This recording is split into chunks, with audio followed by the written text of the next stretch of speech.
The wind blows across a golden setting as military boots become present. It is the elite Special Force Unit captain named Lee Yuna, aka Military Mommy. An underling asks her to be more gentle as she is freaking out all the other soldiers. She brushes her face as she mentions how she hasn't even shown them half of her horrifying side yet. The underling then mentions this is why all the soldiers call her the devil. Lee Yuna is a soldier at heart with outstanding performances and an excellent grade in the military academy. She was also the first student to earn the title of captain as well. The underling then mentions, however, that if she keeps up this attitude she will never find that true someone. Yuna tells him she has no interest in love or marriage, to which the underling asks if she plans to be a soldier for the rest of her life. She responds by saying of course, as a man comes running in from behind yelling captain. The messengers state that a village thought to be the enemy's residence has been destroyed, to which Yuna mentions it must be the US looking to spread freedom again. A bomb then goes off as Yuna covers up and her men shout in pain. She yells at her soldiers to guard their positions and that they are under attack. She says a non-monetizable word as someone yells for the captain to watch out. A big old nuke then seems to rain down, causing a massive boom. Yuna seems to levitate and watches the flash as it gets even brighter and then even closer. Silence is then heard as the lights go out. I wonder if this is what Oppenheimer the movie will feel like. She wonders if she's still alive as a fancy room can be seen. She sits up as she notes she does not feel any pain on her body. The extravagance of the room seems to shock her as she sits silently in bed. She wonders what is with the fancy princess-like dress she is wearing as the door opens to her shock. She runs to the maid, who says excuse me before her hand is grabbed. She puts the maid under arrest as the maid shouts my lady. Yuna asks the maid who she is and where are they before warning that she has 3 seconds to answer this. Yuna notes her body feels weak whenever she moves before the maid asks her what she is doing. The maid then calls her Lady Rosalie as we then get to see what she looks like now. Narrator interjection: but how is this fair? She looked good in her former life and even in her new life as well. I only get one life and I was born looking ugly as hell. Yuna, who is now Rosalie, internally says wait a minute. She notes that this voice is not hers as the maid pleads with Lady Rosalie to release her as her arm is about to break. Rosalie does so as she stares at her arms and notes they are not here. The many scars she had accumulated from training as well as the tanness and firmness of her skin. She then yells for a mirror, to which the maid tells her it is over there. She then asks the maid for her name again, to which the maid asks if something is wrong before referring to our female lead as Lady Rosalie Judehart. Rosalie pinches herself to see if this is all real before thinking about her new name. She recalls this being the name of a character in a book her friend had written. She recalls her homie asking what she thought about it, to which our female lead called the character Rosalie pathetic. She also said that romance novels were so not her type. She mentioned that they were sometimes very frustrating to read and require mental training for. But this character Rosalie in particular is the most pathetic she had ever seen. Her friend tells her that is not the point and that the main plot revolves around the male lead helping the sweet female lead, to which Yuna calls this hard to read. Yuna mentions that the female lead is sweet but her character is too much, while also saying the male lead was kind of crazy and not her type at all. Now in the present times her reflection can be seen on a mirror. She stares in silence before dropping the F-bomb. For days would pass as we see her now sipping tea, having accepted what had happened to her. Despite this, she still cannot handle what is going on. She is currently in her friend's novel as the character called Rosalie, who will soon lose her powers. 5 years ago, Rosalie had lost her father and was forced to live with her stepmom Bella. Rosalie was the heir to the duchy due to her royal blood, but was soon found to be too timid and incapable of taking the throne. This caused her stepmom to become the lead figure in the family and use Rosalie as a puppet. Her stepmother had an obsession with luxury, slowly depleting the family wealth before later on joining the Marquis of Wendell to initiate a territorial war. Having taken advantage of Rosalie, this stepmother would steal all the property and possessions while leaving without a trace. After winning the territorial war due to the help of other parties and becoming a noble herself, nobody ever knew about her shady past. Our female lead wonders what to do and whether she should change Rosalie's fate or allow the story to flow naturally. The truth is that this story does not have a set ending yet, and our female wonders if she should keep it that way. She, however, does not want this to happen and decides to think of everything going on first. She calls for Emma to bring her a pen as she then starts to write. She will not get any help from any existing characters yet, so she must prepare for the upcoming territorial battle in 4 months. She notes that this way she can save the duchy's economic power before deciding that she will also need to increase military power. Our female lead, who is now Rosalie, rings her bell as a maid comes in. She asks for the maid to prepare a dress as she will head out. The maid nervously questions if she is Rosalie, to which our female lead responds yes. Our female lead notes this girl is quite amazingly perceptive, as she is the one who stays by the real Rosalie's side till the end of the story. Rosalie then refers to the maid as Emma and mentions how since her father died, Rosalie herself has not shown any dignity. She tells the maid she has now changed, as she is the Duchess of this land. The maid seems stunned as she holds her apron before telling Rosalie that she'll help her dress up. We later see our female lead in a wonderful dress as Emma asks Rosalie where she is going. Rosalie says title to Emma's confusion. She tells the maid she'd like to stop being referred to as lady. Emma apologizes for the rudeness as Rosalie says to be careful about calling her that from now on. Emma thinks to herself about how much Rosalie has changed as we then transition to the training grounds. As Rosalie walks, Emma calls for the Duchess. She then asks why they are at the training grounds, as we then see all the dudes there have finally noticed her. They all wonder what the princess is doing here, as Rosalie then says everyone is out of their minds. Someone asks if there is a problem, which causes Rosalie to turn and see Knight Commander Aaron. Rosalie says she is here to see Aaron, which clearly confuses the guy. Aaron notes it seems like Rosalie is no longer afraid of Bella anymore, to which Rosalie asks Aaron if he'd be scared of a 3-tongued snake in front of him. This again confuses Aaron before he starts to laugh. He then calls her Bella's pawn and asks if she is spying on this place, which leaves Rosalie speechless. He asks why she is not saying anything, as Rosalie notes Aaron is neither making eye contact with her or running away. Rosalie then says that his reaction is understandable considering her previous behavior, to which Aaron asks if something is wrong with her head.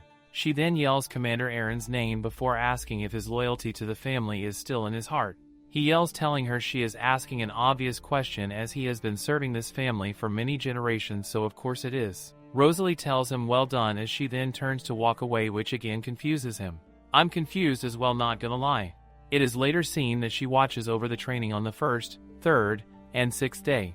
This all builds up to Aaron asking why on earth she is here. She tells him she is watching them train, to which Aaron asks what she thinks about it. She calls it terrible, to which he calls what she said nonsense. She glares at him as he now stiffens up.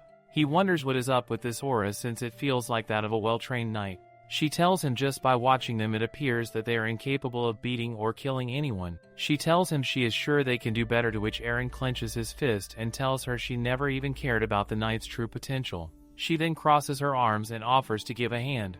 Aaron asks if she can even do this and if Bella would allow it, to which Rosalie notes if they do this she is sure it will pay off. Rosalie then asks Emma if Bella fired the old butler, to which Emma says yes. Rosalie then mentions she will cut her off, which causes Emma to freak out as she wonders what Bella will do when she finds out.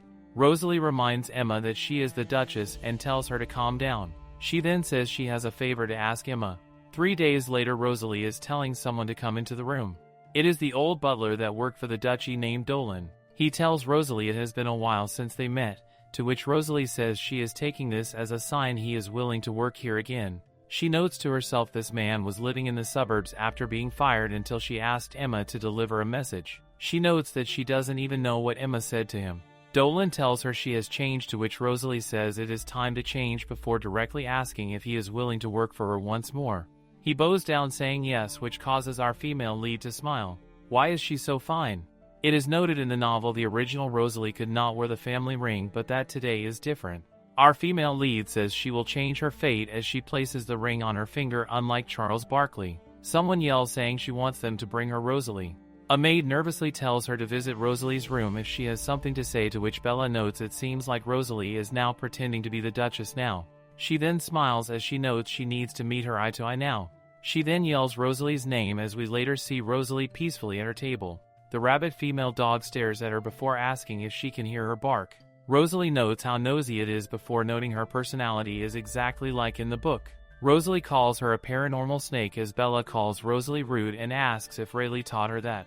Rosalie then recalls that is the name of her character's mother and recalls that her own mother taught her that she should rip off the necks of anyone who touches her. She then reflects on her former family, who were a complete military family for multiple generations. To them, discipline and values are the most important aspects of life. She notes that after joining the military she realized that despite language and culture being different, there was no place for that in the military. Essentially saying none of that matters in the military and that we are all human on equal footing. She then angrily slams the table as she notes due to being in the military, she has already had enough of this class-based society. Bella asks what Rosalie just said and tells her to stop pretending to be the Duchess. She also mentions she will fire her butler again as Rosalie starts to walk over.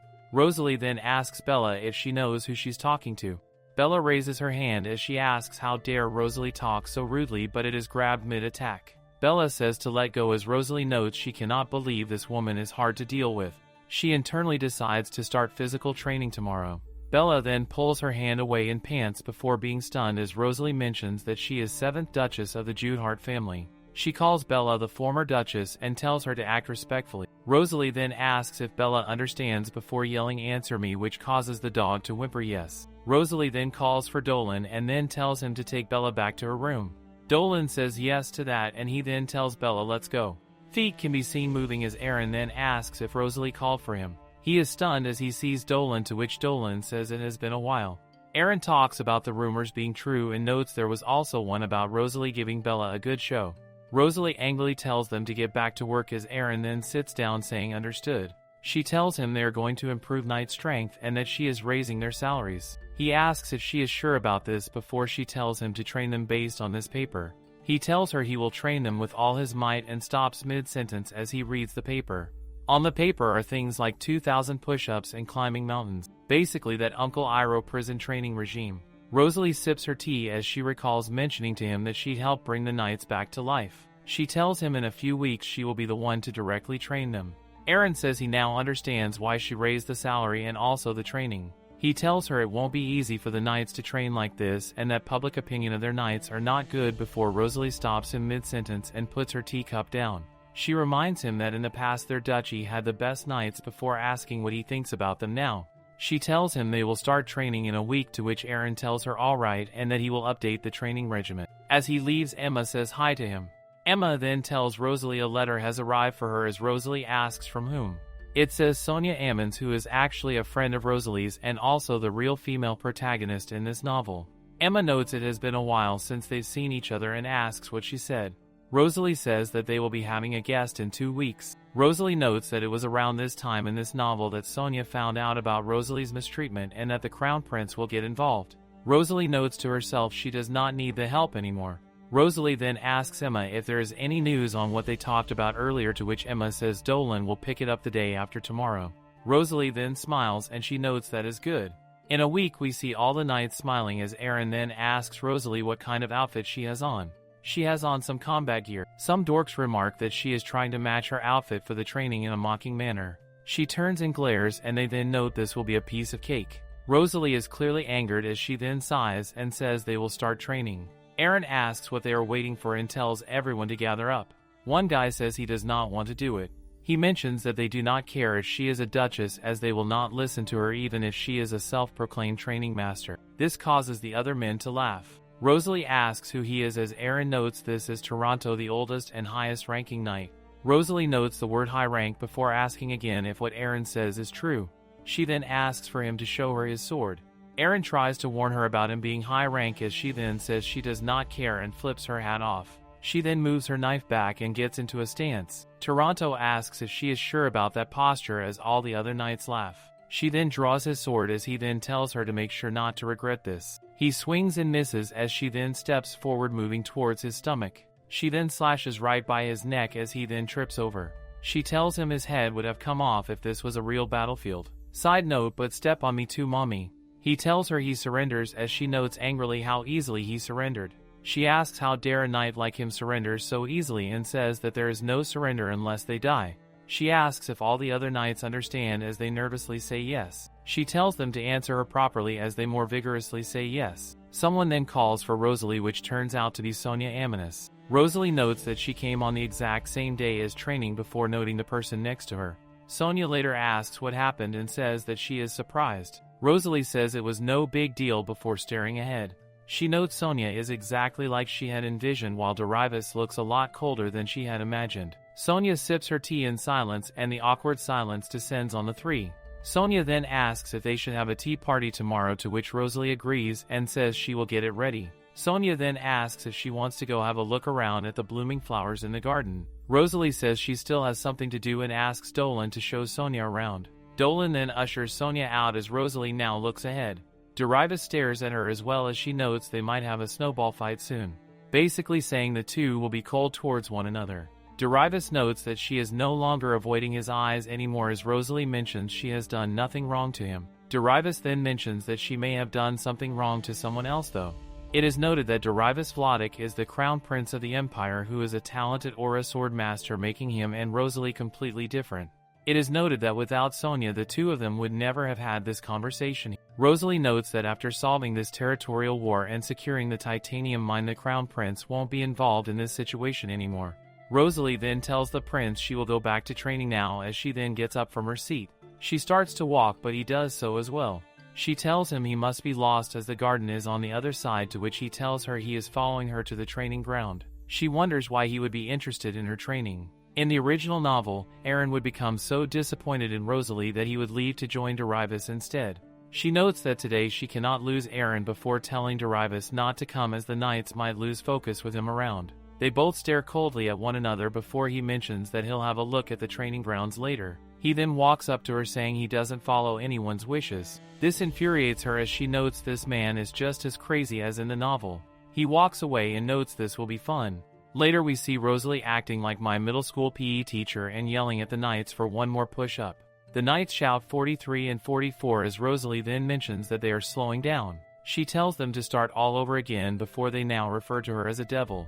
They are later seen running laps and Rosalie notes to herself she is still far from achieving her goals. She then notes that at least beating Toronto did help with things. She notes that she actually would have lost that fight had he not looked down on her. She also then wonders why Darius is so interested in her as she recalls him never being interested in Rosalie in the novel. She herself wonders if it is due to her having changed. Later we see running as someone then asks if Rosalie is preparing for training again this morning. She asks what he is doing here as he mentions he is here to train as well and that he did not expect the Duchess to be here as well.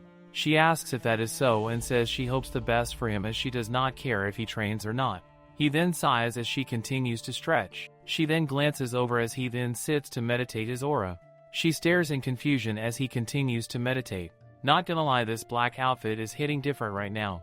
She notes this what they call aura training and that in the novel this is the power used by Swordmaster. She notes that seeing it in person is actually pretty cool. She then calls for His Highness as he says yes. She asks for him to show her what he can do as he asks if she is curious. He tells her that the aura corresponds to the person's eye color and she then asks if she can touch it. He notes that he does not think she will feel anything if she touches it as she leans over. She puts her finger on it as she notes she thought it would feel hot but it actually feels like nothing at all. She stares in amazement as Darius watches over her. He notes he has never seen her look like this before and then the two lock eyes. He tells her that she does not usually show her face and that this is the first time he's looked at her properly. She asks him is that so as she turns to the side. She tells him that's cool as she continues to look away. He notes that he heard she gets referred to as the Devil Duchess and she asks how he knows. He tells her she knows what happened. He tells her that the knights seem to be making a lot of rude jokes so she seemed to have doubled their training intensity. She angrily tells him it does not matter, to which he tells her that sometimes showing her devilish side does help. He also mentions that sometimes it is the devil that beats humans rather than the angels anyways. He then mentions that her eyes are too beautiful to be called a devil and that real devils can't have eyes like that. He then asks if she wants him to come to training or if seeing that was already enough. She tells him one time is more than enough as he then tells her alright and that she can continue her workout now. She continues to stretch in silence as she then starts to think about how Darius obviously never looked at Rosalie in this manner during the novel and wonders why he is suddenly interested in her before noting she needs to be wary. Later we see Sonia run in shouting Rosalie's name along with Darius. Rosalie then says to come here as the tea party is about to start. Sonia asks if Rosalie will actually be here at this tea party, to which Rosalie says he actually will stay this time. It is noted that in the novel Bella and Marquis of Wendell are very close and will secretly contact one another to start a territorial war. She then internally says let's see if this works out as it was originally written. Sonia then says she has not seen Bella and that the last time she saw her was when she was packing her things. Rosalie says that Bella left to go to the villa for a while as we then see some red heels. A stench can be seen in the air as Rosalie notes they were just speaking of the devil. Bella says it is a pleasure to meet the crown prince of the empire as she then looks up. The three then stare at her as Bella mentions Rosalie never said the prince was coming. She asks if Rosalie was determined to embarrass her or something, to which Sonia says that's not it. Rosalie then asks why she would be concerned about that. Bella asks what she is talking about as she mentions she is the Grand Duchess of the Judehart family. Rosalie stands up saying she is the Duchess of the Judehart family as Bella asks what about it. Rosalie says this means that Bella has to follow her orders. She then tells Dolan to take Bella to her room as if she were a toddler. Dolan tells the lady to go, which angers her. She says how dare and tries to strike again, but again her filthy hand is grabbed. Rosalie mentions unless she wants to get dragged away in front of guests by knights, she should just leave quietly. This causes the Crown Prince to smirk as he notes he never informed her of his visit as it is the Duchess's choice on whom they want to inform about it. A furious Bella then turns to walk away as someone then calls for Rosalie.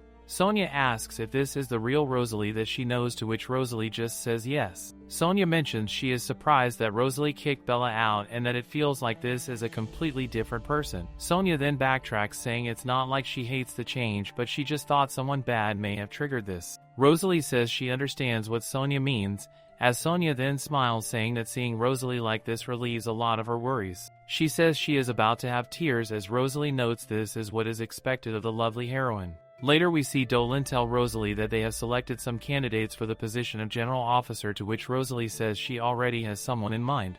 He asks who might that be as someone is then seen walking in. It turns out to be Neon, a close aide to Bella and the former general officer. He says he has something to say, to which Rosalie says to tell her. Neon notes to himself how dare Rosalie leave Bella like this. He also notes that a unilateral dismissal is unacceptable. The story notes that the money Bella and Neon took for themselves is impossible to recover. Neon yells saying she has no shame as he has worked for the Duchess family for years and says that she will have to deal with the Duchess after throwing him out. He tells her if she backs out of the dismissal this time he will let it slide. Rosalie then wonders if she should teach this ugly mustache a lesson. She notes he is not from the army and that she should be more patient with nobles though. She does however decide that she needs to let him know who the real Duchess of this kingdom is. She walks over saying she has a list of all the corrupt things he has committed and that she has nothing to say to him even if she makes an immediate action for him. We see Aaron coming calling for the Duchess as Rosalie then mentions that she wanted to confirm to him that Neon will be leading the castle. He asks if she means that man, to which Neon notes it is the Knight Commander. He then tells her to leave this guy to him as he prepares to serve a knuckle sandwich. We later see Neon shout in pain as it is noted that Aaron used to suffer a lot while under Neon. Dolan then asks about who she was talking about as a replacement as she then tells her to bring back the man named Erudit. It is noted that this person was the first commoner to graduate from the academy with a perfect score and that in the novel he was the aide and general officer from the Crown Prince. She notes to herself that in this world one must always find people they can use. Later she talks to Sonia, who mentions that her father bought her a villa. Rosalie notes that must have been nice as Sonia also mentions getting dresses and jewelry as well. Someone then yells that Erudit has arrived and Rosalie says to let him in. Erudit then comes into the room. Not gonna lie, I thought he'd look more handsome, but he kinda looks like a nerd. Sonia notes she should go now as Dolan leads her out. Rosalie tells Erudit to have a seat and asks if he can start work tomorrow. She mentions the commute may be hard, but there will be a lot of overtime work for him. She starts to continue before he says he thought this was an interview and asks if she recruited him already without even asking one question. She tells him this is just her way of finding and recruiting talent quickly. This is probably the same hiring process Walmart uses, considering all the crackhead employees I run into there. For some reason Sonia looks coldly at the two and even has a scary eye watching in on them. She gives Snake the Grass vibes, not gonna lie. Rosalie says alright then before asking if he is going to change his mind. He tells her that is not the case and that he is just confused as to why she picked a commoner for this job. He then mentions that maybe she is trying to use him to cover up the corruption that the general officer committed in this kingdom. She notes little is known about where Erudit came from as she tells him that is not it.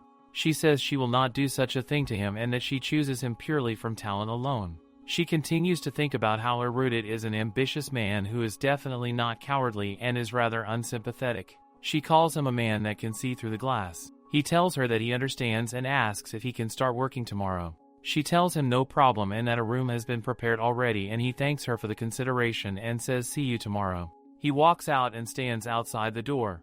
He wonders if the rumors about the Duchess being timid were a lie, as he notes she seemed determined instead. He notes she even treated a commoner like him as a talented person and that she has the appearance of a skilled Duchess that has gone through all sorts of things. He starts to wonder what is going on as someone says they saw him earlier. It is Sonia who asks what his conversation with Rosalie was about.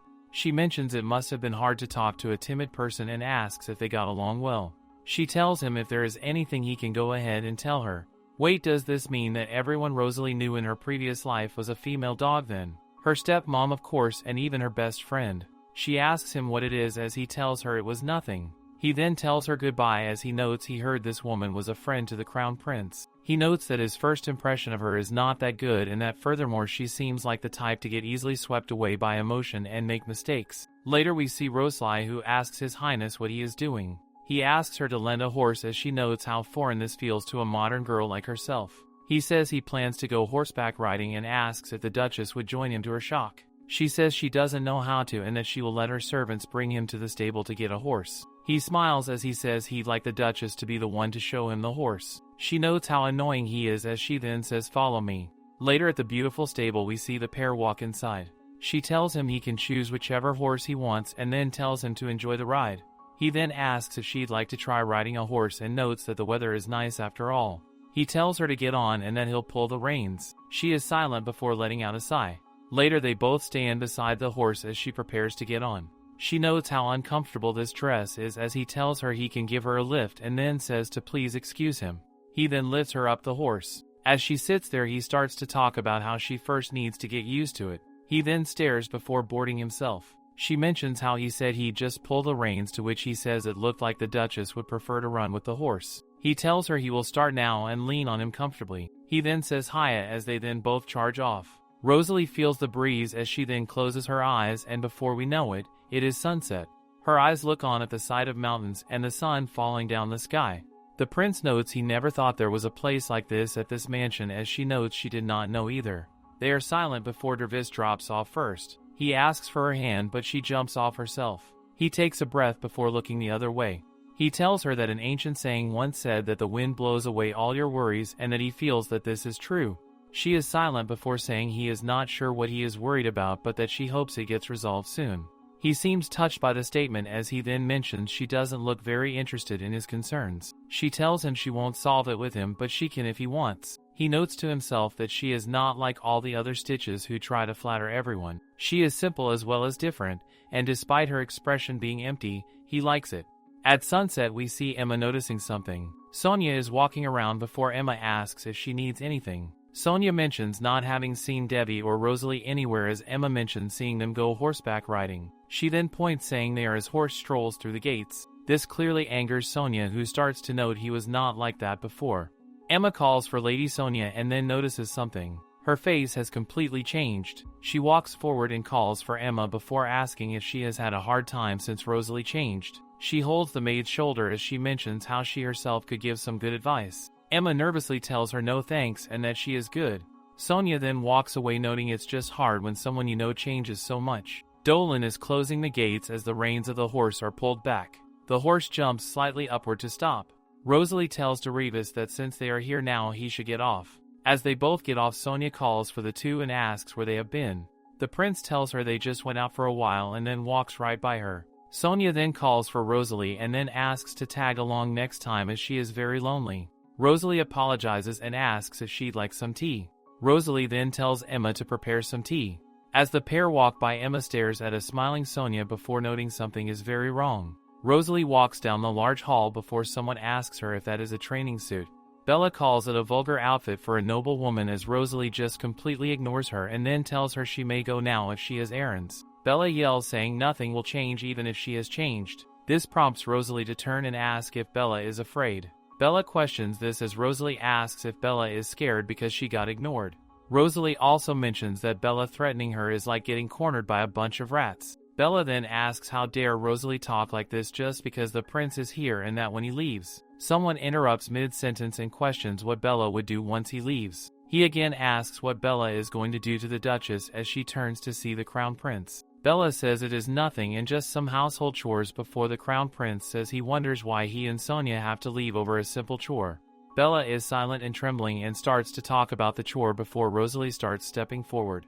She tells Bella to be careful what she says next time, especially since once the guests leave there is no telling what will happen to her. Bella clenches her fist as she then walks away, mentioning that she was just trying to help. Rosalie then asks if Dervis was looking for her, to which he says Lady Sonia is inviting her to tea. Rosalie tells him she will go change clothes then before he mentions that the training suit does look good on her. She sort of scoffs at this before telling him she knows and to go ahead of her to the tea.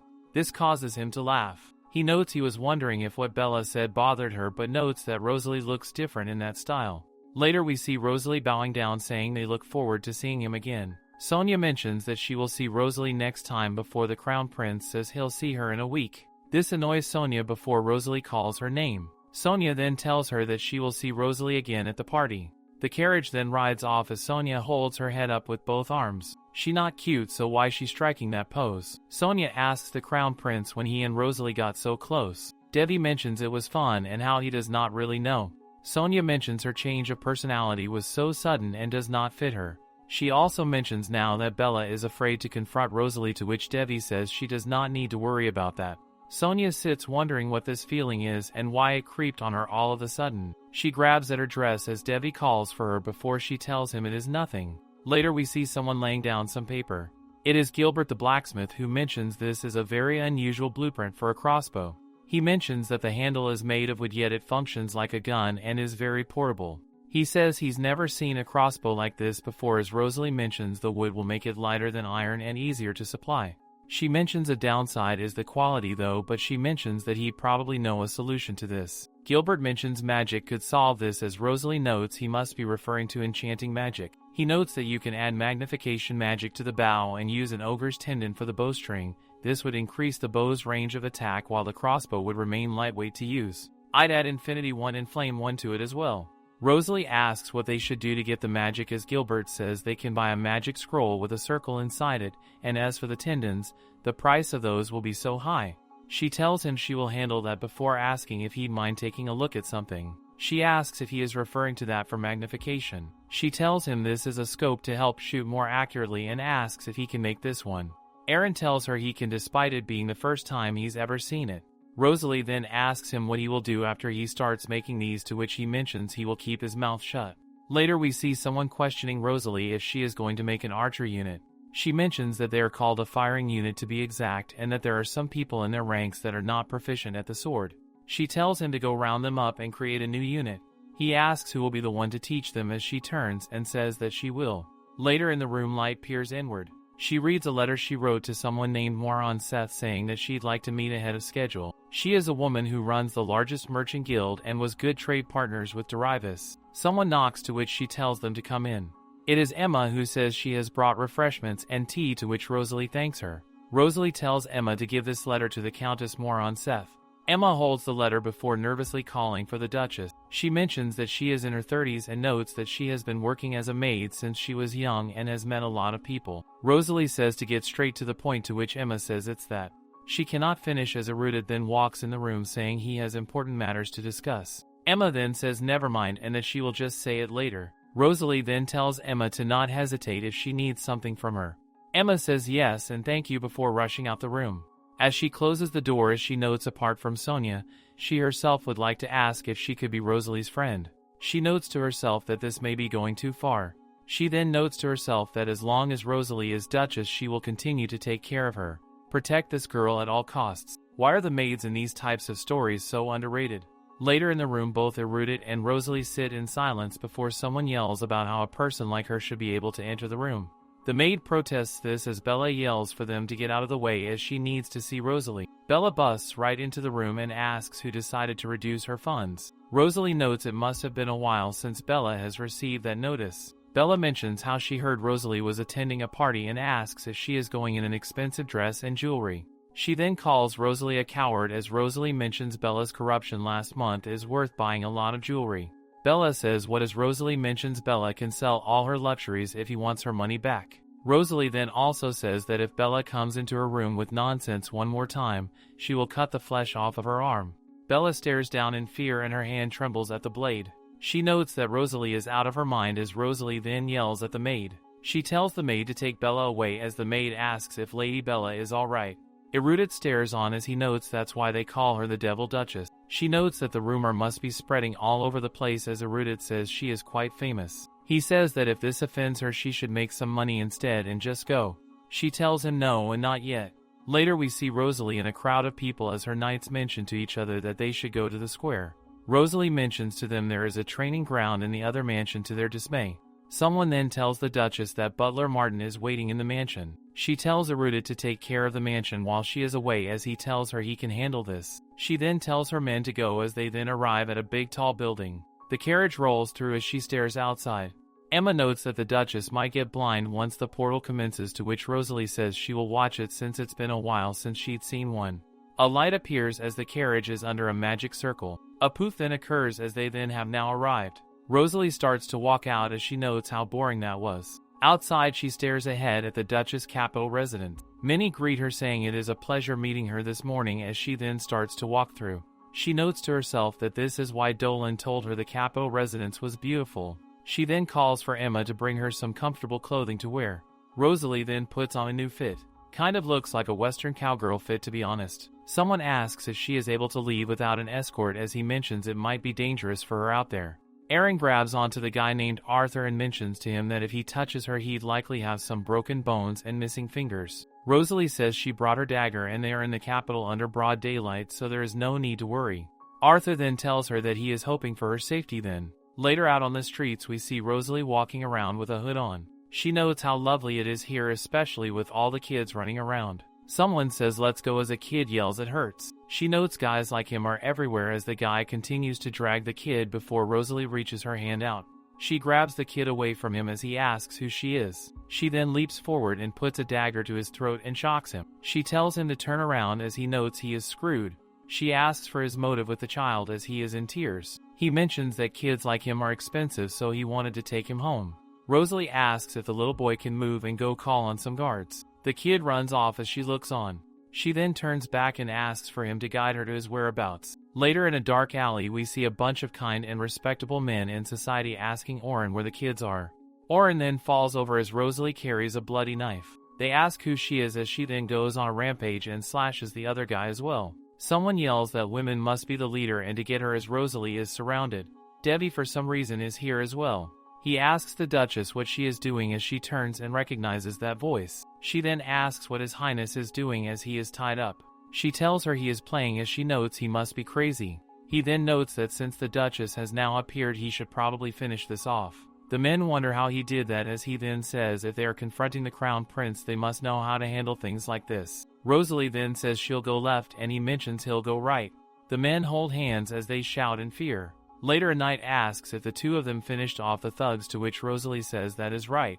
He then asks who she is, to which she asks if that matters. She tells him she is a nobleman and that he must not dare to know. She tells him the man behind her is her knight and that they should do their job and take care of those fools. Rosalie notes Darius probably wants to hide his identity from them as if they knew it things would just get more complicated.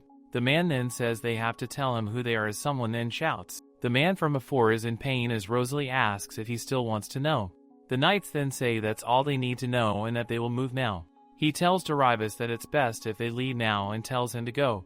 He stares at her and blushes before saying he understands. He later asks how she knew he wanted to hide his identity, to which she mentions she noticed it. He also says she is good with daggers and as she tells him she is heading home to clean up. He tells her that was cool of her and says to use this cloth as she says no thanks. He tells her he has done her a favor as Rosalie says she will use it as thanks then.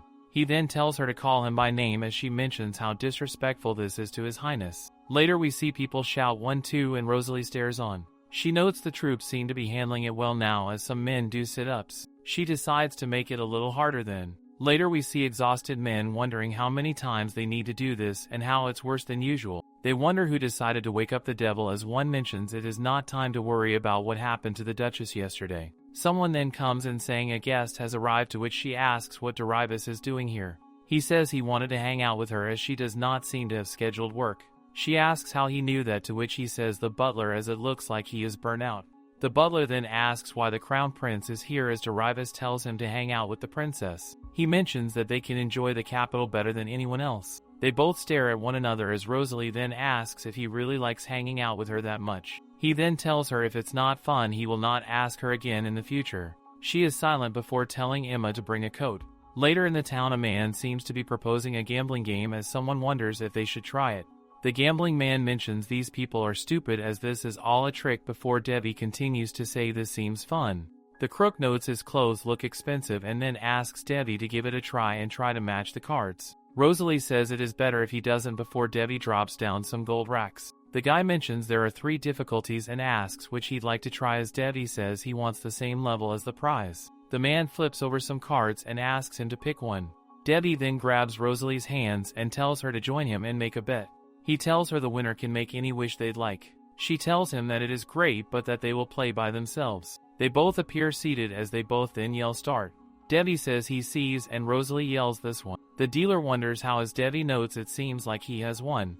Rosalie then grabs the dealer and asks for the money. A pouch can be seen as someone asks if they got all the money. She tells him it is not enough to reward cheaters like him as he mentions she is funny and notes a noble woman never would have played that seriously before. Later they shoot arrows as Debbie wins again. They play cards but she also loses to him again. They even play a board game to which she loses and she wonders why she keeps losing so much. Debbie says he feels sorry for the Duchess and she notes he truly does not at all. She notes she should at least win a shooting game though as Debbie notes how competitive she is. He then opens his eyes as he notes he has been having too much fun lately. Later at dusk we see them both staring down. Rosalie notes her feet hurt from walking now as she notes there should be a shoe store around here. Debbie then says please excuse me and he sweeps her out her feet. She asks what the hell he is doing as he mentions her feet hurt. People stare as she is later seen seated. He tells her to wait here for a moment as he then runs off. Later he calls for her as she then asks where he has been and why he left. He then pulls a Cinderella and says she has been walking a lot today and says he cannot believe she can still walk with all that pain. She tells him she can do that herself as he tells her to stay still. Yes, stay still so I can take a screenshot of this as well. He asks her how it feels to meet the crown prince as he notes this should be the first time a royal has knelt for her. She tells him he is much nicer than she had assumed as he says he is glad to hear that.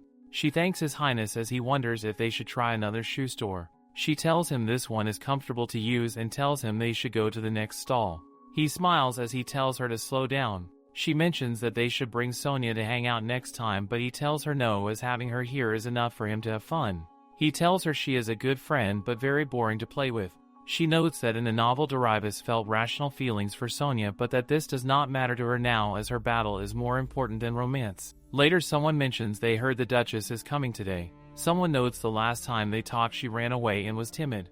They wonder if something is going on with her before noting that they are glad Sonia is kind enough to take care of the Duchess. They then talk about how it is an honor for Sonia to have a close relationship with the prince and then talk about the rumor of Rosalie and the crown prince in the capital. Our female lead is then welcomed in as Duchess Rosalie Judehart.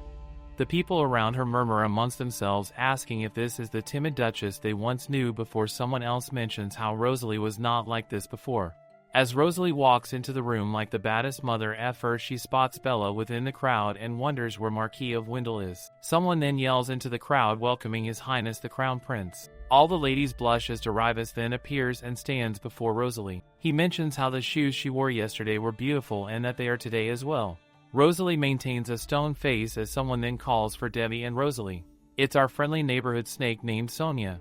She asks if Debbie went out with Rosalie yesterday and says that she is saddened by this. She then notes that the music has started and then calls for Darius. Sonia gets completely ignored as Debbie asks if the princess remembers the bet they made yesterday and tells her that he wants his wish fulfilled today. Sonia stands in complete silence before turning around and slithering off.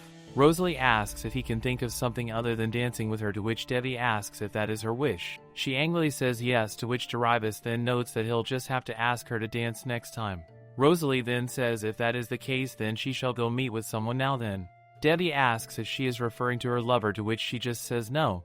Debbie then happily says that he sees. He tells her if that is so then she may leave now. Rosalie then proceeds to wander around looking for Marquis of Wendell. She then spots Bella and him together as they finally meet. She notes how the real battle has finally started as Dumb and Dumber then exits the room. As Rosalie monitors them, some girl in red heels says hey to the Duchess of Judehart. It is Bianca Bright, who is the second daughter of Marquis Bright. Bianca says it is a pleasure to meet the Duchess and mentions how she seems close with the Crown Prince. Rosalie walks by her saying they are not as close as she thinks, which causes Bianca to turn with a glare. Bianca then tries to throw her drink at Rosalie, but our skilled mommy catches it without spilling a drop. This stuns the crowd as Rosalie then tells the lady that she needs to train her grip. This further infuriates the pick-me girl. As the girl runs off, Rosalie notes how this seems to be the original villain who had a crush on Derivis. During the novel, this girl had hired a kidnapper to abduct Sonia only to be saved by the crown prince later on. As Bianca continues to storm off, a lady watching from a distance lets out a smile. She flaps her fan open as she notes how Rosalie is quite an interesting person. This lady would turn out to be a countess named Moronseth. Later outside the palace, Rosalie walks alone thinking about how no one is out here as well as how nice and quiet it is. She notes that Bella and Marquis of Wendell have probably finished their sweet talk by now, as a boot can then be seen. She then is surrounded by a bunch of NPCs wearing masks. She stares around, noting how there are 8 of them and that they seem to wear those masks to decorate their face. Rosalie then removes her heels and flings one of them at a thug's face. She then hits him with a nasty uppercut as she notes how these guys seem to lack strength. She grabs the man's sword as she notes how it'd have been nicer to have her dagger. She then slices his neck as the other men stare. Rosalie's golden eyes stare as someone then charges at her before a sword is then seen flying in the air. She has the man in a chokehold with a necklace as someone then grabs her from behind. They cover her mouth likely with sleep poison as she then stares down and says a non-monetizable word. Her eyes close as one man shouts about how they lost 3 men because of her. They then yell about how they should get paid more to beat Rosalie up. Rosalie's eyes are still open as the man tells Bianca she did not tell them this girl would be skilled. Rosalie lays with her hands tied as she now realizes it was Bianca behind this. Rosalie notes how this is likely due to the rumors of her and Derivis being out yesterday, which basically means the story got twisted. She notes how she needs to loosen the rope up as the guard assigned to her mentions how noisy everyone is. Rosalie rustles around as the man then steps over, mentioning how the drug seems to have little effect on her. Rosalie notes that he is getting closer and then gives him an uppercut kick. The men scramble inside wondering what's going on as they then stare at Rosalie, who finally has a dagger. A man then grabs Bianca, telling her to come with him.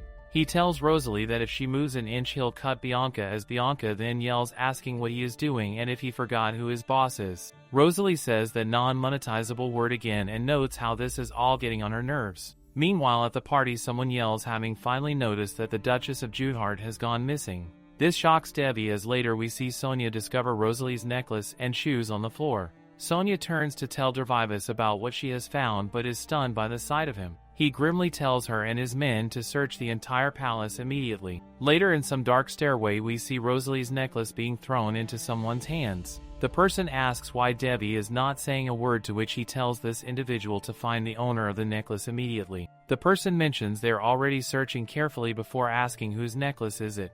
Debbie then calls the person Nathan and again tells him to go find her. Nathan asks if there is anything else he needs to do, to which Debbie says to kill off everyone except the woman with blonde hair. Later we see Rosalie actually struggling, noting how she thought this would have been easy for her to handle. Later we see all the stupid NPCs have been taken out while Rosalie clashes with Nathan. He tells her to get out of his way as Rosalie seems to be defending the female dog. Rosalie notes how this man appears to be Nathan as he leans over, saying she looks calm but her heart is beating faster than he thought, making this very fun. Rosalie notes how in the original this was the man the crown prince ordered to rescue Sonia, but also that he originally never ordered to kill Bianca. Rosalie asks if the crown prince sent him, to which Nathan retracts his blade, asking how she knows. He then tells her he must first finish his task and then asks her to move out of the way.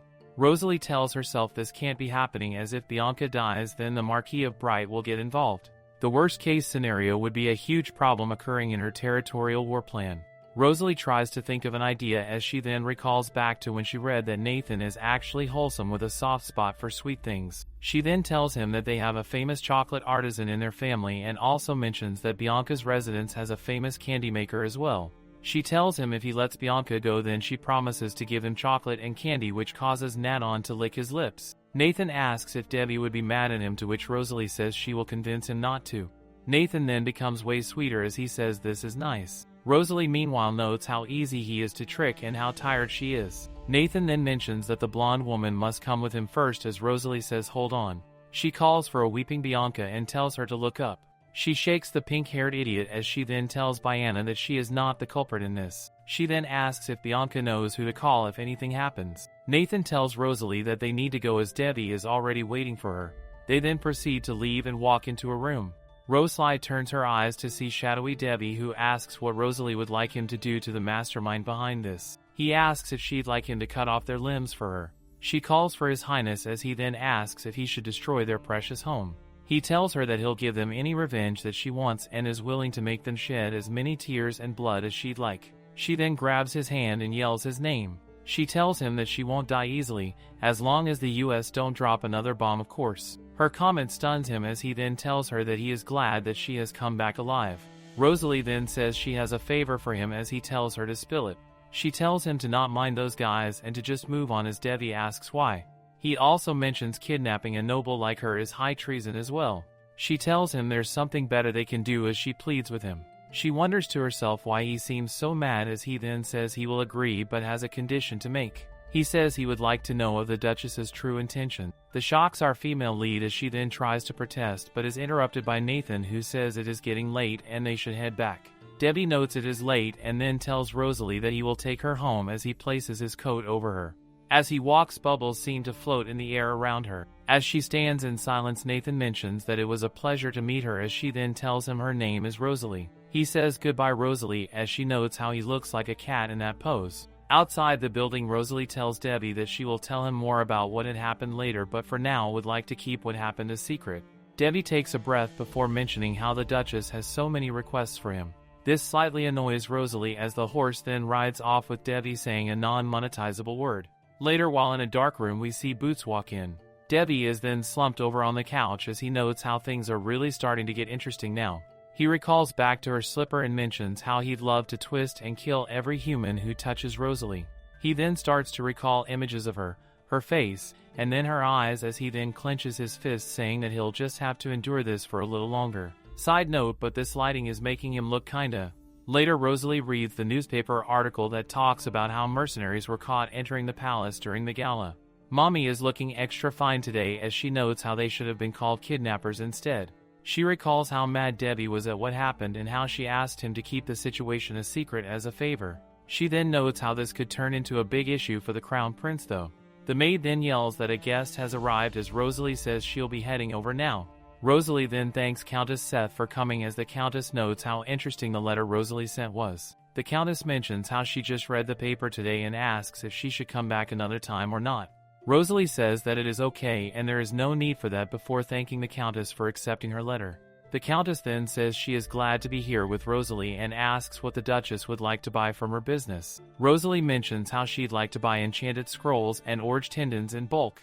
The Countess remarks how it seems as though Rosalie is making a weapon as she then mentions it's not a guarantee her business will provide those items in bulk as orange tendons are in high demand while being hard to obtain. Rosalie then states that she'll want it over the next 3 years then and that they will reduce the custom taxes on the LDC without any conditions. The LDC is an important delivery route between the Imperial Palace and Lentil Kingdom, which also makes it the place where the most expensive taxes are collected. The Countess mentions how surprising this proposal is since it's a major source of income for this duchy. Rosalie tells the Countess to just make sure their business with her trade is kept secret as the Countess stares back. She then says no problem as she closes her fan and then tells Rosalie that she will send a contract and the items to her duchy as soon as possible. Rosalie mentions how quick this decision came, to which the Countess says that it's a good deal on both ends and that she also got the chance to meet the Duchess of Judehart. The Countess then says Rosalie is the first person to talk to her properly other than the Crown Prince. Her nasty scar that is very reminiscent of Zuko's is then shown. She's still a MILF though no cap. Rosalie asks if that is so as she internally notes how she's seen plenty of scars like that in her life. The MILF then says that Rosalie is a very interesting person to talk to as Rosalie tells her she doesn't know why she's been hearing that compliment so much recently. Countess giggles as she notes how the Duchess is really cute as well. Later we hear Rosalie telling Sonia that she is good. Sonia asks if Rosalie is sure and asks where it hurts, to which Rosalie says that she is sure. Sonia then asks if Rosalie was really rescued by the guards as she did not see Rosalie near the garden. Rosalie wonders if she heard this from Darius and how unexpected this is. She then notes that if she denies this the prince will get embarrassed, so Rosalie tells Sonia to just not worry about what happened. The snake has that Arthur meme moment as she clenches her fist thinking about Debbie and Rosalie together. Rosalie then calls for Sonia as Sonia then grabs Rosalie's hands and says it is nothing. She says that she heard Rosalie would not be attending the ball today and mentions how running into those types of men again would be bad and surely would cause Rosalie to lose her dignity. Rosalie angrily pulls her hand away from the scaly reptile as she starts to speak. The Judas then acts fake as hell, saying she needs to go to the ball now and tells Rosalie to take care. The snake then slithers off away from Rosalie as Rosalie stands in silence. She has a noticeably angry expression on her face. The day gets bright as someone tells the Duchess she has a guest, to which Rosalie says she does not recall inviting anyone. The guy says it is the pick-me girl Bianca, as Rosalie wonders what the hell Bianca is doing here, especially when she just wants to rest. She then wonders if the girl will be here to make a ruckus and try to splash water on her again. Rosalie tells Martin to not bring the carriage and to not let anyone in, as Martin mentions how Bianca is a guest and doesn't even have a carriage with her. Rosalie walks by before angrily saying she will knock out all of Bianca's precious teeth. Later the two sit face to face. Rosalie asks why she came to see her, as she internally hopes Bianca does not surrender. Bianca then says she would like to apologize, which comes as unexpected to our female lead. Bianca then also says that she would like to call Rosalie her Uni, which basically means older sister. This stuns Rosalie as she asks what Bianca is saying. Bianca then sits right by Rosalie and again begs to be allowed to call Rosalie Uni. Rosalie asks why though, to which Bianca talks about how even though she kidnapped Rosalie, Rosalie still saved her. Bianca then talks about how she cannot get that moment out of her mind, as Rosalie is stone-faced before trying to get Bianca to listen to her. Bianca again then asks to call her Uni and then shyly says it's not that big of a deal. Rosalie then tells Lady Bianca to call her whatever she likes, which draws out a smile. She then cheers as Rosalie notes how they are both supposed to be 20. Bianca says that's okay and that if she was born a day later she'd be 19. Bianca then says Rosalie is so cool, so she deserves to be called Uni. She then gleefully says she thought Rosalie would be mad about it but is so happy that Rosalie accepted this. Rosalie then mentions how she heard Bianca had an older brother and younger brother, as Biance tells Rosalie to not mind them. She then tells Rosalie to stop by her salon sometime for fun, as Rosalie gives it a thought. A salon in this world refers to a place where gatherings are held. Rosalie thinks about how luxury is a common topic in this period and that rumors judging others on appearance have become a big issue. She also notes how Sonia would have a hard time dealing with this. Bianca stares as Rosalie ponders before Bianca calls for Uni. She asks if Rosalie is a close friend with the daughter of Count Ammons, which causes Rosalie to stare back at her. Later in the dead of night we see Rosalie frustrated and holding onto her head. She recalls when Bianca asked if she was close with Sonia, to which Rosalie mentioned that they are childhood friends at least. She notes to herself that Sonia is a close friend with the real Rosalie, to be more exact. Bianca mentions how she can't get along with Sonia before yelling about how she now has a chance to get close with the daughter of Count Ammons thanks to Uni. Moments later we see that Rosalie is having Bianca escorted out as she yells about wanting to have dinner with Sonia. What's so appealing about having dinner with snakes? Rosalie then decides to think of something else and notes how great Erudite's work is. She notes that due to this she will be giving him a complimentary note today. The note mentions how his work is neat and how he did an amazing job. Rosalie tells herself it was fun pretending to not be shy as Erudite stares at the letter. As he does so, Rosalie notes how she might get into a bad habit of sending out complimentary letters starting today. Later a crowd of people are seen in what appears to be the town. Some hooded individuals can be seen as one asks where the Intelligence Guild is. It turns out to be Rosalie, as a man tells her it is over there. He tells her to go straight as they proceed forward. A figure seems to be watching them as Rosalie notices it with the side of her eye. She then moves quickly, which shocks her men.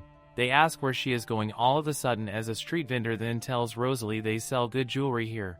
Rosalie picks up a piece of jewelry as she mentions how someone is following them. The two men are stunned as she gives them the coordinates and description of the individual. She then tells them the plan has changed and that they will be heading to the alley. They then move off as Rosalie then turns a corner while her two men walk right behind her. The hooded individual is right on their tail. Rosalie turns as she mentions how hard it would have been to have taken this guy out at the market. Her men then turn as well as they reveal their weapons. One of them goes for a slash as the hooded individual dodges. He then yells no as the other individual puts his hand on the floor and then launches a kick. Toronto yells for Whitney as something goes right towards him. The hit lands as we then see Toronto slumped over a broken barrel. The hooded individual stands still before approaching Rosalie. She opens her mouth as she then asks Nathan what he is doing, to which he just greets her. He asks how she found out he was tailing her, to which she tells him to knock it off and asks why he followed her. He tells her he was just out for a walk until he smelled something sweet coming from her bag. Rosalie opens it wondering if Emma put these in here. She recalls back to when she asked Emma for chocolate as Nathan yells for chocolate. She then notes how she did not need it today before just tossing the bag over to Nathan. She notes how had it not been running into him she'd likely have thrown them away. He then asks what she is doing here and mentions that her knights will be out for a while, so he will let her know when they are well again. Rosalie angrily notes how he is saying this when he was the one who knocked them out. She tells him she is going to her intelligence guild as she has to meet someone. He asks if she is looking for someone to do something special, as she tells him that's right. He tells her if it is special then he should tag along. She asks if he is serious, to which he tells her they should move to a different place for now. He then proceeds to carry the knights and walk off. He then stops as he tells her not to worry as he is capable of this. He then smiles as she tells him she knows he is. She also notes how he's not even struggling to carry 2 people, as he then says it'd be better if helped her with her task. Rosalie covers her mouth to think before saying fine and that they should move on. As they walk, Rosalie notes how she has no clue what he's thinking, but at least he is considerate. She stares as she then notes how his skills would likely be able to notice and discern Bella's motives. In addition to that, he is someone that is easy to approach. Later, in some dingy place, Rosalie asks if Nathan lives here. He mentions to her about how he has good ears and how noisy it can be outside, so staying here should do. He then carelessly drops the man's body to the ground like those employees at the airport. This leaves Rosalie speechless as Nathan strikes a match and lights up a candle while asking what he can do for her. Rosalie takes a seat before mentioning how she needs to make sure he can do it. He then sits right next to her and asks her to just tell him. Side note, but why is this dude always in a sports bra? He mentions that if she tells him he'll do it for her. Rosalie mentions how she did not expect him to agree to this before asking if there is a reason for that. He tells her he just wants to have fun with the dear Rosalie. Rosalie thinks about the have fun statement for a moment before Nathan mentions how either way she already knows him and how he's capable of pretty much anything. Rosalie then mentions the name of her dog-faced stepmother Bella. She tells him to get close with this woman and watch her every move. She tells him to have a close enough relationship with this creature to where he can change her mind. Nathan tells her he understands and that this should be an easy task, but he will try his very best. Rosalie tells him she can handle the rest and will give him a reward for all this. She then walks over to her knights and asks how long they plan to stay asleep for. The 2 men start to wake up and wonder if this is a nightmare since they hear the voice of a devil. They then look up to see a very angry Rosalie who tells them to wake up now or else she'll knock him around all day till he passes out again. Toronto yells Duchess as he then asks where he is. He also wonders who the hell the redhead is. The pair of knights then stand up saying he kidnapped them as Rosalie tells them to stop talking nonsense and follow her. The 2 stare as Rosalie gets farther away. They then nervously ask if the Duchess is hurt, to which she says no and that they are leaving. Later on we see Rosalie in a white dress as she then picks up a letter. It is Bianca who fawns over Rosalie and begs to see her, to which Rosalie notes how annoying this is. She then places the letter on top of a cupboard as she then lays in bed, noting how much things she has to think about. She then sits right back up in bed after sensing something before grabbing a dagger from her cupboard.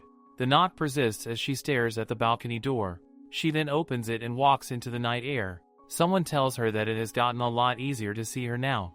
We see Debbie in black leaning on her balcony. Rosalie asks him to explain why an intruder would politely knock on her door like that.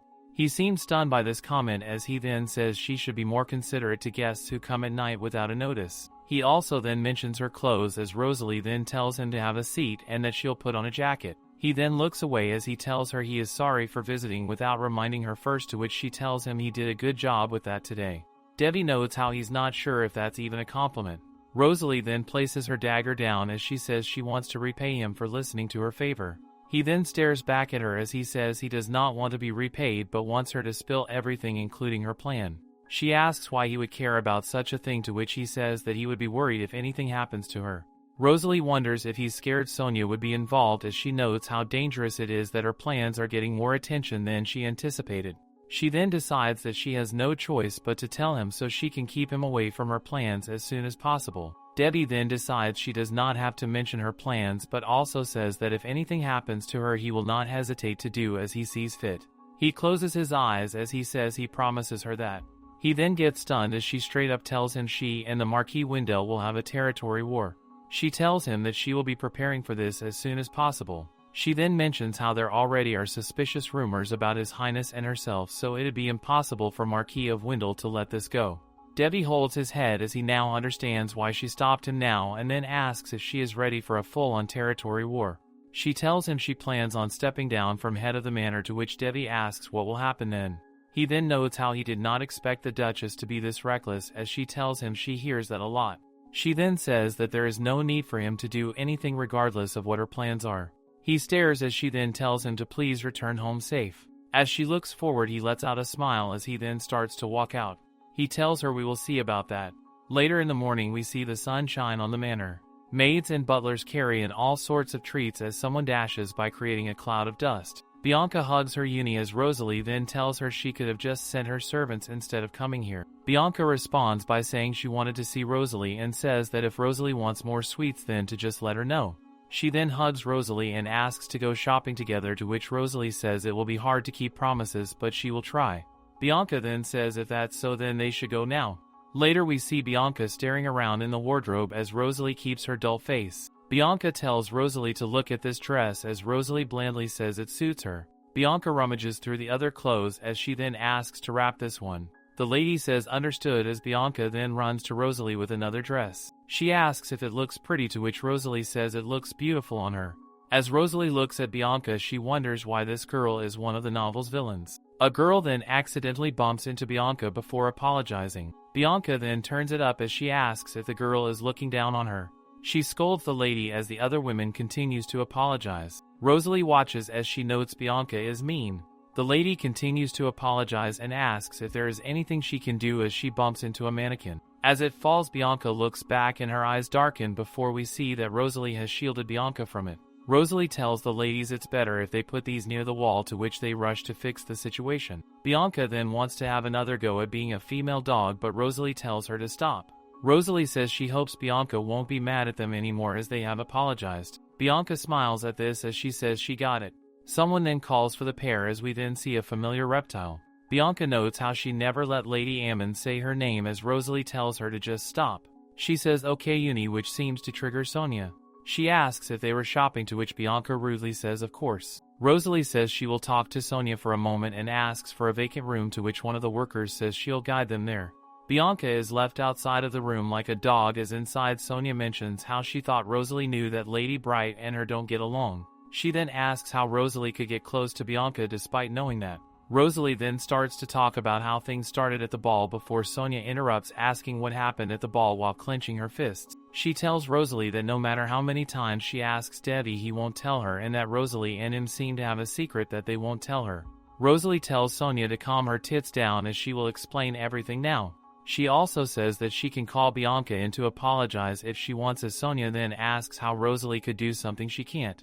Rosalie asks what she means as Sonia then calls Rosalie's name. She tells Rosalie to keep her distance from Lady Bright and to just listen to her advice as per usual. This prompts Rosalie to say there is no need to listen to Sonia's advice, which riles up the snake even more.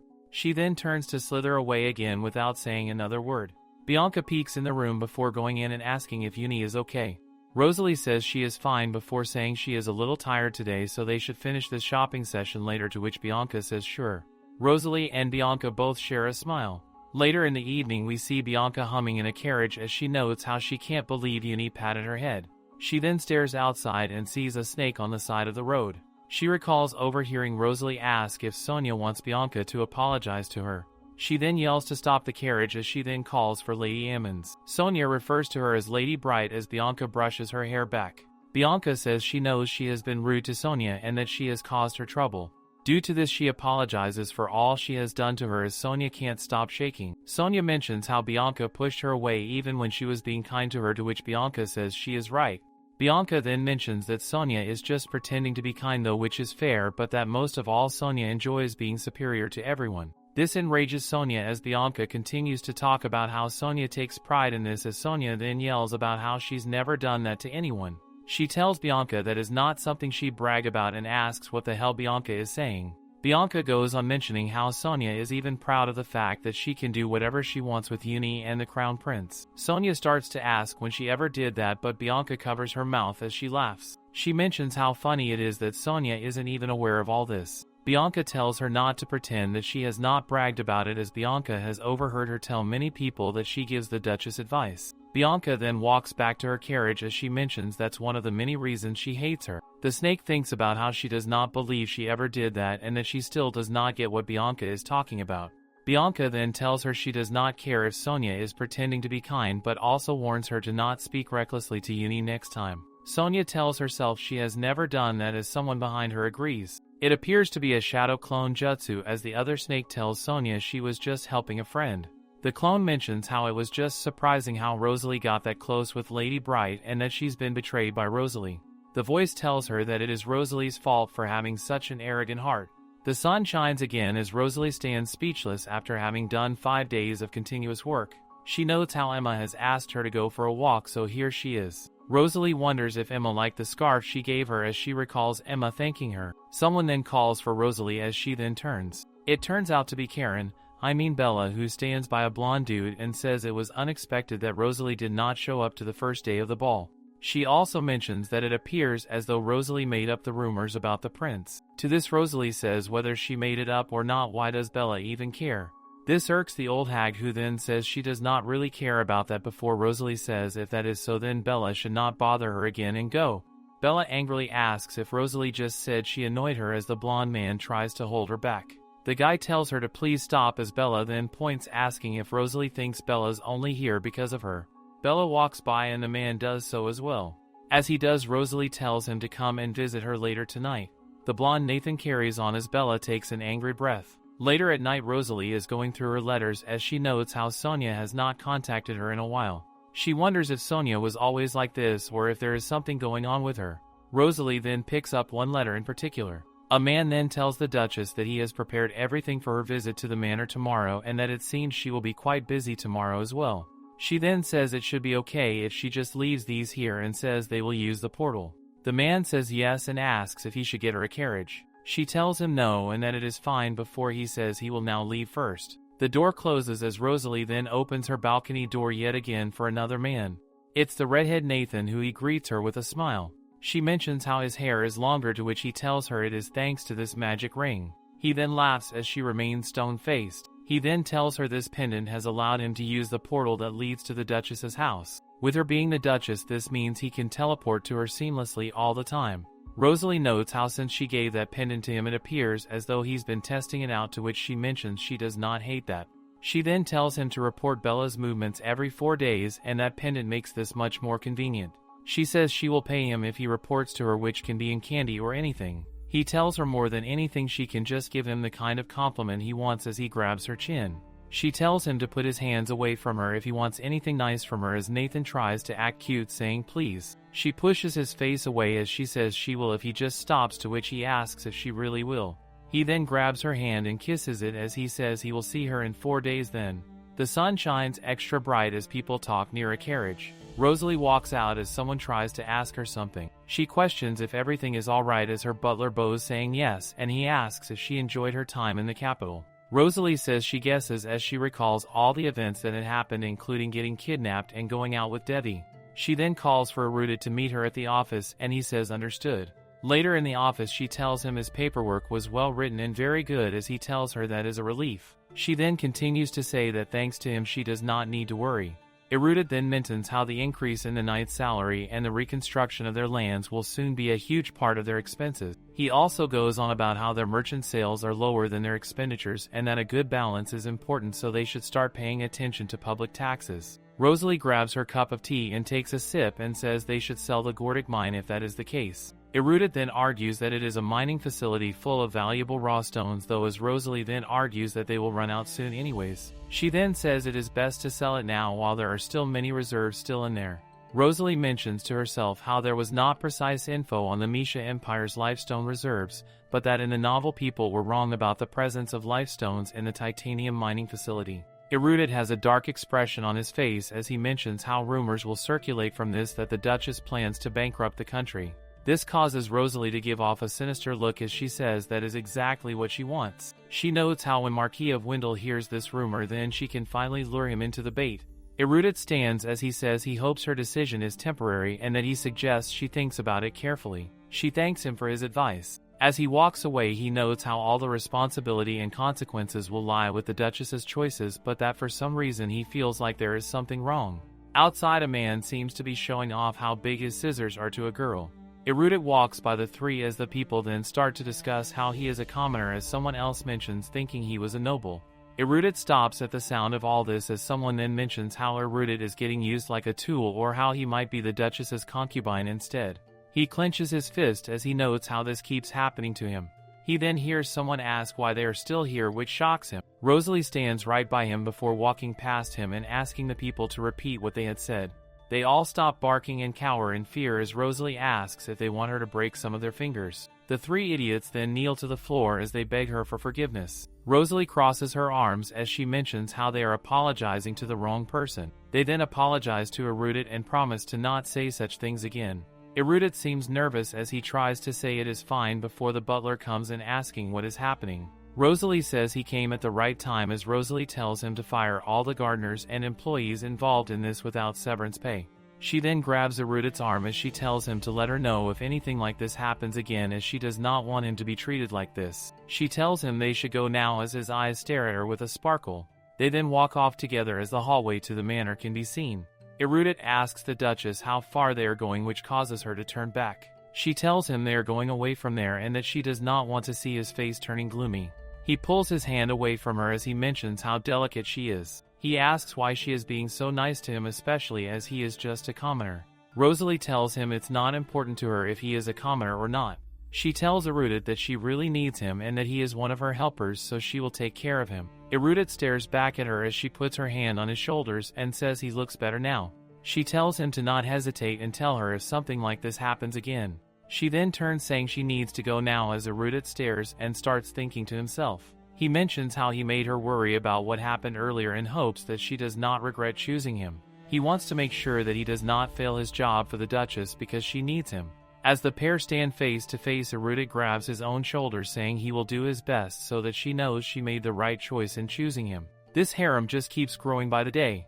Aaron asks if Rosalie will go check the crossbow tomorrow, to which Rosalie mentions how she is leaving after tomorrow morning after training. She asks him to check over the crossbow for her as Aaron tells her he understands. She then tells him that she will be seeing him tomorrow then as the door gets opened. We see Emma inside asking how the Duchess is as Rosalie notes how Emma is cleaning. Emma says yes and that she will be done very soon, to which Rosalie tells her to not push herself. Emma then opens a suitcase as she then asks Rosalie what she plans to do with these. This confuses Rosalie as Emma presents her slippers and a scarf, both of which are items from Debbie. Rosalie tells her to not throw that away as Emma mentions how rough these shoes are and that these won't match with clothes. Rosalie tells her to not throw that away either as this puzzles are cute made. Emma says she understands and that she will be putting these in the dressing room near the cloak.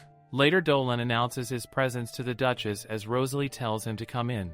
Once inside she asks what brings him here, to which he tells her that Countess Seth has an urgent letter for Rosalie. Later we see Rosalie sitting as someone says it is a pleasure to meet her. Rosalie asks if anything else was sent apart from this letter as the man mentions how he was only instructed to bring this. Rosalie uses a scissor to cut it open as she then reads through it. She says a non-monetizable word in frustration as Dolan asks if it is serious. Rosalie lights a match before mentioning it is nothing serious for now but that they must act quick. She mentions how a group of bandits have ambushed the route from Novetta Road and the LDC as the letter sits a burn. It is noted that Novetta is the only route where supplies will be moved in the future. She also mentions how the road is Imperial land, so they will need permission before entering, and also notes how her knight's skill must stay hidden until the territorial war. Dolan asks if she is okay as Rosalie says she is fine and that she still has to go to the capital for a while even though things are not going well. He tells her he will prepare a carriage, to which she tells him no as she does not want anyone to know she is leaving. Dolan protests but she tells him she must go by herself. Later we see Boots in a forest as Rosalie can be seen walking near a wall. She mentions how since there are few people here she can assume this is the entrance to the Imperial Palace. She notes how this must be where Debbie sneaks in and out of the palace as she sits slumped over. She wonders when he will come out. Not in the SUS way of course. Dusk turns to night as Rosalie still sits alone. She then looks up to see Debbie up on top of the wall as she yells for His Highness, which catches his attention. He then hops down from the wall before landing in front of her. He asks what she is doing here, to which she says she was waiting for him to come out. He offers his hand telling her to get up from the dirty floor as Rosalie sits speechless. He questioningly calls for the Duchess as the background around him seems to sparkle. She turns to the side as she mentions she has a cramp before he stares at her in disbelief. He then rushes over right in front of her before slowly pulling off her shoes as she yells, "Hold on guys, let me need to get a screenshot of this wholesome moment." Debbie mentions how it's likely due to her sitting for a while as he tells her to stay still. Rosalie does note how she actually feels a bit better now before noting how she does not know why Debbie is laughing. He asks if she is okay now, to which she says yes and thanks him. He then says if that is the case then he will wear this now, as she angrily tells him to give it back. Rosalie then asks if Sonia told her about how he was sneaking in and out of the palace. Rosalie nervously says yes, as she notes how she does not want to lie, but it would help avoid an unnecessary situation. She then switches the subject, saying she is here to make a deal with him. She questions her comment about a deal. She then mentions the place where the Baron of Rondell hides his slush funds and asks if Debbie would like to know where that is. Debbie sits stunned before he smiles and asks what she wants. She tells him she'd like the Novetta Road to be reinforced with Imperial guards. Debbie notes how it seems like Rosalie trades with the Countess of Seth using that route, to which Rosalie says yes and that they are important valuable items. Debbie also then deduces how the Duchess seems to not want to get involved before telling her he is not a hard-working crown prince. He mentions how he likes to sneak out and do pranks on others before saying he'd like to make another deal. I think a good deal would be you viewers subscribing and I continue to make content. Later we see the man in a fancy room putting on his coat. Someone calls him saying he is Bennick, to which Debbie tells him to come in. Bennick walks in saying these are the papers Debbie was looking for last time. This man is the eldest son of the Bright family. Debbie asks if there is someone who will take a look at these important papers, to which Bennick says he already took care of it himself. Debbie tells him well done as he holds the papers. Debbie notes how it is just like the Duchess said, as he also mentions how he did not expect it to take this long. He tells Bennick to keep investigating and be careful to not leak anything. Debbie then pulls out his cupboard as we see a black necklace sitting in there. He puts the papers in there as well before asking about the issue on Novetta Road. Debbie says he will be helping with that, which confuses Bennick, who recalls the prince earlier saying he did not want to join as it would be bothersome. We then go back to the scene where another deal was being brokered. Rosalie asks what it is this time, as Debbie tells her she will soon find out. Rosalie says it would be difficult for her to make this kind of deal, as Debbie tells her not to worry about it. He tells her it will not be too much of a price. In the present time he tells Bennick he has his reasons for all this. Rosalie is later seen asking to check the new weapons, as Aaron tells her no problem. The pair then spot Erudit before Rosalie asks where he is going. He says he is off to the library, as Aaron mentions how they are headed to the blacksmith. Rosalie smiles as she notes how the two men seem to have gotten close while she was away. Aaron says they should take Erudit along, as he probably didn't get the chance to look around the town. This prompts Rosalie to grab his shoulder and tells him to come with them. Erudit notes how Rosalie never seems to rest due to her work and decides to use this as a chance to get her a present. Erudit says sure to the two, as we later see the sign of a door. An arrow strikes near the bullseye, as Rosalie notes how she is a little disappointed about the scope. Aaron and the blacksmith though are staring in awe.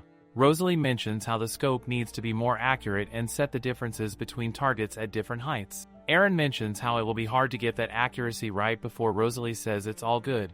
She then has a dark expression on her face as she aims the crossbow. She then fires out a shot which hits the bullseye again and again and again. She tells him they can use it, as it at least is way more usable than their previous model. She then asks how many of these they have, as both Aaron and the blacksmith stare in awe at her skills. The blacksmith says the amount she requested is almost done, to which Rosalie tells Aaron to check over them again to make sure it's all good. The blacksmith ushers the crew to proceed this way then. Erudit stands behind as he notes how amazing that was. Later we see Aaron ask Erudit if the Duchess is still here, to which Erudit says yes, but that she does not like the hot temperature inside. Aaron then tells the blacksmith that maybe he could make a dagger, as well as the blacksmith asks if the Duchess uses daggers too. Aaron calls her the master of daggers, as he asks Gilbert exactly how many crossbows there are.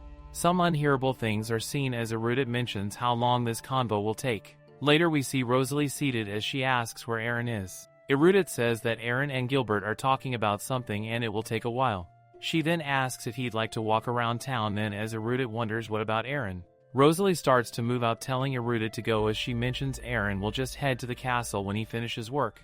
Erudit starts to move as well, saying he sees. Outside, Rosalie mentions how she is glad the people here are energetic and seem to have peace of mind. Erudit then talks about how, as far as he knows, Bella once owned the Duchess's property. He mentions how when she was in control the business operation was messy, and how even the previous head did not manage it well. He then catches himself as he nervously tries to say that thanks to Rosalie the issue is solved. This prompts Rosalie to say he is right and that she is curious why he would talk about this. He asks if she feels bad about this, to which she tells him the most important thing is to move forward. She then looks puzzled before asking him to have some tea first, as she notes how weak this boy is. Later in a room we see him seated.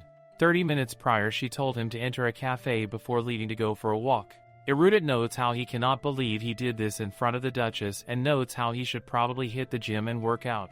He then turns as he hears some noises. It's a girl yelling, "Don't do this to a bunch of filthy animals." The three creeps ask her if they should go somewhere else to talk, as Erudet now stands telling them to stop, as the woman clearly does not like that.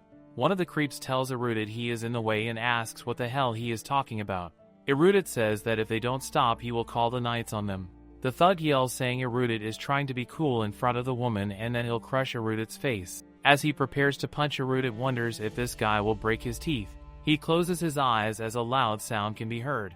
The doofus pulls back his hand to punch, as Erudet wonders if his teeth will get messed up. His eyes are closed shut before Rosalie comes flying in with a kick to the face. The lady is stunned as the idiot falls to the floor and Rosalie lands on the ground. Erudet stares as Rosalie has her fists clenched. Rosalie mentions grimly about how she understands the situation as the two other idiots start pulling out their weapons. They show off their daggers to her as Rosalie flips her own dagger while mentioning how she's not sure why they feel confident fighting against her with daggers. One of them goes in for a slash, asking what the hell she is talking about, but hits air as Rosalie easily dodges. She then gives him an uppercut using the handle of her blade. The other guy tries to go in for a stab, but she knocks the weapon out of his hand as she notes how she is the Duchess. She then throws up a kick, ending the man's ability to reproduce, as she mentions how killing these guys would be bad for her reputation. The guy falls over foaming from the mouth. As both idiots lay on the floor in great pain, Rosalie notes how unfortunate it is that her knife got scratched. She then calls for a nervous Erudet who sits on the floor. She offers him her hand and tells him that they should go now. Erudet seems to be enchanted by the Duchess as he says yes. Later in the nighttime, Erudet walks off the carriage as Rosalie calls him by name. She then hands him a dark blue box and tells him to take it. He opens the lid as he asks her what it is. His eyes widen and light up at the sight of it. It appears to be a necklace, as Rosalie tells him it is a glass strap that she went to buy earlier. She then smiles as she tells him she thought it would suit him well if he used it. As he carries the gift, she tells him now he may rest. Erudet stares at the gift and places his hand over it. Later in a well-lit room, Rosalie asks someone something. The man grabs a piece of candy and then mentions how Bella is currently trying to meet up with Marquis of Wendell. Rosalie then asks again why this is important. Nathan then tells her she previously mentioned how Marquis of Wendell is a coward and that it seems as if nothing appears to be happening from his end.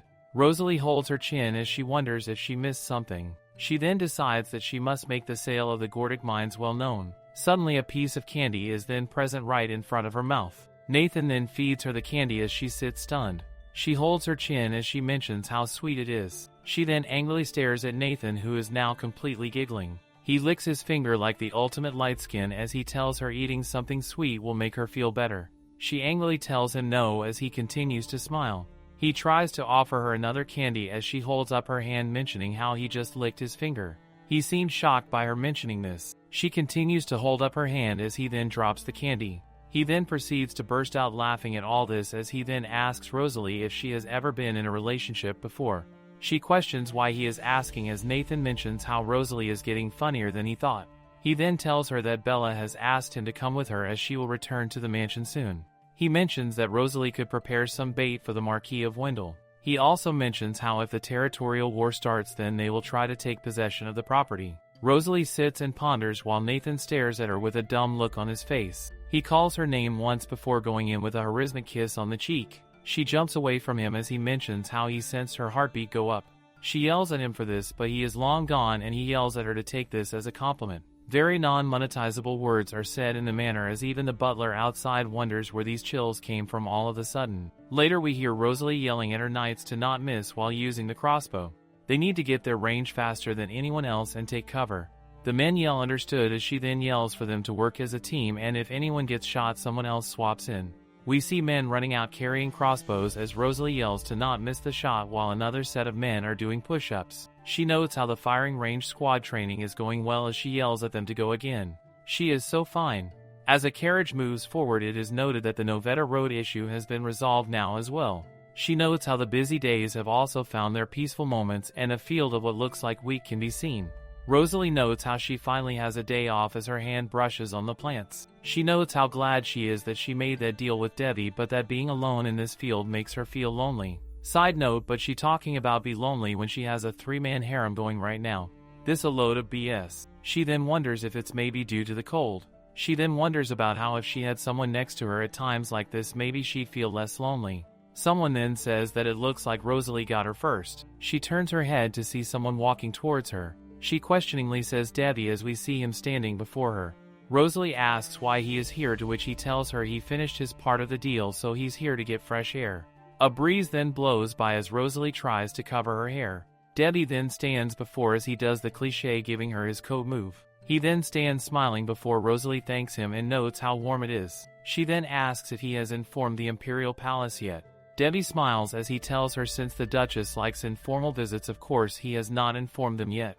She then questions how she did not see His Highness's portal request as he then dangles a necklace saying he used this. It is a Duke's art pendant for transportation. He tells her it was discovered over 300 years ago by the first Duke of Judehart as Rosalie stares at it and asks where did he find it. He then tells her he stole it as she then gives him a blank stare. She then hands it back to him as he tells her not to worry since the Imperial officials didn't even notice. She asks if there are any records of this thing's use, to which he says probably not as it is 300 years old. She then mentions how someone could see him using it, to which he tells her he is good at hiding suspicious patterns. Rosalie then brings up his reward and asks what he wants. To this he asks for her to give him a place to play pranks. Rosalie's face turns blue as she says no way. She asks if he means a workplace, to which he tells her yes. She has a grim look on her face as she mentions how proudly he is nodding. He then puts his foot forward and says he plans on leaving the palace and doing his work from the Duchess's mansion. He leans right next to her as he asks if this isn't too hard for the Duchess of Judehart to work out. She tells him fine and that there will be one condition, which is that his presence will be completely confidential. He smiles as he tells her he will assure that. She then stares at his eyes as she stands speechless for a moment. She mentions how they are like snow and clear as the sky. He asks her if she likes clear skies like this, to which she says that she likes them more than cloudy skies. I guess she doesn't like mushroom-shaped clouds then. Debbie then says well as Rosalie now stares up. He tells her she looks better on bright sunny days, which seems to stun her for a moment. She then closes her eyes and has a slight smile. She mentions what a stupid joke that is. The pair then walk off into the bright yellow field. Later it is sunset as Debbie holds onto the coat that he gave her. He pulls out some leaves that were left on it. As he holds them, he lets out a smile. Someone then calls for His Highness as they say it is Barry. He tells the man to come in as he sits by his desk. The servant alerts him that the lady of Count Ammons has arrived to see him. The servant also mentions that the lady told her to contact Debbie when he got home safely. Debbie then sits at his desk staring at a letter. He mentions how he has to do all this unfinished work before he can even go to the Duchess's manor as we see a pile of papers on his desk. He then notes how he truly does not have time to meet up with the snake for now. Debbie tells the servant to let the snake know that he is very busy right now and won't be able to meet up, to which the lady says yes, Your Highness. Debbie is then stunned by what appears to be a loud ruckus going on. He stands up wondering what is so noisy as we then see a green slimy snake calling his name. She crawls to him mentioning how he said he'd be busy for a while. Debbie asks the snake what is going on. The dirty reptile asks if there is something wrong. Debbie says there is not, but that he has a lot going on right now. He tells her it will be hard for him to meet with her for a while. The python is unhappy. The long scaly creature then slowly hisses, asking if this is because of Rosalie. Her ugly face looks downward as she asks if he has errands with Rosalie. She then looks up saying she knew it and that Debbie has changed and is getting weirder after not taking her advice. Debbie then calls the viper by name and tells her simply to stop. She tries to protest, but he turns away saying that they need to calm down first before talking again later. She slithers right behind him and tells Debbie to wait. She constricts on his sleeve as she tells him she did not mean it. He puts his hands on hers and calls her name. She yells his name back, smiling before he brushes her hand away and says that he will see her when he's all done. She darkly says what as Debbie continues to walk back into his room. The door is closed shut on the fake friend. She then holds her head up as she mentions how this is all due to Rosalie and that Debbie had never done this to her before. She mentions how she hates that Rosalie has taken Debbie from her and that this is annoying. The snake also notes that it is annoying to talk to Rosalie as well and that she hates how Bianca is getting pampered by Rosalie as well. The fake friend then starts to walk, mentioning how the first person to betray her was Rosalie. Her face looks like it came out of a horror movie as she stands thinking about all this. Rosalie is later seen mentioning how the Knight and the firing squad seem to be doing very well with their training and that they can now move on. Aaron says the training on his end is going well too, as Rosalie calls this a relief. She then tells Aaron she needs to go now then, as she then opens the door and is stunned. She says what the, as we then see Debbie has become a coach potato. As he lies, she mentions how he actually looks handsome as flowers start to appear. She then sits right before him as she notes how it doesn't feel real.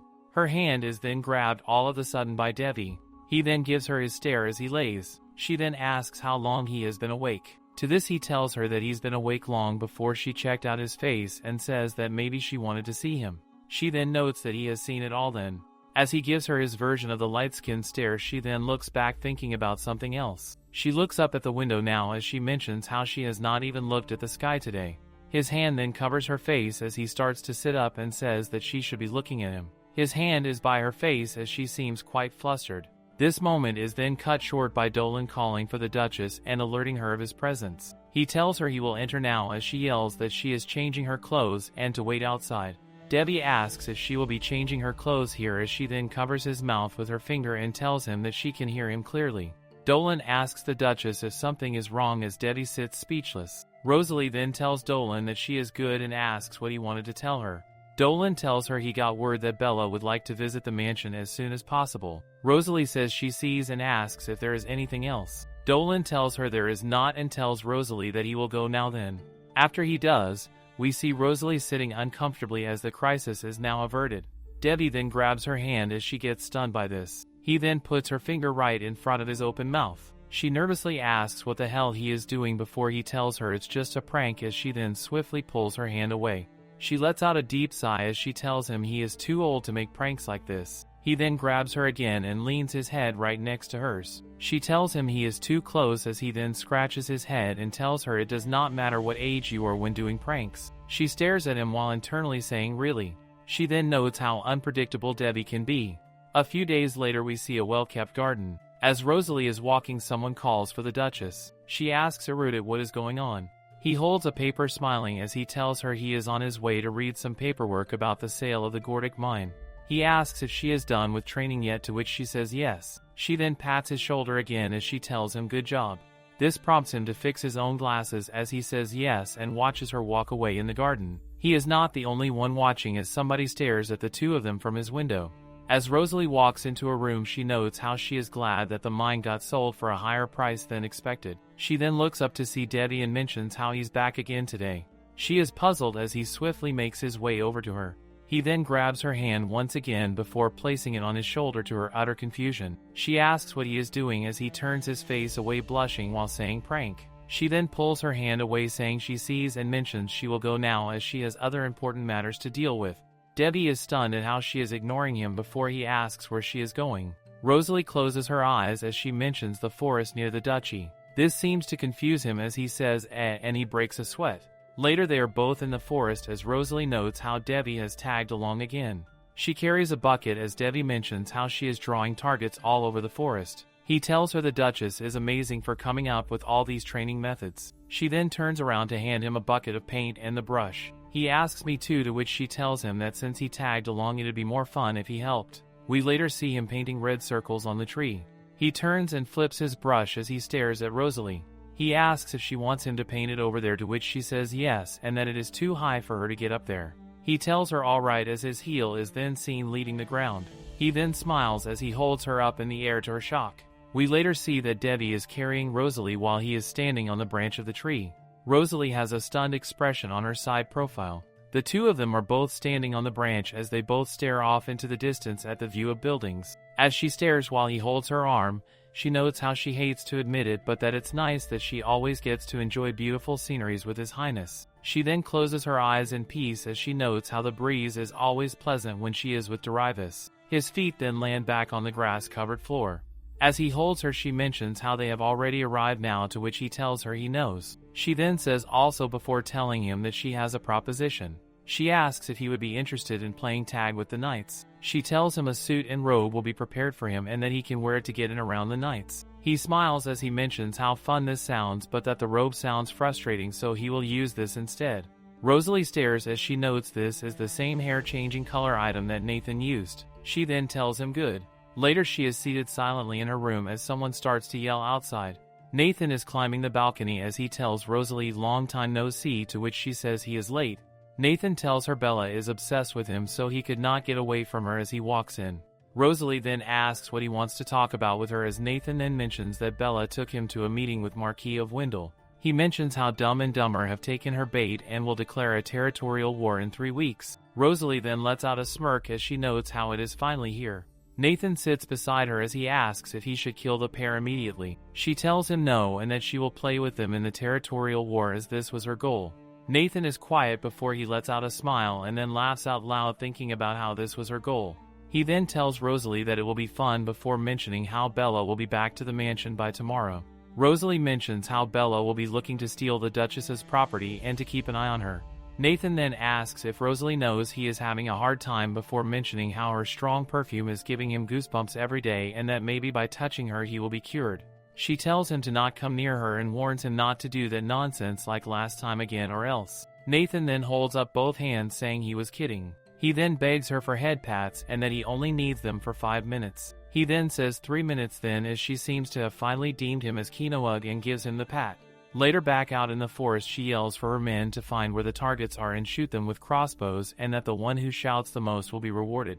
Sounds can be heard in the forest as men run around with their crossbows. One arrow flies in the air and hits a bullseye. The men yell to move on and to hurry. Rosalie stands behind a tree as the soldiers carry on. She notes how they all seem to understand the terrain and notes they are doing a good job as they are improving. She then looks up and wonders something. She notes how if Debbie could do that jumping, then she should be able to as well. She then closes her eyes as she feels the air all around her. She then opens them saying go, but then while in midair seems to have messed up. Her feet seem to have slipped off the branch as she now falls over. She notes how she did not expect the ricochet to be this strong as she closes her eyes, noting a bone might break. Then we see the feet of a man who seems to always be around her. Debbie tells her it will be okay and tells her to relax her body. A large snap can now be heard as Rosalie now turns back yelling for His Highness. She asks if he is okay, but he simply responds by asking her if she got hurt while holding her face. She asks what about him and if he is alright, but he pulls her to his chest and lets out a sigh. He tells her he is okay as she lays there. He then laughs, noting how he is glad he did not get hurt and how he really cannot take his eyes off of her. Rosalie says she did not expect this and will compensate if he is injured anywhere. He tells her he is okay and asks to stay like this for a while. Later he can be seen getting up as the adrenaline seems to have worn off. She then yells for him to take his shirt off right now as he nervously says okay. We then get to see his back, which seems to be badly bruised. She notes how he is really hurt and then asks why he was trying to hide his injury. He tells her it isn't that bad since he used his aura when he fell. Unhearable words can be heard as someone is nearby. The pair look up stunned as Debbie notes how if they get seen like this they will get in more trouble. Rosalie stares back as she notes he is right. He tells her to let him help then as he grabs her hand. They then are seen hiding together near a rock and behind some bushes. They really doing us dirty like this, man. Rosalie and His Highness are hiding when someone suddenly says they heard something. This causes Rosalie to twitch nervously, as getting caught now would ruin everything. The man approaching them notices a box of ointment lying nearby and wonders aloud if someone might have gotten hurt. Before he reaches the spot, another voice calls out to him, berating him for slacking off and announcing that the pair with the lowest score will be punished by the Duchess. The man quickly rushes off, clearly unwilling to risk punishment. Rosalie hurriedly gets up after he leaves, handing the ointment to His Highness and pointing out that he should apply the rest himself since the knights will be arriving soon. He leans forward, takes the ointment, and departs, leaving Rosalie feeling anxious. Later, Rosalie gathers everyone and makes an important announcement. They will soon be at war with Marquis Wendell. Her words shock everyone, and murmurs of confusion fill the air as they wonder what she means. Rosalie explains that the Marquis will be the one to declare war first. Aaron questions if that is why she has been training the knights and why she shut down the Gorethic mines. She confirms this and adds that, after her victory, she plans to claim the Titan mine as spoils of war. The wealth from the Rita mines will then revive their family's finances. Erdit expresses his concern, asking if she is truly confident in her victory. Rosalie responds coolly, swearing upon her family that she will not lose. She is so cool in my knees for her. Rosalie instructs Aaron to discuss military tactics with her later and tells Darren they will talk about the castle's internal workings as well. Both men immediately agree to follow her orders. She then calls out to Erdit, causing him to flinch. When they are alone, she tells him he is free to leave the Jute territory whenever he wishes. She adds that she does not hold him to the same expectations as Aaron and Darren since he has not been around as long as they have. However, seeing Erdit tear up at her words makes Rosalie worried. Erdit stands abruptly, stating that if she is trying to be considerate, he doesn't need such a favor. He storms off, determined to remain in her care until the end.as Erdit walks through the corridor. He berates himself for showing such a disgraceful side of himself in front of Rosalie. Suddenly, someone calls out to him. He stops and turns to see Bella approaching. With a mocking tone, Bella questions if Rosalie is the only one who can make him cry. She leans closer, whispering that if he wants revenge, she can tell him how to get it. Erdit, repulsed, recoils and smacks her hand away, covering his nose because of the overpowering perfume she is wearing. Bella shouts in outrage, demanding to know how a mere commoner dares to treat her like that. Two knights appear, asking what is happening. Bella, furious, accuses them of insolence, gritting her teeth as they plead with her to calm down. Before one of them can finish speaking, she slaps him, calling it an act of impropriety. As Bella continues her dramatic tirade, Rosalie approaches the scene and demands to know what is going on. Walking toward Bella, she coldly asks what she is doing with her staff. Bella angrily retorts, saying Rosalie should teach her knights some manners, and derisively adds, "What about you, bland auntie?" Bella continues, insulting Rosalie for appointing a paltry commoner to a managerial role and bringing uncivilized people into the castle. Without hesitation, Rosalie snatches Bella's hand.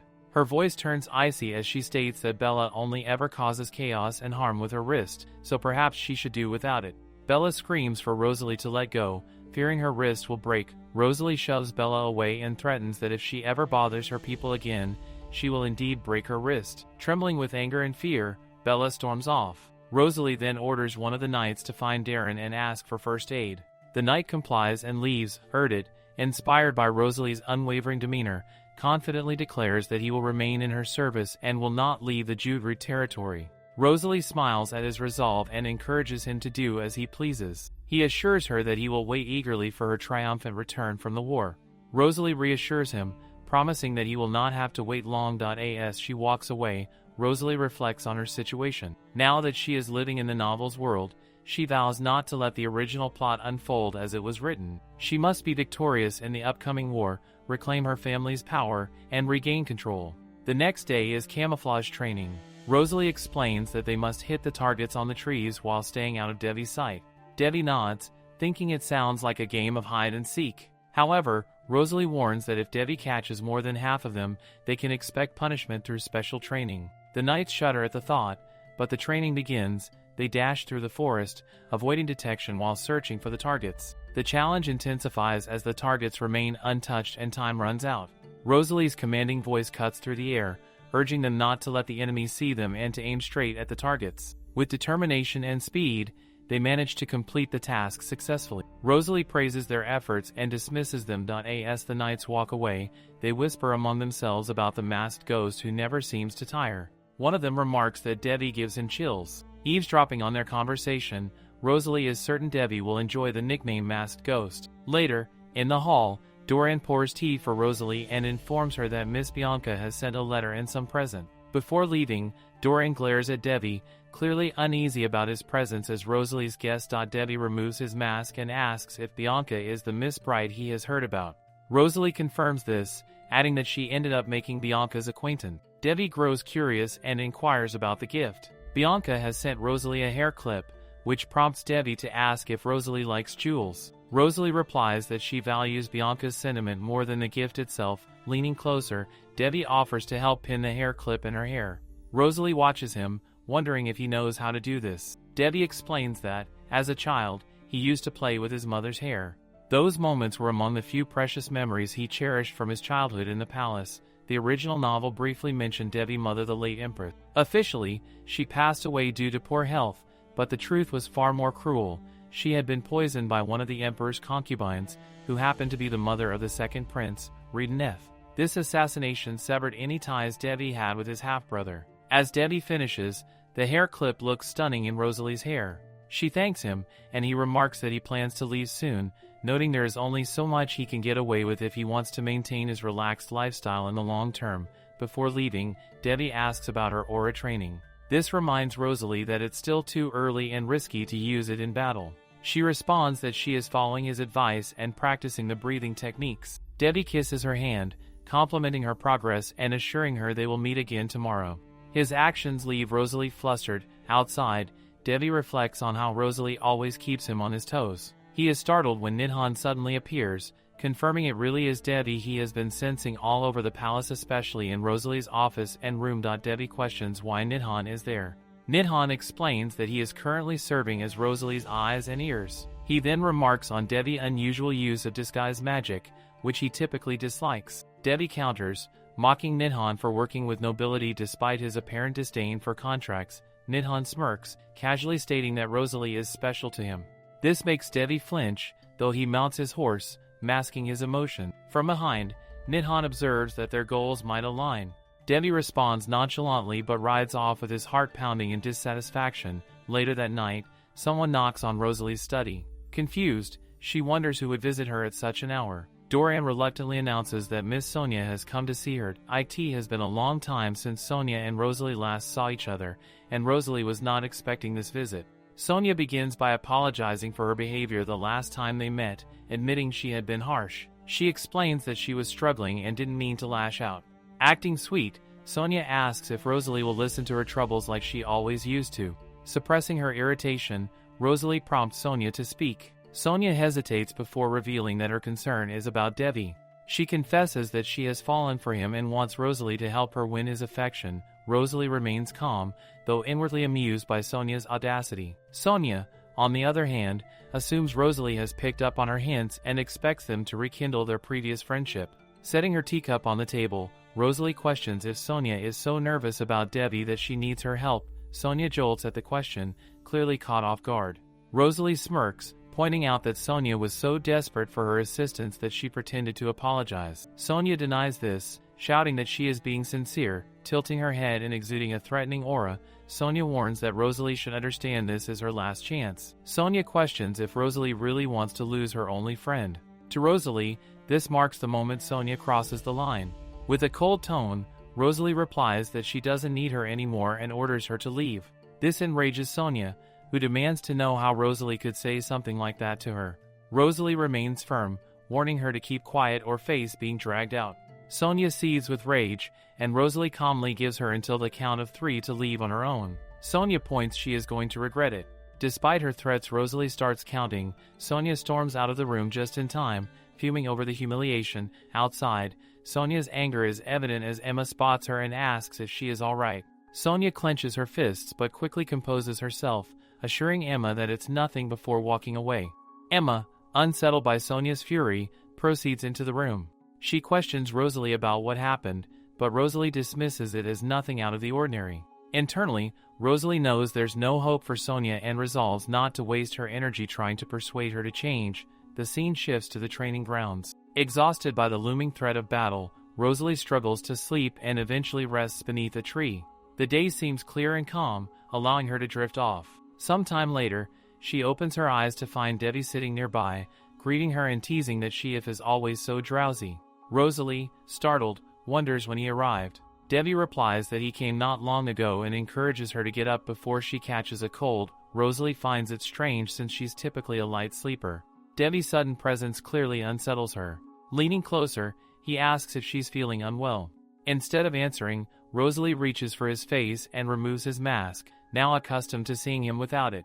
This act makes Debbie blush, but the moment is interrupted by Dorian calling out to Rosalie. Both of them flinch as Rosalie hurriedly replaces Debbie's mask before responding to Dorian. Dorian informs her that the shipment has arrived. Dorian, you ruined such a sweet scene, but I'll let it slide this time because you are a kind man.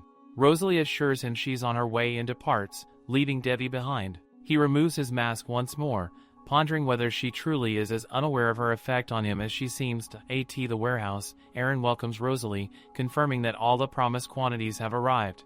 Rosalie orders the team to dispose of the existing inventory and begin using the new weapons immediately. Among the shipment is a mysterious box that wasn't part of the order. It comes with a letter. Rosalie opens the box to discover grenades. The letter wishes her success and explains that the grenades, created by wizards, are a gift. It also notes that the explosives may be exactly what she was hoping for. Rosalie had previously requested a portable explosive magic device as a contingency plan, and luck seems to be on her side. Recognizing their potential, she orders Arthur to store the grenades securely and ensure no one touches them. As Rosalie gives her instructions, she notices the knights staring at her. Arthur reassures her that they aren't upset. On the contrary, they've been admiring her more than ever. Rosalie finds this surprising, but Arthur elaborates that her recent accomplishments, including saving a knight from Bella's wrath, have earned her their respect. Even the masked ghost, Debbie, seems unable to rival her in their eyes. Rosalie raises an eyebrow, wondering if this is truly how they feel. Arthur flinches, realizing they might have been too casual in their behavior. He quickly offers to wrap up the remaining tasks, allowing Rosalie to leave. As she walks away, the knights begin whispering among themselves. One remarks in awe that they just witnessed the notorious Duchess smile.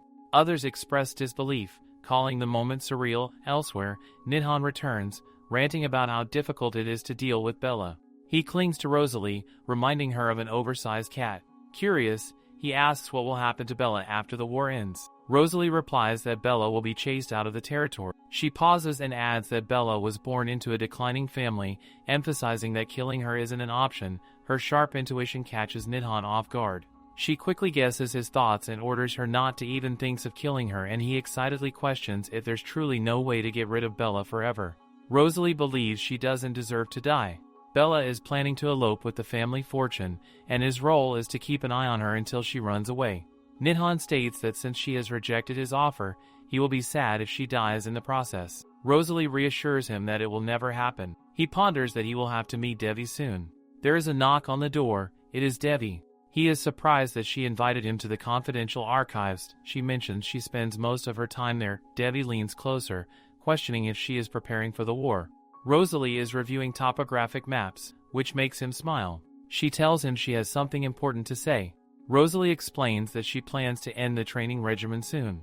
Devi believes it is a little early for that decision, but she further elaborates that he doesn't need to assist with training anymore. The first battle is about to begin, and she cannot involve outsiders in their operations any longer. Devi is a little astonished. Leaning slightly, he mentions that his powers can help her win, and he could contribute beyond training the knights. She expresses her gratitude for the help he has already provided, but insists on handling the next phase on her own.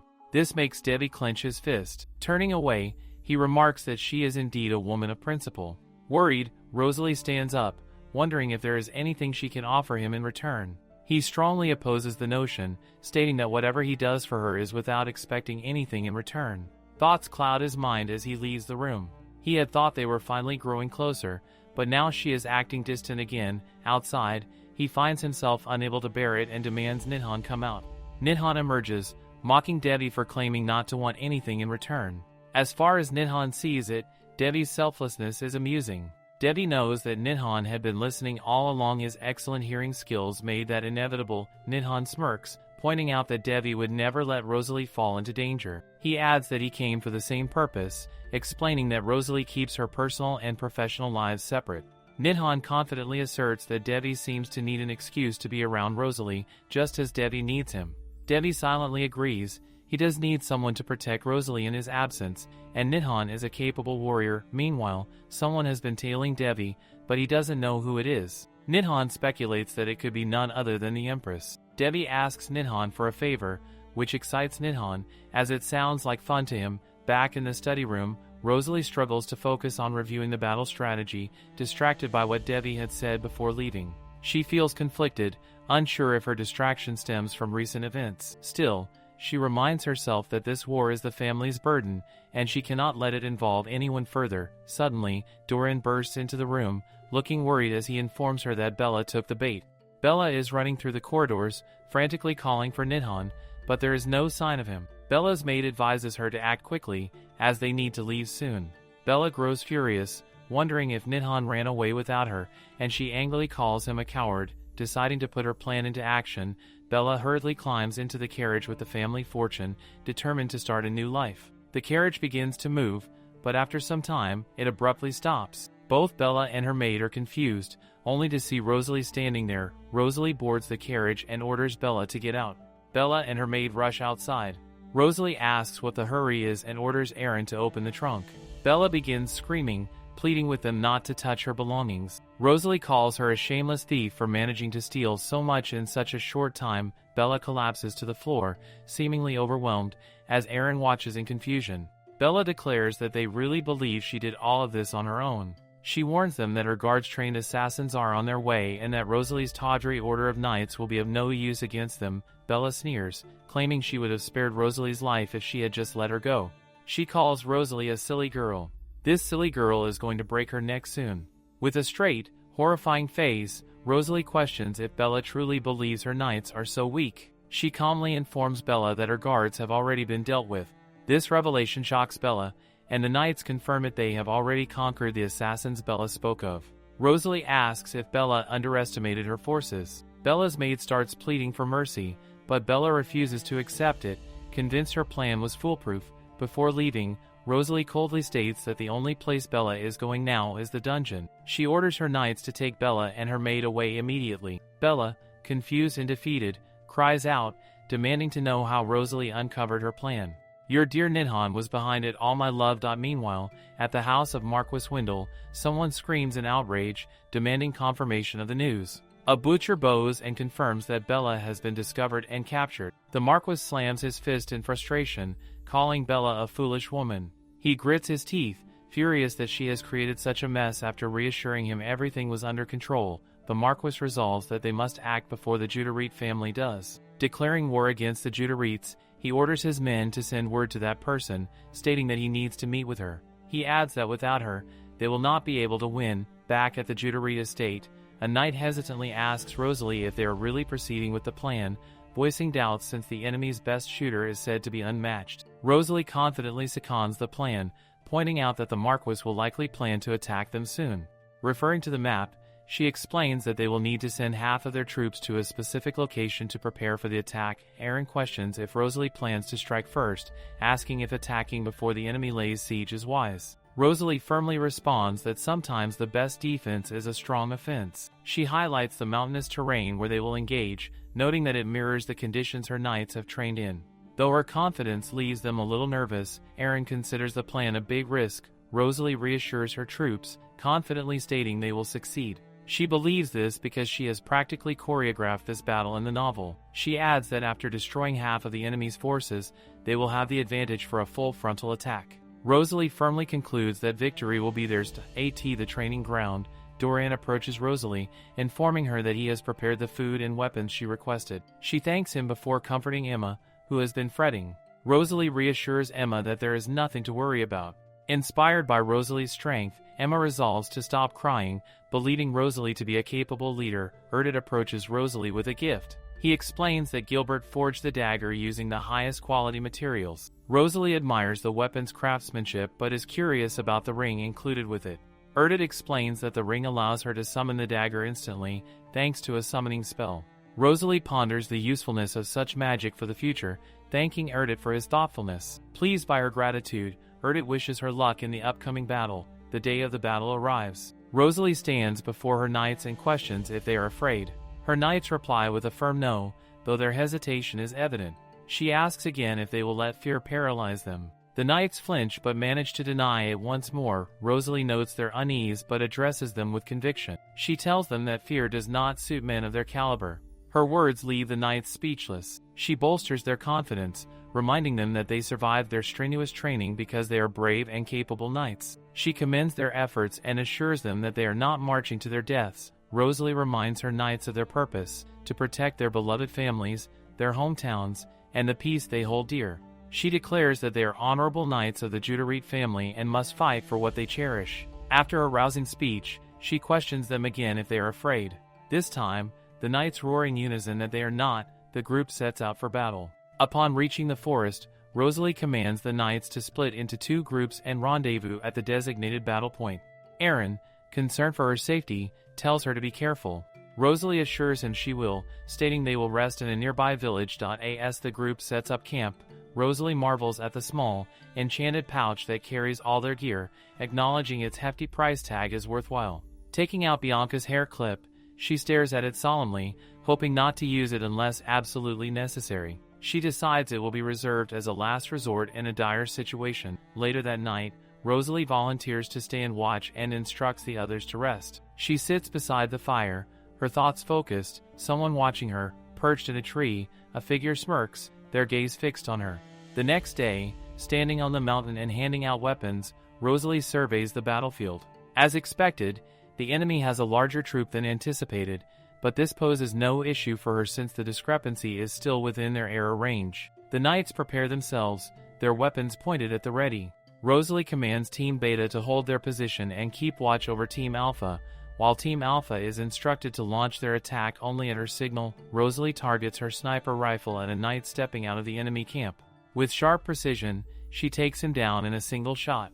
She immediately gives the signal for Team Alpha to charge. Confusion ripples through the enemy forces as grenades from Team Alpha land amidst them, exploding in a fiery chaos. The enemy knights, taken by surprise, scream for reinforcements and attempt a disorganized siege. Rosalie coolly directs her troops. She orders Team Alpha to pursue the disoriented enemy forces while commanding Team Beta to hold their ground, maintain the attack, and ensure the enemy is wiped out before sunrise. Joy, watching the battlefield ablaze, is amused by the scene and marvels at how the enemy is now at their mercy. Rosalie calls out to Joy, instructing him to lead an assault on the opposite flank. He nods, believing wholeheartedly in Rosalie's leadership and confident they can achieve victory. Marquis Wendell's knights, desperate, charge at the Judarite forces. Joy throws a grenade toward the cliff edge, and with perfect timing, Rosalie snipes the grenade in midair, causing a massive explosion that sends the enemy plummeting. As the battle winds down, Rosalie orders her troops to assemble, noting that they are nearing the end of the skirmish. She informs them that she will patrol the perimeter to ensure everything is secured. In the forest, Rosalie's sharp eyes catch sight of a man's corpse. Upon closer inspection, she notices the injuries are not from an ordinary sword. The precision suggests a skilled swordsman, leading her to wonder if this individual might be an ally or foe. As she scans her surroundings, she spots Nidhan in the distance. She calls out to him, and he smirks, greeting her with a casual remark about how she has finally found him. Rosalie's expression turns cold as she questions why Nidhan is here. Unbothered by her tone, he tells her not to look at him that way, explaining that someone had asked him for a favor. Rosalie furrows her brows, confused by his cryptic words. Before she can press further, something catches her eye. She immediately orders Nidhan to get down, sniping an enemy knight from the Marquis's forces who had been sneaking up from behind. Nidhan silently observes her, thinking to himself that he and Devi truly have no reason to worry about Rosalie's safety. Once the threat is neutralized, Rosalie turns to Nidhan, once again demanding to know who asked him for the favor. Nidhan, however, refuses to divulge any details. Rosalie sighs and steps away, dismissing the matter. She instead commands him to return to safety, warning that the battlefield is no place for him, but Nidhan stubbornly refuses, claiming he has no intention of leaving after coming all this way.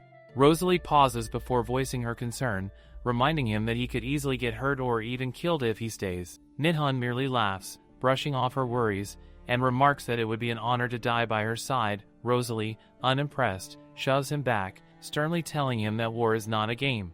Nidhan stares at her for a moment before grabbing her arm. With an unwavering gaze, he questions whether she is not even slightly tempted by his talents. He points out that she is neither scared nor enticed by his talents. Rosalie sighs, knowing full well that she had already used him to spy on Bella. Still gripping her hands, Nidhan suggests she could use him for much more. For instance, he offers to sneak into the enemy camp and assassinate Marquis Wendell right away.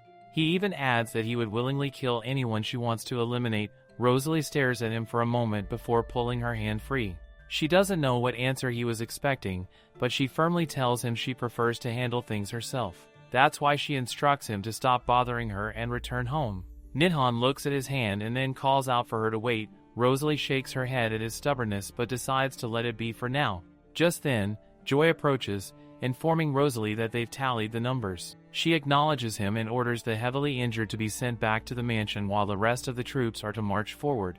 Joy glances at Nidhan, curious about his presence, and questions who he is. Rosalie curtly responds that Nidhan is someone who shouldn't be here. Nidhan, with his usual dramatic flair, remarks that Rosalie is as cruel as ever. Joy, confused by the exchange, decides to take his leave. Later that night, Joy expresses confidence that victory is within their grasp. However, Rosalie remains cautious, knowing that every war holds unforeseen variables. As they speak, a messenger pigeon arrives with a note. The message is from Aaron, who confirms that his team is marching forward without any issues. Rosalie feels relieved, confident that they will be able to join forces by tomorrow. She tells Joy to get some rest, then walks over to Nidhan and informs him that he can sleep at the camp for the night but must return home tomorrow. Nidhan shrugs, saying he will keep his distance since he doesn't like crowds. Rosalie stares at him in silence before walking away. From a distance, Nidhan watches her and reflects. This is his first time protecting people instead of killing them. He senses someone approaching and immediately recognizes the confident stride and heartbeat hits Rosalie. She hands him a set of blankets enchanted with an insulation spell and tells him to stop by the camp in the morning to collect his ration. Without waiting for a reply, she turns and leaves. Nidhan sniffs the blankets, finding them warm and oddly comforting. The next morning, Rosalie mounts her horse and leads her forces to join Aaron's team. Aaron is visibly pleased to see her and greets her warmly. Dismounting, Rosalie asks for an update.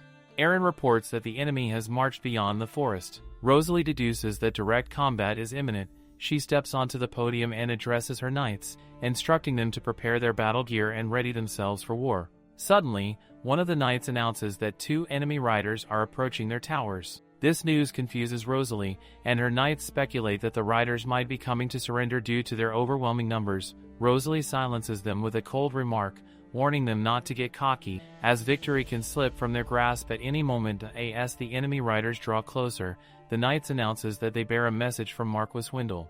Upon arrival, the enemy knight declares that the Marquis, in his supposed graciousness, is offering them a chance to surrender. If they comply, he will spare their lives. The knights begin murmuring in outrage at the audacity of the offer. Rosalie, however, remains silent, her gaze cold and calculating. The enemy knight reiterates the offer, urging them to surrender now. Uncle Marquis is about to taste his death soon. After a moment of silence, she orders Joy to present their reply. Joy takes aim and fires at the first knight on the spot. The second knight, horrified, demands to know what she thinks she's doing. Rosalie answers in a calm, icy tone, stating that the action should serve as a clear response. The knight helps his injured companion, pointing out that they should disregard the Marquis's generosity, warning that they will regret it. Aaron wonders what is making them so confident, and Rosalie is equally unaware of the reason. The messenger, upon reaching the Marquis's camp, is escorted by other knights. They inform the Marquis that the messenger has arrived. The Marquis, after hearing the entire story, threatens Rosalie, warning her to be ready for what is to come. On the battlefield, Rosalie orders her forces to break through the enemy's defenses. She raises her hand and commands her knights to attack with all their strength. The battlefield erupts into chaos as Rosalie's knights dominate the Marquis's forces. Rosalie spots the Marquis and rides toward him. However, a knight from behind attempts to attack her, but Nidhan intervenes just in time, slashing the attacker down and declaring that no one will lay a finger on Rosalie. She continues her charge toward the Marquis and, in the nick of time, reaches him. Pointing her weapon at him, she demands to know who will save him now. The Marquis stares at her before smirking. He mentions that if she had surrendered earlier, he wouldn't have resorted to such measures. He then brings out a purple gem-topped staff, revealing that allied forces from the Rentiel Kingdom will arrive at his signal.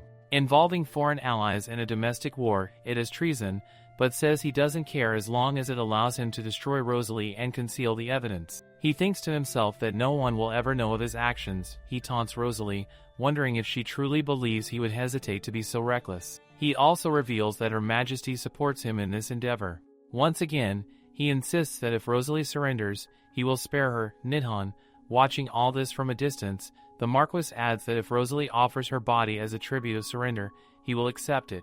Nidhan moves to attack, but Rosalie signals him to stop. Rosalie then produces a hair clip, questioning the Marquis if he knows what it is. He laughs mockingly, ridiculing her for seeking a consolation prize and accusing her of sinking to a new low. However, Rosalie reveals that the hair clip allows its wielder to record sounds and shapes around it, sending the mirrored images to its paired counterpart. She explains that it is commonly used by young nobles to confess love, but she has instead used it to report his treason to His Majesty. In the original plan, the Marquis Wendell never relied on foreign allies, thanks to the widespread rumor that the Crown Prince supported Duchess Judith. Nonetheless, Rosalie prepared for every possibility, knowing firsthand how unpredictable war can be. Rosalie declares that she is willing to let the Marquis live if he admits defeat. Unlike him, she does not need his body as a tribute.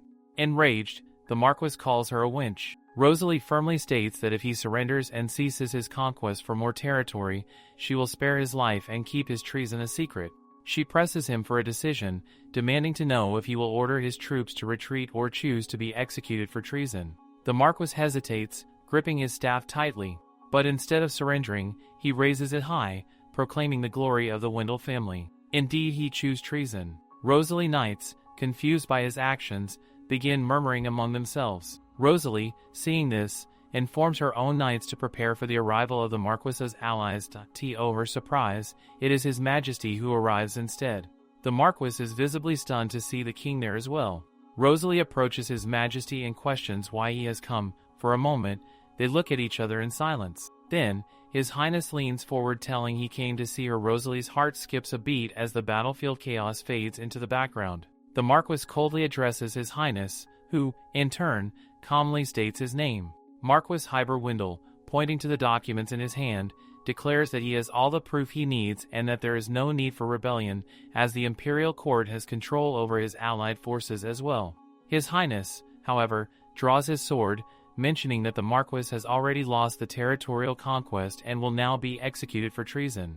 The Marquis pleads for his life, stepping back in desperation, but His Highness moves forward with determination, sword in hand, stating that the Marquis should never have made such filthy choices in the first place. Without hesitation, he ends the Marquis's life. Debbie then steps forward, kneels before Rosalie, and kisses her hand, declaring the victory hers. Rosalie, amused, asks since when he had planned all of this. Debbie replies that it has been a while. Rosalie thanks him for his assistance but admits she should have prepared better backup plans. Debbie hurriedly explains that he did not mean to interfere with her plans, but the Marquis was committing illegal acts that could not be ignored. Rosalie nods in understanding. Aaron suddenly approaches from behind, worried if Rosalie is injured. She reassures him that she is fine and directs him to tend to the critically wounded first. She mentions that a healer should be waiting for them in the village and instructs that the rest of the wounded be treated as soon as they return home. Debbie, still concerned, asks again if she is truly unharmed. Knowing she would never admit her pain to him, he insists she not hide her injuries, reminding her of her promise not to make him worry. Rosalie reassures him once more, smiling faintly. One of Debbie's knights informs him that he must head to the Marquis's castle as preparations are complete.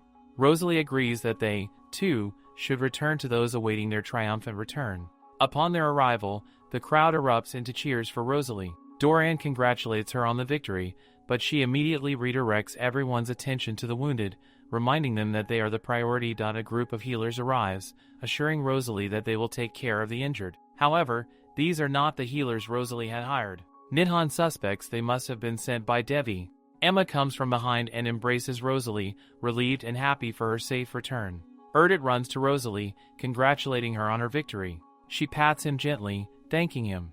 The news of Rosalie's victory soon becomes the talk of the capital. Later, Nidhan hops through the window, curious about what Rosalie is doing. She replies that she is working. Nidhan notices the stack of letters she is writing and asks if that is her work.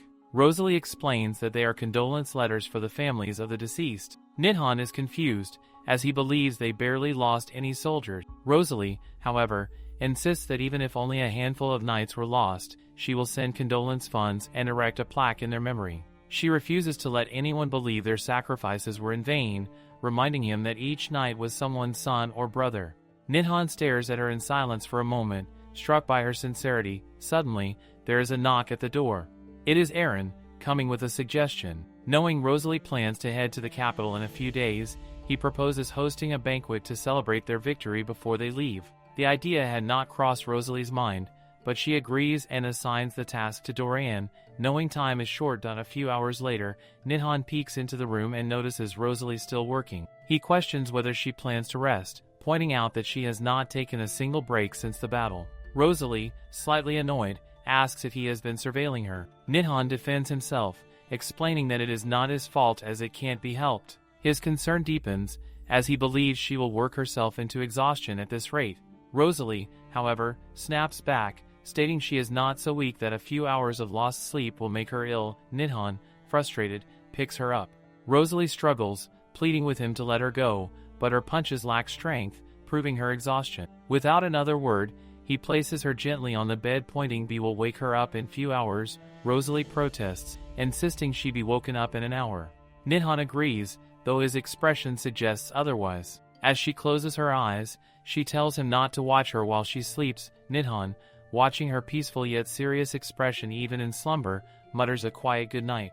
A post-war party is being held to celebrate the victory. Rosalie looks stunning. Emma asks which earrings she would like to wear. Rosalie explains that she is attending a post-war celebration, not a ball, but reassures Emma that her formal regalia as a knight is beautiful enough. At the party, Rosalie raises a toast, thanking everyone for their hard work and heroism, which defended the Jewroot legacy. She encourages everyone to enjoy themselves, and the lively atmosphere of the celebration is clear. Everyone is having a great time. Erdit's eyes catch Rosalie, and he compliments her formal regalia. She is pleased to hear it, taking a sip of her drink. She then asks if he is enjoying the party. Erdit admits he usually doesn't enjoy parties like this, but says he's having a surprisingly good time at this one, though he speaks with some reluctance. He then asks if she will honor him with a dance. Rosalie, smiling, tells him she is a bad dancer and instead suggests they toast. Erdit happily agrees, and they raise their glasses together. Aaron notices this interaction and rushes toward them. Rosalie teasingly encourages Aaron to take Erdit with him, joking that he shouldn't waste his time with someone as boring as her. Aaron drags Erdit away, leaving Rosalie amused as she lets out a small laugh. Feeling the need for some fresh air, she steps outside, preferring the quiet over the loud and crowded atmosphere inside. From behind, Debbie suddenly greets her, startling her slightly. However, Rosalie is now used to his habit of appearing out of nowhere. This confuses Debbie, who asks what she means by a jump scare. She explains it's like seeing a ghost, but internally notes that the movie reference might be lost due to cultural differences. Debbie compliments how stunning she looks in her formal regalia for the victory celebration dinner. He notices that she hasn't danced yet and remarks on it, leaning in points she did drink, but Rosalie, slightly nervous, admits she is a poor dancer and adds that she isn't even wearing a dress. Debbie reassures her that the regalia suits her better than any dress and insists he's a great dancer. Rosalie smiles before placing her hand in his, and they begin to dance. Nervously, she accidentally steps on his shoes. Debbie laughs it off, thanking his choice of thick leather shoes. Rosalie reminds him she had warned him about her lack of dancing skills. He playfully places his hands on her waist, lifts her up into the air, and starts spinning her around. Rosalie insists she's getting dizzy, but Debbie spins her once more, making them both laugh with joy. Afterward, Rosalie pours them drinks and thanks Debbie for his help during the celebration. Debbie responds that he would do anything for her. Rosalie hesitates and admits she thought he helped because of Sonia, causing Debbie to look confused. She explains that if they had lost, Sonia would have been in a tricky situation. Debbie denies this, clarifying that Sonia has nothing to do with it and they're just friends. He gazes at Rosalie, making her blush, and she quickly brushes it off, saying she must have misunderstood. Debbie stands, relieved that they cleared the misunderstanding, and leans in slightly before stepping away. His hand reaches for hers, but instead, he grabs the bottle and points out that over-drinking isn't good. He then suggests taking her to her room, as she must be drunk. Rosalie thanks Debbie for his thoughtfulness. Reaching her room, she thanks him once again for escorting her safely. He hopes he hasn't wasted her time tonight, but Rosalie reassures him that she enjoys spending time with him. Turning to greet him goodnight, she starts to leave, but Debbie stops her. He whispers a soft goodnight before walking away. Rosalie stands there, her heart pounding in her chest, but she brushes it off, attributing it to the alcohol. The next day, a knock echoes in Rosalie's study. She questions who it is, and Darren informs her that before Madame Bella faces her sentencing, she has requested tea with Rosalie. Contemplating her response, Rosalie feels no desire to endure Bella's whining, but she has never punched a woman before, and she is not about to start now. With a dismissive wave, she orders the tea to be brought to her office. When Bella enters Rosalie's office, she sees Nidhan standing behind Rosalie and immediately accuses him of betraying her, claiming he told her he loved her. Unfazed, Nidhan replies that it was a lie, he was merely pretending to love her. Bella becomes hysterical, swearing to kill him. Rosalie, calm and resolute, announces that Bella is no longer a part of their family. She declares Bella will be stripped of all her assets and banished from the dukedom. Falling to the floor, Bella pleads desperately, begging for another chance, reminding Rosalie that they share a mother-daughter relationship. Rosalie coldly questions whether Bella still deserves to call herself a mother after the way she abused and exploited her. She points out that Bella should be thankful for being spared, considering her embezzlement of funds and her plot to incite war against her. Bella, unwilling to return to the life of a commoner, becomes enraged. Muttering to herself, she blames Rosalie for everything. Deciding she won't die alone, Bella lunges at Rosalie, determined to kill her. Before Bella can act, Nidhan steps forward and slashes her down. Rosalie, stunned, demands to know why he did that. Nidhan explains that Bella was trying to kill her. She had been holding poisonous herbs in her hand and likely planned to force them into Rosalie's mouth. Aaron confirms Nithan's explanation, adding that even the smallest amount of the poison could be lethal. Both agree that Bella should have been executed long ago, as her obsession with revenge made her a constant threat. Rosalie reflects on the situation and concludes there is only one person who could have smuggled poison to Bella within the palace: Callie, a maid. Rosalie orders her men to find Callie and declares her a wanted criminal. She instructs them to alert other families and report any sightings of her. Both Darren and Aaron affirm her commands. As Rosalie walks away from Bella's lifeless body, she muses that she had been merciful in sparing Bella's life, but Bella ultimately forfeited her chance to live. Leaving her office, Rosalie encounters Erdit, who beams when she says she was looking for him. She explains that she can't use her office for work and needs to relocate to the library. In the library, Erdit, visibly annoyed, questions whether they should have confidential documents around a man of dubious background like Nidhan. Nidhan, unimpressed, mocks him, claiming Rosalie already knows everything about his past. Erdit remains dissatisfied, asserting that Nidhan is a bad judge of character. Rosalie watches the interaction, noting that the two clearly don't get along. Erdit complains that Nithan's presence distracts Rosalie from her work. Nidhan, unfazed, winks and retorts, "Who cares?" This irritates Erdit further, prompting him to demand an explanation for Nithan's behavior. Nidhan counters, believing Erdit was the one who started the argument. Frustrated, Rosalie commands both of them to be quiet, and they fall silent immediately. Later, Rosalie discusses her plans with Erdit. She explains that when they receive indemnity from the palace, she wants to use the funds to improve the living standards of the citizens in the dukedom. Nidhan offers to devise a project plan, and Rosalie smiles, admitting she was looking forward to it. Nidhan peeks at Ira, distracted because of the loud sound of his heartbeat. The next morning, the maids are seen preparing the carriage as Rosalie gets ready to leave for the castle. She entrusts the castle to Aaron's care. Aaron, however, once again asks if she is certain about not taking any guards with her. Rosalie assures him that she will be fine since Nidhan is accompanying her. Annoyed by Nithan's presence, Erdit reluctantly wishes her a safe trip. Before departing, Rosalie instructs Erdit to take care of the castle, expressing her confidence in his abilities to handle things better. As the carriage departs with a magic barrier, it safely reaches the capital. Upon arrival, His Highness steps forward and offers his hand to Rosalie.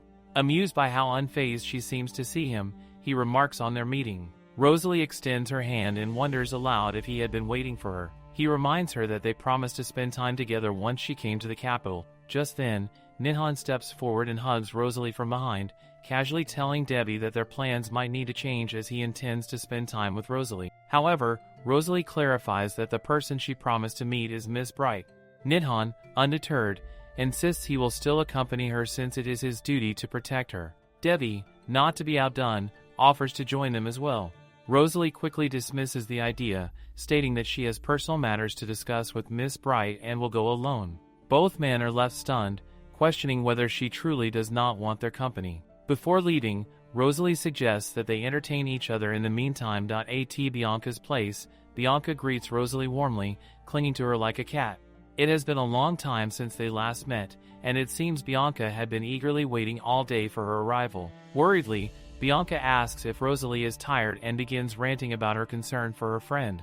Rosalie, however, cuts her off, asking if she can hand over the hairpin first. Surprised and slightly flustered, Bianca questions why Rosalie never mentioned this earlier. Rosalie demands to know if Bianca is certain she did not see anything suspicious. Bianca admits she doesn't know what it is but confirms that she followed instructions as told. Rosalie fears that if anyone discovers Bianca's involvement in the war, she could face unexpected dangers. Rosalie reassures Bianca with a pat on her shoulder, praising her for doing a good job. Bianca, visibly relieved, inquires about Rosalie's well-being. Rosalie reassures her that she is all right.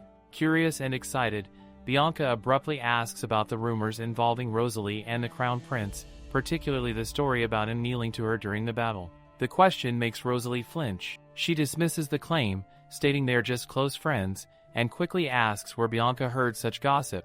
Bianca explains that it has been the talk of the salons and that a royal guard allegedly witnessed the event firsthand. Bianca finds it hard to imagine His Highness kneeling for anyone, given his aloof and charismatic nature, which some find intimidating even when he smiles. She remarks that such traits are precisely why many women are enamored with him. Rosalie reflects silently, noting that in the original plotline, Debbie was not meant to be approachable. Tilting her head thoughtfully, Bianca comments that his demeanor was one of the reasons she initially admired him, but assures Rosalie that she likes her much more now. Bianca insists that Rosalie spend the entire day with her since it has been so long since they last met, and Rosalie agrees. At the dining table, Mr. Bright greets Rosalie, and she greets him in return. He encourages her to call him Binnock since he is currently serving as a royal guard. Bianca playfully suggests that Binnock join them for dinner, explaining that she has been bored with her entire family away visiting their lands. When Rosalie questions why Bianca did not join them, Bianca admits that she enjoys the hustle and bustle of the busy city. Binnock, lost in thought, wonders if His Highness truly did all of this for the Duchess. He recalls how His Highness's face seemed to soften every time her name was mentioned. Binnock's gaze lingers on Rosalie, prompting her to ask if there is something he wishes to say. Embarrassed, he quickly apologizes for making her uncomfortable. Bianca, worried again, asks Rosalie if she sustained any injuries. Rosalie reassures her that she is fine and questions Bianca's concern. Bianca explains that seeing the scar on her brother's face always pains her heart. Rosalie, however, insists that a scar is a medal of bravery and evidence of courage, which impresses Binnock. Later that evening, as Rosalie prepares to leave, she reassures Bianca that she does not need to escort her outside, citing the cold weather and the proximity of her carriage. Bianca had initially planned to have her brother escort Rosalie, but he had gotten drunk since he is a lightweight. Before Rosalie departs, Bianca advises her to go straight home, warning about armed thieves roaming the city. Rosalie promises to head straight back, noting that she is feeling a bit tipsy herself. Reaching her carriage, she finds Debbie leaning against it. Surprised, she asks how long he has been waiting. He replies that he hasn't been waiting long. Debbie questions if she has to go somewhere else. Rosalie tells him there is anywhere she has to go. Debbie then offers to follow her carriage on horseback for a while before heading back to the palace, given the late hour he plans to meet tomorrow. Rosalie glances at him, wondering if he had been waiting to escort her home. Noticing how tired he looks, she grows concerned if the diplomatic conflicts with the Kingdom of Rentil are troubling him. As she boards the carriage, she questions why he didn't stop the Marquis earlier if he had the necessary intel. Debbie explains that he knew she wanted to fight the battle herself. By doing so, she was able to claim her achievements, and the war was won, which was what they all needed. As he finishes speaking, he lightly sniffs a strand of her hair. Rosalie stares at Debbie for a while before she suggests if there is something he wants from her. He questions if she really wants to help him, to which she explains that she wants to assist him too. In response, he tells her to call him by his name. This shocks her, and she questions if this is really what he needs from her. He nods at this, and she hesitantly calls him Mr. Debbie. Debbie demands that she drop the honorific. She then calls him Debbie, and he replies back, calling her Rosalie. They both stare at each other in silence. Debbie immediately suggests that she should get going now. Rosalie greets him goodnight before leaving. Before she departs, he makes it clear that he won't take it back, even if she tries to return it. This confuses her. What is he talking about returning? The next morning, Emma calls Rosalie over to see the jewels of a famous designer. The jewels are unimaginable in beauty and grandeur. Rosalie realizes that this must be what Debbie was talking about last night. She then notices a letter on the table. It says that he sent the jewels to her in hopes it will make her day. This much jewelry could make my 7 generations' days. She remembers the day when Debbie asked if she liked jewelry, to which she had replied that she appreciated the thought of preparing a gift. This memory makes Rosalie smile as she admits that her day has indeed become better. Later, a group of women can be seen talking about Rosalie. One of the ladies exclaims that Rosalie was like a goddess on the battlefield, and even the crown prince bowed to her. Another lady wonders if that's true. This reminds them of the rumor that Rosalie is Sonia's friend. Sonia confirms that they have been friends since childhood. Someone then asks Sonia if she has heard anything about the battlefield, such as what happened with the crown prince. Sonia states that Rosalie has been quite busy and there isn't much that would pique their interest. However, this raises questions among them. They all wonder aloud, what could it be? Sonia remarks that just a few months ago, Rosalie could hardly kill a fly. Isn't it strange that she led an army into battle? Another woman agrees, saying it's true that Rosalie has always been timid, unable to look people in the eyes. and would tear up at any criticism. She used to hide behind Sonia. Sonia then remarks that the rumors must be true. It's not like the Duchess would claim the royal army's achievements for herself. This makes everyone think that the rumors must have been exaggerated. They mockingly speculate whether Rosalie would stoop so low as to claim the royal army's achievements as her own. That, they agree, would be disgraceful behavior and make her unworthy of her title. As murmurs spread against Rosalie, all stemming from Sonia's single remark, Bianca slams a newspaper onto the table and insists they need to do something about it. Rosalie prompts her to calm down, but Bianca is unable to contain her frustration. Rosalie explains that so far, the rumors have had no material effect on her, but Bianca suggests tracing who started the rumors. Bianca explains that one of her friends at the salon told her about it, so it must have originated from there. Bianca urges Rosalie to stop the rumors immediately, but Rosalie believes they will die out on their own. Bianca counters, saying that rumors, if left uncorrected, become unspoken truths and could tarnish Rosalie's reputation. Rosalie reflects on her order of knights, who have quietly cooperated for the sake of the dukedom, even when faced with death on the battlefield. Normally, she doesn't care about idle chatter, but this particular rumor bothers her. Bianca wonders if there's nothing they can do. She suggests that the best way to silence a rumor is to cover it with a bigger scandal. Rosalie agrees and instructs Bianca to hold a salon event for her. She also mentions that she would like to meet Bianca's brother, Sir Bank. Later, Nathan runs toward Rosalie, asking if he can stay with her now. Meanwhile, Devi questions Rosalie, saying he heard that Bianca dropped by. Rosalie explains that there's a strange rumor going around, which is why she has to hold a salon party. Devi suggests issuing an official decree, but Rosalie dismisses the idea, saying an official decree won't stop people from talking. That's why she plans to cover the rumor with a greater scandal. Devi asks when the salon event is. She tells her in less than 4 days. Devi then advises her to wear one of the jewels he gifted her. He assures her that anyone she chooses will work. 4 days later, at the salon, a carriage stops, and Rosalie is informed they have arrived. Sonia can be seen there too. Bianca, spotting Rosalie, calls out to her. Everyone starts murmuring, speculating about what made Rosalie attend the salon. Her jewelry sparkles brightly, drawing attention. Sonia glares at her, amused to see her attending the salon. All the ladies in the salon are unable to believe that Rosal has actually come, wondering if she has heard the rumors. As expected, salon is the best place to spread such rumors. One of the women cautiously peeks at Rosal and asks if it is true that she plans to join them. Rosal responds with a composed smile, saying she has heard that this event is popular with many and hopes her presence isn't an intrusion. Bianca happily exclaims that it is not the case at all, but another lady, visibly uneasy, hesitates before responding.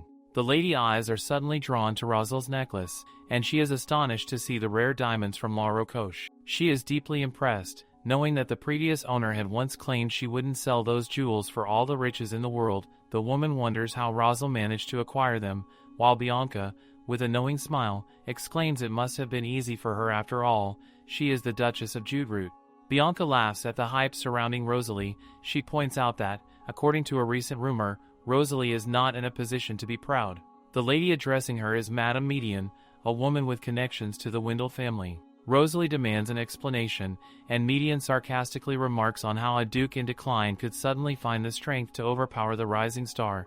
The Wendell family, Rosalie, wondering who would believe such baseless gossip, questions if Median is frustrated because the family she is close to lost to her. Since Median seems uncertain about Rosalie's power, Rosalie provocatively offers to prove her strength by demonstrating her mastery of aura. Median scoffs at the idea, laughing at the absurdity of Rosalie claiming to be a master of aura.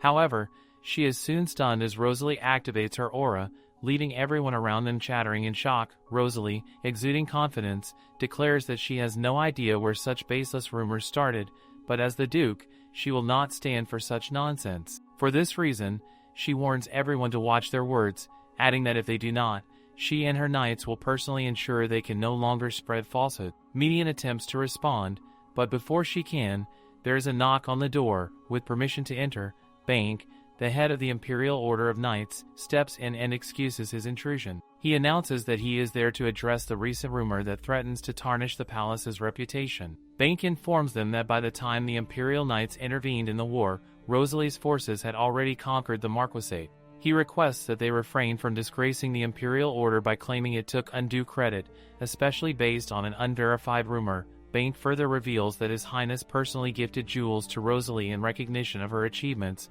pointing out that she is currently wearing one of those jewels. This remark causes Rosalie to flinch as she realizes why Devi asked her to wear one of his gifted jewels. She graciously expresses her gratitude for His Highness's generosity. Bain then takes his leave, assuring them that he will not bother them further. The room falls silent for a moment, but then the ladies laugh it off, agreeing that it is better to trust knights than baseless rumors. They begin to praise Rosalie, commending her for receiving a personal gift from His Highness's significant achievement. In a complete shift of attitude, the ladies quickly warm to Rosalie, pretending they never truly believe the rumors. This sudden change feels awkward to Rosalie, and she glances at Bianca, who begins clapping and praising her. Bianca also points out that, apart from the necklace Rosalie is wearing, His Highness has an extensive jewelry collection. She is so absorbed in her praise that she fails to notice Rosalie sneaking out. Outside, Rosalie calls out to Bank, who stops to explain the sudden announcement. However, Rosalie cuts him off, asking if Devi ordered him to make the statement. Bank admits that he didn't have time to inform her beforehand as it was a sudden decision. Rosalie brushes it off and thanks him for his assistance, offering to repay him in any way he wishes. Bank humbly declines, stating that he only spoke the truth and needs no repayment. He further expresses admiration for Rosalie, mentioning how she forgave her sister despite her wrongdoings. He admits that he now sees Rosalie as a role model and bows, saying that being able to serve her is reward enough. Rosalie assures him that if there is anything she can help him with in the future, he should not hesitate to ask. Bank looks at her in awe, impressed by her noble character and integrity. To him, Rosalie's eyes reflect the true qualities of a noble, and he is glad that His Highness has someone like her by his side. He agrees and takes his leave. Rosalie reflects on how Devi clearly wanted to put an end to the rumors once and for all. It becomes apparent to her that Devi was also concerned about preserving her reputation and honor. Suddenly, Sonia calls out to Rosalie from behind, expressing surprise at seeing her at the salon. With uneasiness in her eyes, Sonia apologizes for her involvement in the rumors but adds that she is glad the matter has now been resolved. Rosalie laughs and mocks Sonia's statement, but she eventually agrees that Sonia is right. She points out that even Devi could have been dragged into this mess, all because someone was foolish enough to spread such a rumor. Sonia gets visibly angry at Rosalie for referring to Devi by his first name. She glares at Rosalie and demands to know what she means by that. Rosalie explains that if people started to believe the rumor over time, Devi could have ended up as the powerless crown prince who had his victory stolen, or worse, people might suspect he had accepted a bribe from the dukedom. Rosalie is now certain that the source of the rumor is someone who harbors malice toward her and has enough credibility to spread it effectively. Sonia, on the other hand, is struggling to hide her nervousness, but Rosalie is perceptive enough to see through her. As Rosalie walks past Sonia, she adds a sarcastic remark, suggesting that the rumors might even boost her reputation, pretending to be thankful to the unknown source of the rumors. The next scene shows Rosalie receiving another batch of letters, signaling that she has become the center of attention in high society. Attending all the high society events has been exhausting for her. Dorian, noticing her fatigue, suggests that if she plans to pull another all-nighter, he will send her tea to help relieve her exhaustion. Abruptly standing up, Rosalie smiles and announces that she needs to head out, adding that she has someone to meet today. Later that night, Devi jumps over the wall and lands gracefully on the ground beside where Rosalie is standing. He politely calls out her name, but the sight of her there startles him. Panicked, he asks if something has happened to her. Rosalie reassures him that everything is fine. Curious, Devi wonders aloud if she came to make another deal with him. Amused, Rosalie feels a pang of sympathy for him and states that since he always comes to see her, she thought it was time for her to visit him instead. This unexpected gesture makes Devi's heart race, and he feels relieved that nothing serious has happened to her. Rosalie stares at Devi for a moment and suddenly praises his smile, causing him to blush. Embarrassed, Devi brushes off the compliment. Rosalie then questions where he was headed. Devi replies that he was going to his usual place for the night.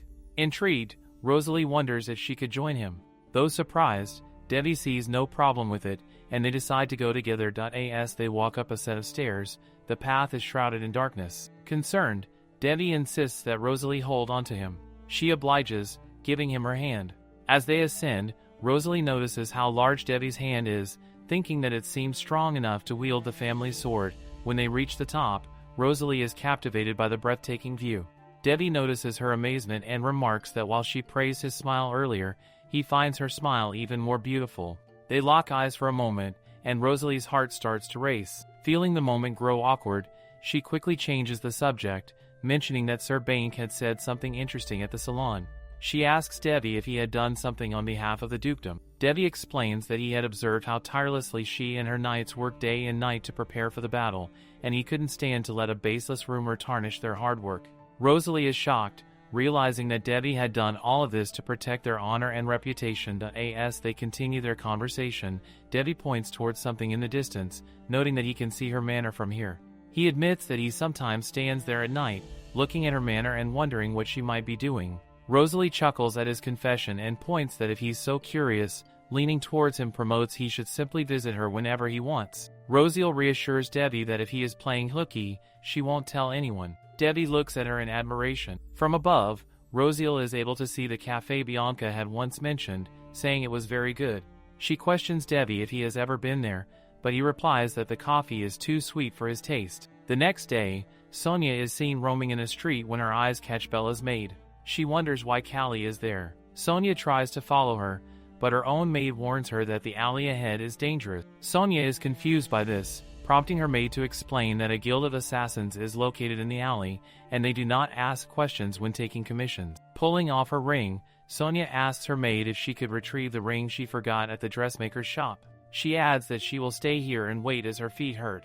The maid, concerned, believes it would be dangerous to leave Sonia alone, but Sonia feigns sadness, explaining that the ring is a gift from her mother. Trapped by Sonia's overacting, the maid, still worried, removes her robe, hands it to Sonia, and instructs her to cover her face before dashing away. Sonia gazes in the direction Bella's maid went. The scene shifts to Bella's maid being thrown to the ground by Sonia, who demands to know what she is doing there. The maid, Callie, demands to know who Sonia is. Removing her hood, Sonia reveals herself and mocks Callie, asking if she recognizes her. Callie flinches at the revelation. Sonia moves closer, questioning why Callie is running away from her, assuring her she is not here to harm her. Finally, Callie speaks, saying Sonia is Rosalie's friend and might want to kill her as well. Sonia knows that no one paid attention to Bella's death because of the territorial war, and she suspects that is why Callie might have come to the guild. With dramatic flair, Sonia expresses pity for Callie, who now has no one to look after her. She knows Callie came to the alley to hire assassins for Rosalie, so Sonia deliberately makes her feel more frightened, hinting that Rosalie might find her and kill her too. This terrifies the maid. Sonia, knowing this, uses it to her advantage as Rosalie's closest friend. Placing a hand on Callie's shoulder, Sonia reveals that Rosalie had told her, before killing Bella, she trampled and toyed with her. The maid trembles with anger. Sonia remarks it was unfortunate, and then takes out a money bag, dropping it on the floor. Callie looks at the bag, realizing she could use the money to avenge Bella's death by targeting Rosalie. As Sonia walks away, she overhears a bickering match between the assassins and Callie over the money. She ponders that all she did was drop her money pouch, but worries about what might happen if Callie gets caught. Glancing back, Sonia considers that she might already have a plan for that scenario. At the Assassin's Guild, a man informs Callie she will receive the news soon. Callie demands they make it quick. She feels a sense of happiness, knowing she is finally able to avenge Bella. As Callie walks away, Sonia is seen following her from behind. Suddenly, Sonia pushes Callie and informs her about a carriage waiting nearby, pointing out that in case of risk, she can eliminate the risk herself. Nidhan finds it unexpected to hear that Rosalie is evacuating. She has no other choice, as Emma is obsessed with spring cleanliness. Leaning closer to Nidhan, she points out that even though it's crowded here, it's quite peaceful, so it isn't bad for him, right? This makes him blush, and he questions whether she came to the bookstore because of him. Rosalie seconds that thought. Nidhan grins, realizing she's more considerate than he initially thought. She glances at him mockingly, teasing that it's too bad he only realized it now. As Rosalie touches the library shelf, her hand brushes against someone else's. Sonia. Taking a book from the shelf, Sonia remarks how strange it is to see Rosalie at the library. Rosalie replies that it shouldn't be uncommon to see other people from high society in the capital. Sonia glares at her, noticing Rosalie doesn't even veil her distaste. However, Sonia smirks and takes her leave, wishing Rosalie to take care. Rosalie sharply responds that she doesn't need her concern and suggests she should be on her way. Sonia growls, angered by Rosalie's rudeness, as she was only trying to be polite. However, Rosalie believes Sonia doesn't realize how impolite it is to raise her voice in a library. Clenching her fists, Sonia mutters to herself, frustrated that her attempt to be kind has been dismissed. She leaves with a promise that Rosalie will pay for this. As Sonia passes by, Nidhan notices her peculiar scent. Rosalie questions what he means by that, and he explains that Sonia's scent is uncommon. Flipping through the book pages, Rosalie speculates that Sonia might have created the fragrance herself. In the original story, Sonia was known to be obsessed with flowers. Brushing the thought aside, Rosalie wonders if any book has caught Nithan's attention so far. Nidhan mentions his plan to take a round of the area, as he finds the atmosphere to his liking. However, he can't shake off a bad feeling, his thoughts returning to Sonia's scent. Back at the palace, Emma informs Rosalie that she has prepared everything to refit her dresses. Rosalie, busy with other matters, tells her she'll simply buy new ones. Emma thinks it can't be helped, mentioning that some designers have sent new dress catalogs. Rosalie agrees and encourages Emma to buy some dresses for herself too. Emma tries to insist further, but Rosalie cuts her off, telling her to pick whatever she likes before leaving for her office. Meanwhile, Nidhan prepares to retire for the night and asks if he can still use the room at the end of the hall. Rosalie allows him to use the room while they remain at the manor, curious about how he likes it. He assures her that he likes it very much, particularly because it's soundproof. Pleased, Rosalie encourages him to rest up. Later that night, Rosalie reflects on how the manor feels colder than her castle back in the dukedom. Deciding to wrap up her work, she prepares for bed. Suddenly, someone leaps into her room through the window, and a sharp sword is drawn. The intruder points the blade at the sleeping Rosalie. As he lifts the sword to strike, Rosalie calmly speaks, startling him by stating that she didn't allow him to enter her room. Shocked, the assassin's sword grazes her arm as she pushes him away and grabs her own weapon. Rosalie's sword clashes against the assassin's blade, and he begins to worry about how a mere aristocrat possesses such remarkable skills. Rosalie mocks him, asking if things are going as planned. Despite her confidence, she knows he is a formidable opponent, and the wound on her shoulder begins to burn. Nidhan from behind questions Rosalie if the man is her guest. She responds that she has no interest in violent guests. Nidhan notices her injured shoulder and confronts the assassin, stating that he hurt Rosalie. He declares that the intruder must be ready to pay the price. Nidhan, with a swift motion of his sword, throws the intruder to the ground. He grabs him and begins punching him relentlessly. To Rosalie, Nidhan appears even more of a brute than she had imagined. Suddenly, Rosalie starts feeling dizzy. Meanwhile, the intruder begs Nidhan for mercy. Nidhan, hearing Rosalie's weakening heartbeat, panics and turns back. He sees her sitting on the floor, clutching her wound. The wound is starting to take on a peculiar color. Realizing something is wrong, Nidhan quickly grabs a bedsheet and mentions that the assassin's blade was laced with poison. He hurriedly wraps her wound and declares that she needs an antidote immediately, along with rest for a few days. Rosalie counters, insisting she can't rest because she has an important meeting with His Highness the next day. Nidhan argues that she cannot go in her condition. Assassins do not use ordinary poisons, and her life could be in danger. However, Rosalie explains that since childhood, she has trained her body to resist poisons. She tells Nidhan she doesn't mind enduring a little pain, as finding an opportunity to meet His Highness is rare.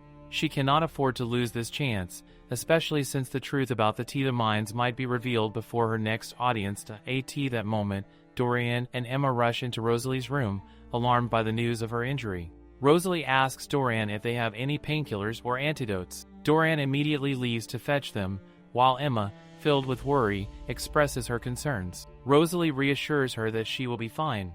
Nidhan, however, remains visibly anxious, knowing that the poison could take a toll on her. The next day, Rosalie sits in the carriage, her body aching with pain. When the carriage arrives at the Imperial Palace earlier than expected, everything is eerily quiet.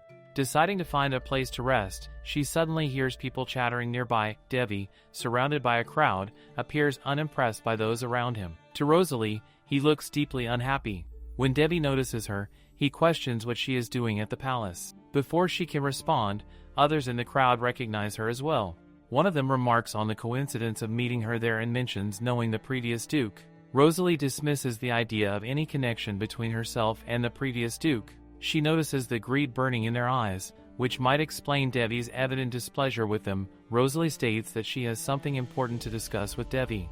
Amused, one of the men insists on being part of their conversation, claiming that the more, the merrier. However, Devi coldly retorts, asking why he should be involved and pointing out that merely talking to him does not make them peers. Debbie then firmly states that the man has no right to interfere in his private conversation with the Duchess. Rosalie agrees coldly, reiterating that she requested a private discussion with His Highness. The man nervously backs off, hoping for another opportunity to approach them in the future. Turning back to Rosalie, Debbie asks, "What is it?"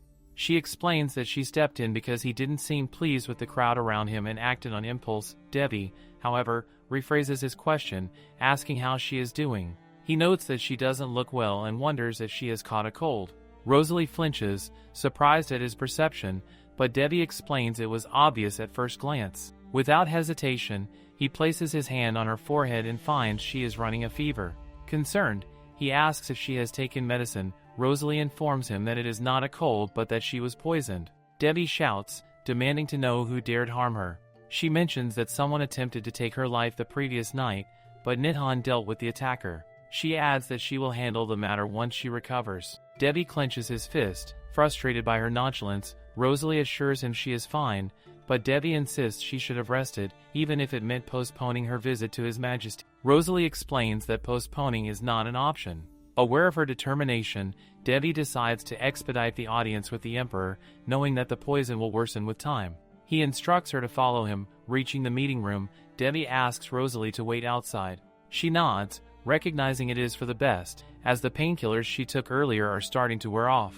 After some time, Debbie returns, signaling her to enter. When she questions whether he managed to pull the meeting forward, Debbie confirms he did. She enters the room to find Patrick Vladek, the Emperor of the Kingdom of Misha, seated on the throne. Bowing deeply, she greets His Majesty and wishes for the kingdom's eternal glory. The Emperor orders her to lift her face. As he observes her, he remarks that she must be the woman his son knelt for. The king remembers Rosalie when she was younger, seating her next to the late Duke. Now, as an adult, she has grown into an exceptional duchess, despite what others may say. The king firmly believes that the recent war was entirely won because of her exceptional level of preparation. In fact, he muses that even without the help of the imperial guards, her strategy alone might have secured the victory. However, Rosalie humbly disagrees, asserting that their involvement was critical. The king is amused by her concise response, which lacks any excuses or justification. He asks if she desires any reward for her accomplishments, stating that he is willing to grant her anything she asks for. Taking advantage of this rare opportunity, Rosalie expresses her desire for the Titan mines previously owned by the disgraced Marquis. The king, intrigued, insists she request more, asking if she desires anything else. "Uncle, do you want her to say your son?" Rosalie, however, remains steadfast, stating that the mines are sufficient. She is well aware that the emperor despises greed, having always detested the avarice surrounding him during his reign. Pleased by her moderation, the king decides one mine is not enough and declares he will transfer all the assets seized from the Marquis to her. Rosalie thanks him for his generosity. As a side note, the king comments on her brief and direct manner of speech. She calmly responds that she hears this often. Amused, the king wonders to himself if his son really knelt for this woman. Then, he asks her directly if she has any interest in the position of future empress. He encourages her to speak openly, hypothetically, of course. Rosalie, in her usual straightforward manner, replies that she is not interested in additional responsibilities and does not see herself as having the qualities befitting such a role. The king chuckles, admitting that, in his opinion, she is perfect for the role. Rosalie, however, remains firm, insisting she is not. This only makes the king laugh more. He mutters to himself that his son has a long way to go, having fallen for such an extraordinary and strong-willed woman. The king sighs, reflecting on his responsibilities as a father. He hopes his son will not inherit the burden of sacrificing his happiness for the title, as he himself did. Due to the current empress's ambitions, he selected Debbie as the crown prince and now hopes his son will not resent him for it. Later, as Rosalie walks down a corridor, she pauses upon seeing Debbie. It feels awkward for her to encounter him today, especially given recent events. She calls his name hesitantly, and he responds happily. Now that she thinks about it, Debbie has always been friendly with her. He hurriedly approaches her, visibly concerned, and asks if she is still feeling feverish. She assures him that she is fine and not ill, though she seems distracted by her thoughts. "Girl, we get it why you are over-explaining, huh?" Regardless, Debbie carefully scans her from head to toe, ensuring she is all right. Later, as Rosalie walks out, Debbie follows her closely. She turns and asks where he is headed, to which he replies that he is simply seeing her off. Given the unresolved matter of the attempted assassination, Devi insists on accompanying her until she safely reaches her residence. Rosalie sighs but doesn't argue. Suddenly, Sonia calls out to them from behind. Devi turns, visibly surprised by her presence, and asks why she is there. Sonia explains that she came with her father but then wonders why both Devi and Rosalie are here. Devi calmly informs her that Rosalie had an audience with His Majesty today. Sonia scoffs, remarking that Rosalie survived because the assassins failed to do their job properly, calling them useless fools. Devi curtly suggests they talk another time as he and Rosalie are in a rush. Sonia flinches at his dismissal, watching them leave as she clenches her fists and grits her teeth in frustration. As Rosalie's carriage moves forward, Devi rides behind on his horse, questioning Nidhan about any findings regarding the assassination. Nidhan confidently asserts that Rosalie must have informed Devi of something significant. Smirking, Nidhan adds that he was planning to meet Devi today anyway. He reveals that the Assassin's Guild has a notorious reputation and hints at more information. Devi clenches the reins of his horse, determined to end their reign of terror that very day. At the dukedom, Joey expresses concern about Rosalie's well-being. She reassures him that she is fine and urges him to focus on external affairs. She then questions why Erdit is present. Erdit explains that he returned upon hearing news of the poisoning incident. He mentions that he has resolved an urgent issue but is cut off by Rosalie, who firmly reminds him not to neglect his responsibilities again. She emphasizes that his duty is to oversee the castle and dukedom in her absence. Erdit, undeterred, remarks that she can scold him later but insists on escorting her inside first. That night, Emma presents Rosalie with a medicine vial, explaining that His Highness sent it, claiming it to be an antidote. Emma admits she barely recognized him earlier, as he was wearing a robe. Taking the medicine, Rosalie smiles, wondering when Devi had the time to procure it and marveling at how he continues to support her. Elsewhere, a man is being beaten. One of his attackers demands to know why they failed to assassinate Rosalie. Devi, grabbing the man by his collar, demands the name of the person who ordered the assassination. His determination burns as he vows to protect. Nidhan, resting beside them, calmly advises Devi not to kill the man before they extract the name. The man, choking and gasping for air, desperately explains that they do not know who commissioned the hit. He adds that the girl who hired them looked like a commoner, and all he knows is that she was hit by a merchant carriage, which then took her away. Devi, narrowing his eyes, questions the payment she gave. The man replies that they have already spent all the money, but they kept the bag because it looked expensive. Devi kneels and whispers menacingly to the man that if they ever target Rosalie again, none of them will live to see another day. He demands the man spread the warning and then delivers a final knockout blow. Devi turns to Nidhan, questioning him about the bag. Nidhan examines it, noting that it reeks of multiple scents. He sniffs it, a unique scent catches his attention. He suddenly remembers smelling it before in the library with Rosalie. Muttering under his breath, he declares Sonia's name. The realization shocks Devi. At the castle, Erdit is standing outside Rosalie's room when Nidhan and Devi arrive. Nidhan greets him and asks why he is there. Erdit hurriedly bows to Devi, introducing himself and mentioning that they attended the same academy. Devi remembers him well, known for his intelligence, but questions what Erdit is doing here now. Erdit explains that he is worried about Rosalie. All three men sit outside Rosalie's room. Erdit, breaking the silence, asks why Devi and Nidhan are there. Nidhan smirks and replies that they are waiting for Rosalie to wake up because they have a quiet surprise for her. He turns it to Devi, who remains silent. Erdit, growing curious, asks bluntly if His Highness has feelings for Rosalie. Devi stares at him coldly, questioning why he would ask such a thing. Flustered, Erdit quickly apologizes for speaking out of turn. Nidhan interjects, teasingly pointing out that Erdit seems to like Rosalie as well. Erdit brushes it off, stating it is his duty to respect and admire the lady he serves. An awkward silence settles over the group. The next morning, Rosalie sips her tea, pondering how the situation escalated to this point. All three men are seated in front of her, watching her intently. Concerned, they ask how she is feeling. She assures them she is fine but internally admits that seeing them outside her door last night had surprised her. Remembering the previous events, Rosalie questions Nidhan about whether he identified the guild the assassins belonged to. Nidhan and Devi exchange glances, silently agreeing to keep the details secret until they identify the woman the assassin mentioned. Devi quickly changes the topic, asking if Rosalie has any plans for the day. She replies that she intends to meet Bianca and Count Hepton's son. Hearing this, all three men flinch. When it is time for her to leave, Rosalie informs Nidhan that Whitney will be joining her, so he does not need to accompany her. After she departs, Debbie remarks that Count Hepton's son is both handsome and kind, as well as very popular in the marriage market. Erdit wonders aloud if they know where the two will meet. Debbie assumes it will be one of the usual places frequented by aristocrats. Nidhan, masking their true intentions, justifies their curiosity by claiming it is for Rosalie's protection to At Ledonge, a cafe reserved for the nobility. Bianca waves at Rosalie from a distance. A man sitting beside Bianca greets Rosalie, introducing himself as Sarnon Hepton, the Count's son. Rosalie politely responds, introducing herself as well. Bianca enthusiastically tells Sarnon that Rosalie is her best friend. Sarnon chuckles, admitting that Bianca has spoken about Rosalie so often that he insisted on meeting her. He adds, jokingly, that he worries Bianca might act childish and bother her. Bianca, offended, protests that she is not childish. Their bickering begins, with Sarnon pointing out that her protests only prove his point and advising her not to raise her voice. To Bianca, however, Sarnon is the one acting like an old man-to Rosalie. Sarnon seems like a good friend to Bianca.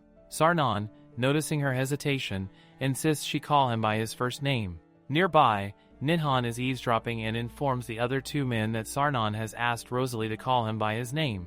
This revelation makes them all uneasy. Debbie mutters that he should dig up some dirt on Hepton, and Erdit eagerly volunteers to help. Nidhan, shaking this idea, tells them to calm down, promoting he can simply kill Sarnon if needed. All three are clearly overprotective and a little crazy. When Bianca leaves to visit the ladies' room, Sarnon reveals to Rosalie that he had specifically requested this meeting. He wanted to understand how Bianca, someone who easily gets emotional, came to admire Rosalie, someone rumored to be romantically involved with His Highness. Rosalie, her demeanor turning cold, clarifies that Bianca has no romantic interest in His Highness anymore. Sarnon is glad because according to him Bianca is someone who can easily be provoked and swayed by her emotions, and he was worried that her unrequited affections might make her to do something harsh. This reminds Rosalie of the abduction scene, since it is very painful for him to watch someone he loves suffer from unrequited love. Man, stop, this is my favorite yet gut-wrenching trope. I need a break now. Sarone has been in love with Bianca for many years. Even after she rejected him, he never gave up. When Bianca turned to evil, Sarone followed her path, helping her with unwavering loyalty. Rosalie knew this all along, so it didn't surprise her at all. Sarone expresses his relief that Bianca has met someone as wise as Rosalie. However, Rosalie believes he is being far too kind. As she prepares to leave, Bianca encourages Rosalie to reach out to her if she ever needs anything. Rosalie bids her farewell and tells Whitney to wait for her. She stands still for a moment before the three of them, Debbie, Nidhan, and Erdit, step out of a nearby cafe. Seeing Rosalie stuns them. She questions what they are doing there.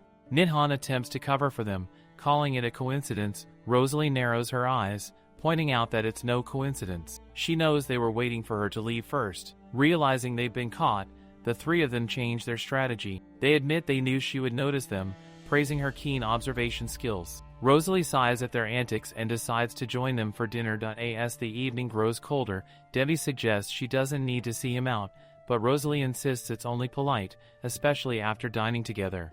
Debbie informs her that he won't be able to visit her manor the next day.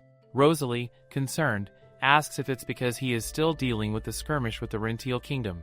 Debbie assures her the matter has already been resolved and doesn't believe it will escalate further. Rosalie is relieved and glad it won't turn into a larger conflict. Debbie, however, teasingly points out that she doesn't seem upset about not seeing him tomorrow. She pauses, then admits she is a little disappointed. Her confession makes Debbie flinch. Rosalie adds that he has done so much for her, and she wants to do something in return. Debbie seizes the opportunity, asking her to make him a rope for the upcoming winter hunt. Every year, during the annual monster hunt, the nobility hunts magical creatures before they grow too dangerous and start attacking villages. Over time, the hunt has evolved into a significant social event for the aristocracy. One of the traditions is for ladies to gift handmade ropes to knights, husbands, or the representatives of their families. As the head of her family, Rosalie expresses her desire to participate as a hunter. Nevertheless, she agrees to make a rope for Debbie if he truly wants one. This makes him incredibly happy, and he assures her that he doesn't care what it looks like. Finally, he urges her to go inside before it gets colder. As Debbie prepares to ride off, Nidhan calls out to him, asking if he can speak with him. Debbie allows it. Nidhan questions whether Devi is planning to bring Rosalie to the palace. Devi flinches at the question. Nidhan admits he has been wondering about it for some time because it's clear Devi is serious about Rosalie. Nidhan explains that he loves Rosalie and he admires Devi for saving him. That's the reason he cares deeply for both of them. He knows that Devi often compares the palace to a prison. Nidhan fears that if Devi brings Rosalie to such a life, he may regret it and feel guilty. Devi acknowledges the truth in his words. He has faced countless death threats since losing his mother and has long stopped trusting anyone at the palace. He doesn't want to drag Rosalie into such a life. Nidhan, however, urges him to think it through carefully. The next morning, Rosalie is informed that Callie has been found. She learns Callie is with Countess Steve, having collided with her carriage and only recently regained consciousness. Nidhan pleads with Rosalie to allow him to guard her today. Erdit wonders aloud if they will be in her way, but Rosalie assures them that if it's just the two of them, she doesn't mind their company at Countess Steve's manor. The butler informs them that the woman they're looking for is in a small room down the corridor. Rosalie and the others follow his direction. Callie is sitting in a chair by the window when they enter. Erdit becomes anxious and promotes she should get up after seeing the Duchess. With a smirk, Callie claims she would love to stand, but the accident has left her unable to move her legs. Amused, she remarks that it's surprising Rosalie is still alive. Rosalie counters that Bella's attempt to poison her has failed.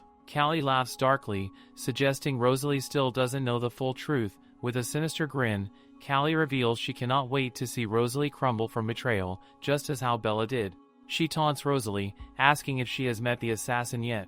Nidhan, clenching his fists, deduces that Callie must have hired the assassin. The realization makes his blood boil, and he mentions that he was looking for her for quite a while and can't wait to finally rip her apart. Rosalie glares at Nidhan, angry over him investigating Callie behind her back. She calls him out, which makes him flinch. Turning back to Callie, Rosalie calmly states that she doesn't feel betrayed by the assassination attempt. Callie laughs again and explains that after the Assassin's Guild chased her away, someone intentionally dropped a bag of money in front of her, allowing her to pay the assassin. Later, someone pushed her onto the streets, and she clearly saw the culprit's face. With a cruel smirk, Callie reveals that it was Count Armantha's daughter. Betrayal flashes across Rosalie's face. Erdit quickly pieces together the situation. If Armantha's daughter pushed Callie, it must have been to silence her, perhaps to hide her involvement in dropping the money. Callie confirms his suspicions, adding that it wasn't accidental. She reveals that when Armantha's daughter pushed her, she was smiling. There is a silence before Count's wife entered. It has been a long time since she last saw Rosalie. Sensing the dark aura in the room, she guesses it might not be the best time for tea. Rosalie sighs and tells the Count's wife to send Callie away, as she has already asked her to leave the country. The Count's wife ponders on Callie's situation, noting that she will have to live a harsh life abroad, especially since she cannot work without her legs. It is unfortunate, but the Count's wife believes Callie must have committed a serious crime. Rosalie then requests to reschedule the tea for another time, and the Count's wife agrees. Later, Rosalie calls out to Nidhan and demands he explain everything he learned at the Assassin's Guild. Nidhan knows she has already pieced things together and decides to tell her everything, from start to finish. He is curious about what she will do next, but Rosalie needs to verify the facts first, as she cannot fully trust Callie's words. There is a knock at the door. It is Joey, whom Rosalie has summoned. She instructs him to call for 4 knights from the dukedom to the capital city, including Sir Toronto. Joey bows to carry out her command. Erdit wonders if Rosalie intends for the knights to follow Callie. She confirms this, explaining that if Sonia is truly involved, she needs to be prepared. Sonia is not adept at taking the offensive. If provoked, she will crumble, and Rosalie plans to exploit this weakness. Nidhan questions if she is going to tell Devi about its Rosale replies she won't. Nidhan is curious as to why she will not tell Devi about this. Rosalie explains that Sonia is still a dear friend to Devi. If Devi becomes sad or torn over this issue, it would make her uncomfortable. She plans to inform him later. Once everything is resolved, the scene shifts to Rosalie in the flower room. Nidhan questions what she is doing, and she responds that she is cutting the props for her plan. Nidhan wonders if she means the leaves. Erdit then explains a myth about the thick, coarse leaves of the Satina rose. Long ago, a terrible demon ravaged a village, and a brave soul plucked the leaves of a Satina rose from the desert, stabbing the demon in its sleep. Due to this myth, Satina roses are known as flowers that fend off evil. Intrigued, Nidhan picks up a leaf and asks what Rosalie plans to do with them. She reveals they will serve as her secondary weapon. She then informs Nidhan and Erdit that neither of them can accompany her today. Both protest furiously, pleading to come along to protect her. However, Rosalie insists on handling her business alone, suggesting they keep themselves busy with card games. Joey is angered by her decision, warning that it is too risky to leave without proper security when they have yet to uncover who is behind the assassination attempt. He argues that such actions undermine the competence of her knights, who are sworn to protect her. Frustrated by their persistence, Rosalie finally agrees to allow only Whitney to accompany her. As she approaches her carriage, Debbie calls out, asking where she is going. Rosalie replies that she has errands to run and asks if he needs her for something. Debbie says he came to meet Nidhan, and Rosalie informs him that Nidhan is likely inside playing cards. Smiling, Debbie remarks that Nidhan is probably winning. Rosalie pauses, realizing she has grown used to Debbie's visits to the mansion. Debbie, noticing her smile, asks why she is amused. She admits that it feels as though she has become accustomed to his presence. This comment flusters Debbie, though he does not respond. Rosalie gets ready to leave, telling him to wait at the castle until she returns. However, Debbie disagrees, explaining that he needs to see Nidhan and then leave. Rosalie feigns sadness at his busy schedule and takes her leave. Debbie clenches his fist, frustrated at doing something against her wishes. At Armand Manor, Sonia is surprised to see Rosalie arrive without prior notice. Rosalie assures her that the visit will not take long. She hands Sonia a box. As Sonia opens it, her eyes widen. Inside are satin roses. As a flower enthusiast, Sonia recognizes them immediately. Rosalie then questions if Sonia knows why she gave her these roses. Sonia hesitates, wondering if Rosalie is referring to the money bag Debbie mentioned. She explains that she has already explained it to Debbie that someone must have used the money bag she lost and insists it is not her fault. With a cold demeanor, Rosalie mocks Sonia for lacking honor and lying to Debbie, who trusted her. Sonia nervously asks if Rosalie believes she lied to Debbie. Rosalie warns Sonia that if she dares to mess with her again, she will ensure Sonia ends up like the demon in the myth. Sonia bites her nail, anxiously contemplating how much Rosalie knows. Observing her reaction, Rosalie reveals that the maid Sonia pushed is still alive, shocking Sonia to her core. She clenches her fists, scoffing at the situation. Sonia laughs if Rosalie truly thinks a mere maid's testimony could stand against her, already plotting how to ensure people believe the maid lied. The Armands have the power to make that happen, after all. Placing a leaf on the table, Rosalie declares that the most important truth is that she has figured everything out. Rosalie remains composed and reminds Sonia of her plans to make her face the same fate as the demon. Sonia springs up, her voice sharp as she retorts that she wouldn't have done it if Rosalie hadn't changed first and if Rosalie hadn't started annoying her. Rosalie, unfazed, firmly responds that Sonia shouldn't use her as an excuse for her evil actions, calling it disgusting. Sonia argues that Debbie believes her, but Rosalie calmly replies that Sonia should be grateful for that.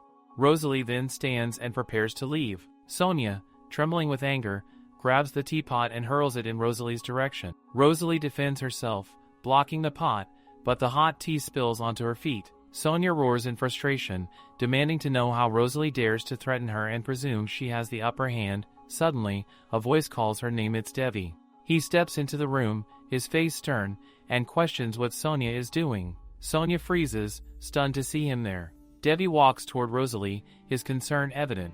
Rosalie looks at him, puzzled, and wonders why he is here. She remembers how he mentioned an errand earlier in the afternoon and now suspects this was his plan all along. Debbie explains that he had a strange premonition after meeting Sonia earlier, which prompted him to return. Now, he's glad he did. Sonia stands trembling, tears pooling in her eyes as she cries out for Debbie to listen to her. However, Debbie silences her, stating that he will no longer trust anything she says. He witnessed her assault Rosalie with his own eyes and plans he will report the incident to the palace, and if Sonia does not compensate for her crime he will make sure to take her to the court. Sonia, panicked, insists he can't mean that. She argues that he has known her far longer than he has known Rosalie and pleads for him to take her side. Calling his name again, she tries to appeal to his emotions. Debbie, however, glares at her and sternly orders her not to address him by his name. He declares that her evil deeds have cost her the friendship of both him and Rosalie. Turning back to Rosalie, Debbie asks if she can walk. Rosalie, wincing slightly, replies that she can, but only if she removes her shoes. Without hesitation, Debbie excuses himself and lifts Rosalie into his arms, carrying her out of the room. Sonia watches them leave, stunned and desperate, begging Debbie to let her explain. He glances back briefly and states that Rosalie's injury is his first priority. He then walks out, leaving Sonia standing there, broken and pleading. In the carriage, Rosalie admits she had always hoped Debbie would never find out about this matter. Debbie, curious, asks why. She explains that she didn't want to see him sad over losing a friend. After a brief silence, Debbie speaks. He confesses that he had hoped Sonia was telling the truth because he knew the loss of a friend would weigh heavily on her. Both of them, it seems, were trying to salvage the situation in silence. Rosalie is visibly moved by this revelation and asks why Debbie always puts her needs first, even in situations like this. He can't help JT before he can stop himself. He always ends up thinking of her and her needs first. Rosalie then reveals that Sonia stopped being her friend a long time ago and that she will no longer hesitate to attack her. Debbie kneels down and gently inspects her feet, hoping the injury won't leave a scar. He knows that if he openly desires Rosalie, he risks leading her into a life akin to a palace prison, but he can't suppress his feelings even after what Nidhan told him. Looking at Rosalie, he speaks from his heart, telling her she is beautiful when she walks with confidence. Rosalie is confused by his sudden comment. Debbie realizes his words stem from his selfish desire and reassures her that he is happy to remain as her supporter. He encourages her to do whatever she wants, promising to ensure she has that freedom. Later, Joey informs Rosalie that Callie has left the palace and is being followed by 4 knights, including Sir Toronto. Callie's words, foretelling an unfortunate future, seem to have come true. Sonia, once the kind heroine of the novel, has disappeared. Joey reports that Kaki appears to be hiding in a border town instead of leading the country. Rosalie reflects on Sonia's transformation. Sonia was raised like a flower in a greenhouse, kind and gentle, adored by the world. However, the envy and defeat she faced for the first time poisoned her soul. Joey adds that others are likely closing in on the target soon, and Rosalie orders him not to lose the trail. As Joey nods and leaves, Rosalie ponders Sonia's accusation that she lacks enough evidence. She acknowledges this, but with a steely resolve, she decides to fill the gaps and gather more proof. It's nighttime, and Rosalie is sitting on her bed, reading, but she struggles to focus. Suddenly, her room door swings open. It's Nidhan, snapping his book shut as he enters. Rosalie gets angry, scolding him for not knocking before coming in. He apologizes, peeking inside with a concerned look. He asks about her foot, but she assures him it's fine and demands to know what he wants. With a grin, Nidhan holds up a drink, announcing happily that he wants to hang out with her. Rosalie sighs but allows him to come in. As he settles in, Nidhan starts wondering aloud what he should request from Erdit over their bet.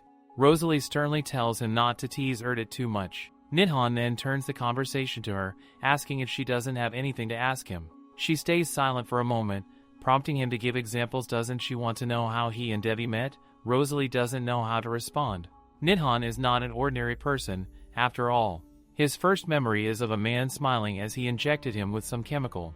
Apparently, Nidhan had been the subject of an experiment, an attempt to create superhuman assassin. He had to fight again and again after each experiment. He recounts how Debbie had been the one to rescue him from that place. Since then, he has been helping Debbie out. Laughing, he remarks that it must all sound boring. Rosalie comments that it's even more boring than she expected. Nidhan stares at her, then laughs again, amused by how interesting she is. Perhaps Chiron had set things up this way. Nidhan should just be another character in the book, but he feels like so much more. Rosalie bets that this feeling will only grow stronger with time. Nidhan, curious, asks if Rosalie has anything she wants to confess. Rosalie hesitates. She's not good at being vulnerable, and Nidhan can tell. Finally, she admits that it might sound strange, but she's not from this world. Nidhan finds this fascinating and asks where else she could be from. Rosalie explains that she had tried her best to do what she believed was right in her past. Many people had called her heartless, but others had trusted and relied on her. That's just how things used to be for her. Nidhan observes that her past doesn't seem so different from her present. She chuckles, agreeing with him. Nidhan wonders aloud if she would be mad if someone had overheard their conversation. Just then, Erdit appears, apologizing for accidentally eavesdropping. He assures them he didn't hear much. Rosalie tells him it was supposed to be a secret, and Erdit promises to keep it safe. She then prompts Erdit to grab a glass, and the three of them sit together, drinking, cheering, and having fun. The next morning, as Rosalie sips her drink, she reflects on how she had cleaned up everything, yet that little devil Emma still managed to find out about it. Emma scolds her, demanding to know how drinking could have worsened her injury. Trying to change the subject, Rosalie asks Emma if she can make decorative ropes for hunting. Emma remembers that the monster hunt is approaching and asks if Rosalie plans to make her own ropes. She's puzzled, as Rosalie herself is participating in the hunt.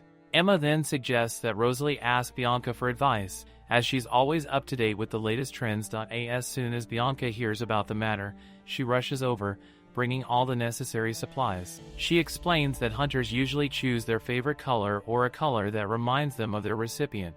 Emblems are also popular. They can include initials, family crests, or animals. Rosalie picks a blue rope. Bianca, curious, asks if Rosalie likes the color. Rosalie admits she finds it really pretty. The color probably reminds Rosalie of Devi. Then, Bianca asks what emblem Rosalie wants to use. She mentions that animals are trendy, suggesting Rosalie pick one that reminds her of the hunter. Rosalie chooses a puppy. Bianca is taken aback, confused by the choice. Rosalie explains that a puppy reminds her of something from her past. Bianca, however, points out that a puppy and a wolf are in the same family, suggesting she choose a wolf instead. Rosalie agrees, as the wolf does resemble Devi more. Bianca, knowing no knight would appreciate being represented by a puppy, smirks at her clever suggestion. When Bianca asks who the rope is for, Rosalie falls silent before finally saying, someone who's always there for her. Later, in her study, Rosalie notices a letter awaiting her. It's an invitation for a civil face-to-face conversation. She muses that Count Armand must be growing anxious. The news speaks of Sonia, the angel-turned-demon. With a calm expression, Rosalie burns the letter, thinking to herself that the time has not yet come. There's a knock at the door, and after being permitted to enter, Dorian informs Rosalie that Bianca has come to see her. He doesn't recall any prior mention of a visitor. Bianca bursts inside, holding a newspaper and demanding an explanation. The news claims that Sonia has been harassing Rosalie, and Bianca, leaning closer, demands to know if it's true. Rosalie calmly tells her to settle down. Fuming, Bianca declares that she'll grab Sonia by the hair and drown her. Rosalie orders herbal tea to diffuse the tension, though she claims she cannot provide details and admits that everything in the paper is true. Bianca, frustrated, asks one final question: if financial settlement is all Rosalie seeks. With a cold expression, Rosalie replies that it isn't about money. Bianca, observing her demeanor, realizes Rosalie is after something else and offers her help if needed. Rosalie agrees to reach out if the need arises. Bianca changes the topic, expressing disbelief that His Highness abandoned Count Armand, who was one of his biggest supporters. Rosalie assures her that the Jadertes will stand firmly with His Highness moving forward. If Debbie puts Sonia on trial in the imperial courts, it would sever ties with Count Armand, deeply affecting his standing. Rosalie quietly vows not to allow anyone to damage Debbie's reputation. The Judroot dukedom's influence is rising like never before, and Rosalie intends to protect Debbie at all costs. As they sip their tea, Bianca suddenly asks if Rosalie plans to gift the rope to His Highness. Startled by the question, Rosalie blandly denies it. Bianca doesn't let up and presses further, asking if Rosalie harbors feelings for His Highness. Stunned into silence, Rosalie doesn't respond. Finding her reaction adorable, Bianca teases her, saying she shouldn't be so slow about these things, and playfully slaps her head. She then calls for Emma to bring a glass of cold water. Bianca urges Rosalie not to hide her special feelings for Devi, describing how her chest must feel tight, how she must miss him when he's away, and how she probably can't stop thinking about him. Rosalie sits quietly, but internally, she agrees. She does miss Devi when he doesn't visit, her chest does tighten when their eyes meet, and she does feel sad when he's unhappy. The memory of the carriage scene flashes in her mind, and she begins to blush. Bianca points out how Rosalie looked different when she was making the rope, teasing her further. Rosalie questions if that's really the case, but Bianca, in her typical fashion, simply orders another glass of cold water. Later that day, Rosalie bickers with Joey about the number of guards accompanying her. Though she insists on having only one, Joey insists on two. Rosalie explains that having two guards would be inconvenient since they are merely visiting a restaurant. Reluctantly, Joey agrees to let Erdit accompany her. At the restaurant, Rosalie mentions that the confiscated assets from Marquis Wendell turned out to be significant. The funds have been used to improve living standards for their citizens, and with the upcoming profits from the Lifestones, their finances will soon thrive. Erdit, deep in thought, asks if she plans to distribute the goods to Countess Thieve. Rosalie confirms, explaining that with the new funds, they can launch new ventures to further stabilize their finances. Rosalie interrupts Erdit's musings, asking if he would like to lead one of the new ventures. Shocked, Erdit hesitates, wondering if she truly means it. Rosalie reassures him that she has been considering it for a while. She proposes he register it as a personal business first and then request a title from the palace, with the dukedom handling the paperwork. Erdit is taken aback but also flattered. He confirms that she's suggesting he become a bourgeois baron by fulfilling the asset requirements. Rosalie explains that if his business qualifies as personal assets, he could lead an independent life. Though grateful, Erdit declines, expressing his desire to remain with the dukedom. Rosalie, surprised, asks if he is sure about his decision. Erdit reminds her that, despite not participating directly in battles, he has always remained loyal to the family during times of war. Rosalie, impressed, agrees that if this is what he truly wants, they can request the title on his behalf for his contributions as general manager. Erdit thanks her for her kind words, leading Rosalie to ponder his loyalty. She expresses aloud her surprise at his refusal, admitting she didn't expect him to reject such a generous offer. Erdit acknowledges her generosity but explains that he doesn't want to leave the dukedom. More specifically, he doesn't want to leave the person who recognizes his potential. Intrigued, Rosalie presses him for a reason, but Erdit brushes it off, calling it a petty matter. Instead, he asks if they can visit the largest bookstore in the city. Rosalie agrees, noting that they have time and urging him to let her know if he needs anything else. Erdit then asks if she can hire someone to take over his current role, as he doubts he can handle the workload once the new ventures launch. Rosalie allows him to hire whomever he deems fit. Erdit hesitates, then asks if she is so generous simply because he's her employee. Smiling, Rosalie replies that it's partly the reason but also because she sees him as a younger brother. This statement stuns Erdit, leaving him visibly unsettled. He puts the spoon on the table, repeating that, as a brother, Rosalie agrees he is a dependable man. However, he states that he is not particularly fond of the word brother. This makes Rosalie flinch. She quickly tells him she didn't know he disliked the term and assures him she won't use it anymore. At the library, Erdit mentions that he has noticed His Highness hasn't visited the manor recently. Rosalie knows he is right. Erdit notices the sadness visible on her face. Turning to him, she asks if he is planning to buy the book he has been looking at. He flinches, claiming that he will purchase it after finishing his shopping. Whitney tries to assist Erdit with the books he is carrying, but he declines his help. Rosalie also offers to lend a hand, but Erdit remains firm in refusing anyone's assistance. Later, Erdit is seen walking down the corridor, clearly sleep-deprived after dealing with all the paperwork left undone by the previous administrative manager. His tired eyes catch sight of Rosalie, who is training with her sword. He realizes he has never seen her take a break. Calling out to her, Rosalie turns toward him, amused, and asks why he is up so early. Worried, she questions if he didn't sleep well. Erdit explains that he was busy reorganizing the mess left behind by the previous manager. Before he can finish, Rosalie praises his hard work but insists he must ensure he gets enough sleep. She pats his shoulder lightly, causing Erdit's heart to race. Blushing heavily, he quickly changes the subject, apologizing for the dagger that was damaged because of him. Rosalie dismisses his concerns, assuring him that it was just a common dagger and not something he should worry about. Erdit has already spent his paycheck on a custom dagger from Gilbert, but he is glad. Erdit praises Rosalie, noting that she seems very strong and that her fighting skills are excellent too. This is because Rosalie learned every martial art she knows to enlist in the army.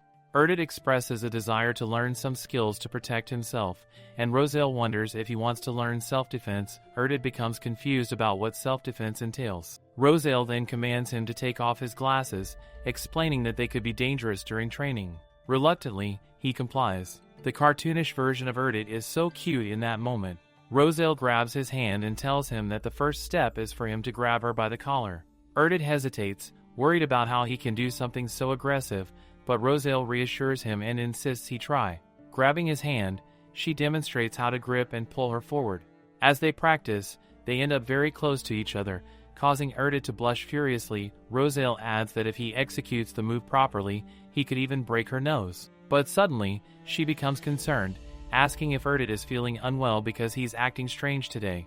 He assures her he's fine and explains that he just feels awkward looking at her for too long without his glasses. Rosalie tells him she thinks he looks good without his glasses but clarifies that he doesn't look bad with them either.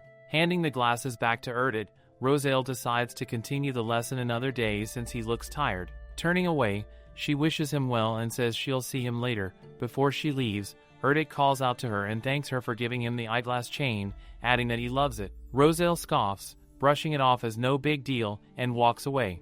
The reason Erdit feels so at ease in the manner becomes clear to him. It has been right in front of him all along. Covering his face with his hands, he admits to himself that he's in trouble now.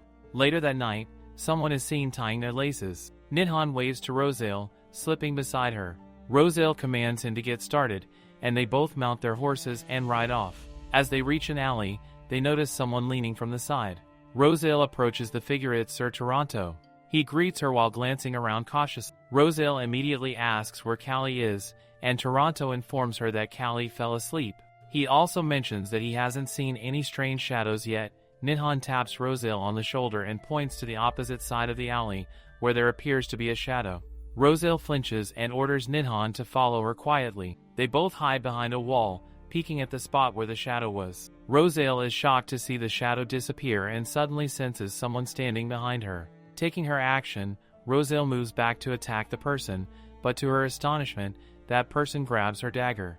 It is Devi. He mocks her, claiming he never wanted to duel with Rosale, and that it was her mistake for assuming otherwise. Nidhan chimes in, mocking Rosale further by stating he thought she would have figured it out by now. Rosale turns to Devi, questioning if he is alright. Devi assures her that he is fine. Rosale, now furious, demands to know why Devi is even here. Devi replies that Nidhan told him the lady who commissioned Rosale's assassination attempt has been hiding here. Rosale glares at Nidhan, who hurriedly tries to cover it up, explaining that he told Devi about it while Rosale was having a meal with Erdit. Rosale turns to Nidhan, calling his name in anger, but Nidhan quickly hides behind Devi, adding nervously that it wasn't his fault, as he knew Devi would have figured it out on his own anyway. Rosale, irritated, tells him they will talk about it later. Turning back to Devi, Rosale questions if he is here to kill Callie. Devi bluntly denies this, stating that he has no intention of executing Callie. He mutters to himself that he only came to give Callie a simple warning. Rosale advises Devi that it would be better if he did nothing, to which Devi agrees, assuring her that he will make sure not to interfere with her plans. Rosale, however, begins to wonder how much Devi knows about her intentions. Rosale flinches when Nidhan casually remarks that he has heard Devi refuse to meet Count Armand. Rosale questions Devi if the Count actually came to see him, and Devi nods. Rosale, who had suspected the Count might show up, feels irritated by his audacity. Concerned, she asks if the Count threatened Devi in any way. Devi reassures her, explaining that he told the Count that Rosale holds all the power to make decisions in this matter and that the Count should not bother him anymore. Specifically, the Count had gone on about his support for the throne, but Devi made it clear that the throne would no longer support the Count's family. On top of that, the maiden important witness had not been arrested, the knights had gone into hiding, and they had even refused to meet with the knights, which confirms that Devi had a plan in mind for dealing with this. Nidhan, breaking the tension, steps in and asks if they plan to keep standing there. They decides to move so they can keep watch over Callie. Nidhan leaps onto the roof, grumbling that he hates standing around, leaving Rosale and Devi alone together. Rosale glances at Devi, her thoughts conflicted. She wonders if Devi truly doesn't care about her attacking Sonia. Rosale feels hypocritical, as she worries about Devi's feelings for Sonia while simultaneously feeling relieved that he is standing by her side. Rosale's mind drifts to Bianca's words, and she is unable to ignore it. Chiron had mentioned that pushing someone against a wall is the most romantic thing one can do. Turning to Devi, Rosale feels the need to confirm something. Without warning, she shoves Devi against the wall. But Rosale makes a critical mistake. Unlike Chiron, who is married and experienced in romance, she also had pushed her romantic partners against the wall several times, but Rosale on the other side has zero experience. The only time she has shoved someone against a wall were to attack them or to assert dominance. Devi, caught off guard and unsure of her intentions, calls out to her and asks what she is trying to confirm. Rosale's legs tremble as she steps back, apologizing, admitting this wasn't what she meant to do. Devi, still composed, offers to reverse their roles if it would help her. He leans toward her, their eyes locking for a moment, before he whispers, asking if it helped her confirm her suspicions. Rosale's heart pounds in her chest. She glares at him, commanding him to move aside. Nervously, Devi steps back, but he has caught Rosale off guard, leaving her tense and unsettled. Devi looks at her and clenches his fist, like a lover trapped in the pain of unrequited love. Meanwhile, Nidhan, observing from above, remarks that the sun should be rising any moment now. Rosale rushes to wake Sir Toronto. Nidhan leaps down, worried that Devi might be overwhelmed by his emotion. Devi, however, responds calmly, stating that if he were overwhelmed, he wouldn't still be standing there. Nidhan, unconvinced, argues that it appears otherwise to him, comparing Devi's state to his own when he was once restrained. Devi acknowledges Nithan's point, admitting there might be some truth to it. Roselle slams the door shut and leans against it, pleading with her heart to stop racing like this. Toronto, concerned, questions whether she has caught a cold.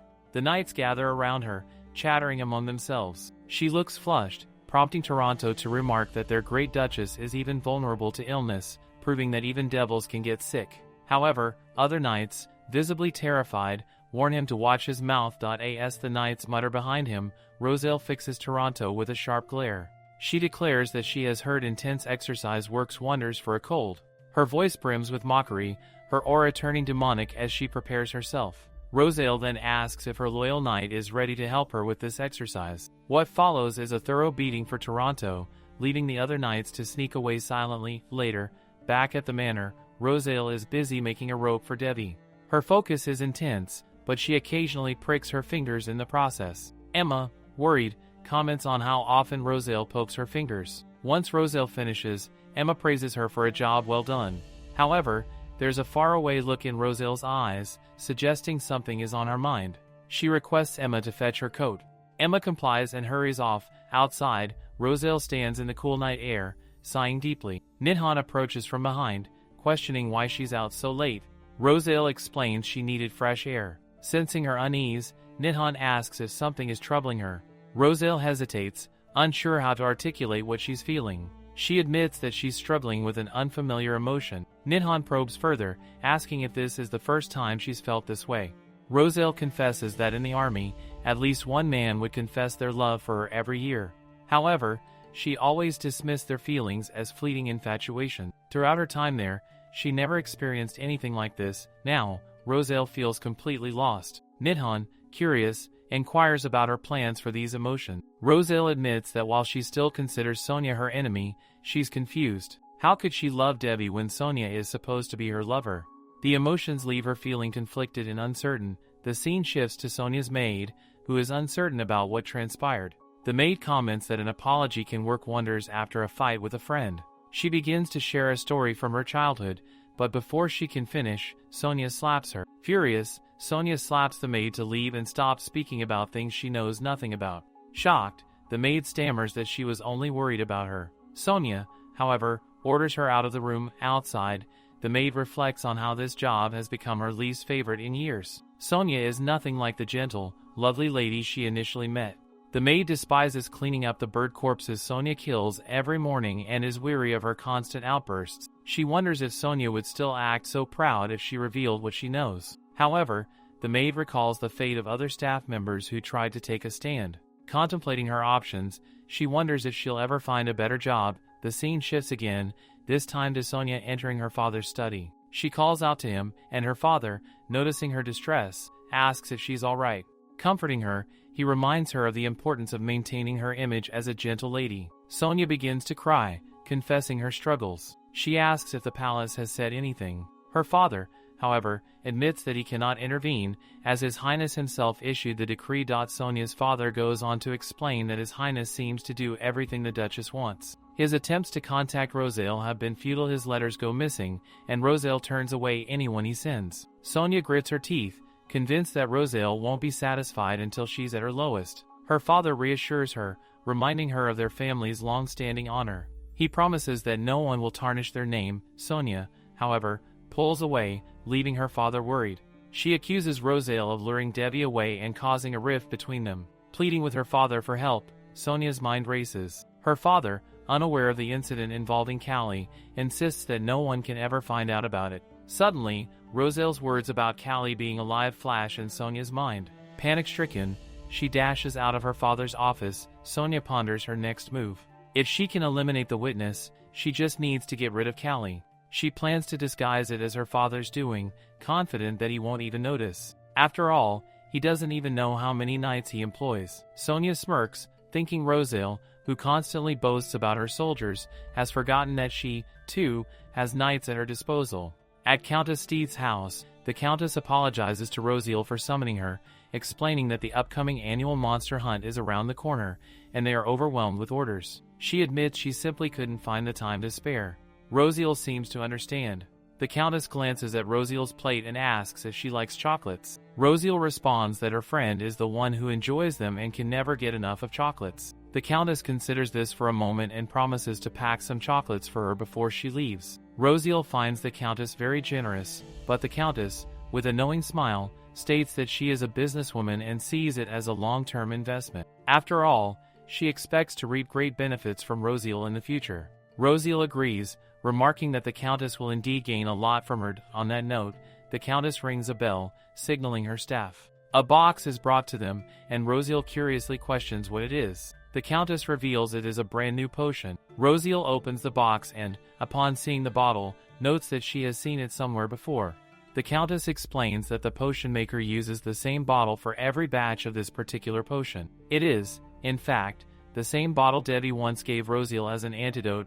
Rosiel inquires about the price, and the Countess reveals that the potion maker charges the highest price in the city. She adds that the bottle alone is worth as much as a house in the downtown area.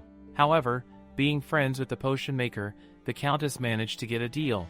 She ponders that since Rosiel rid her of the Marquis Wendell, this is more of a repayment than an investment. The Countess seems to have grown fond of Rosiel and mentions she has also heard about Rosiel's ability to control her aura.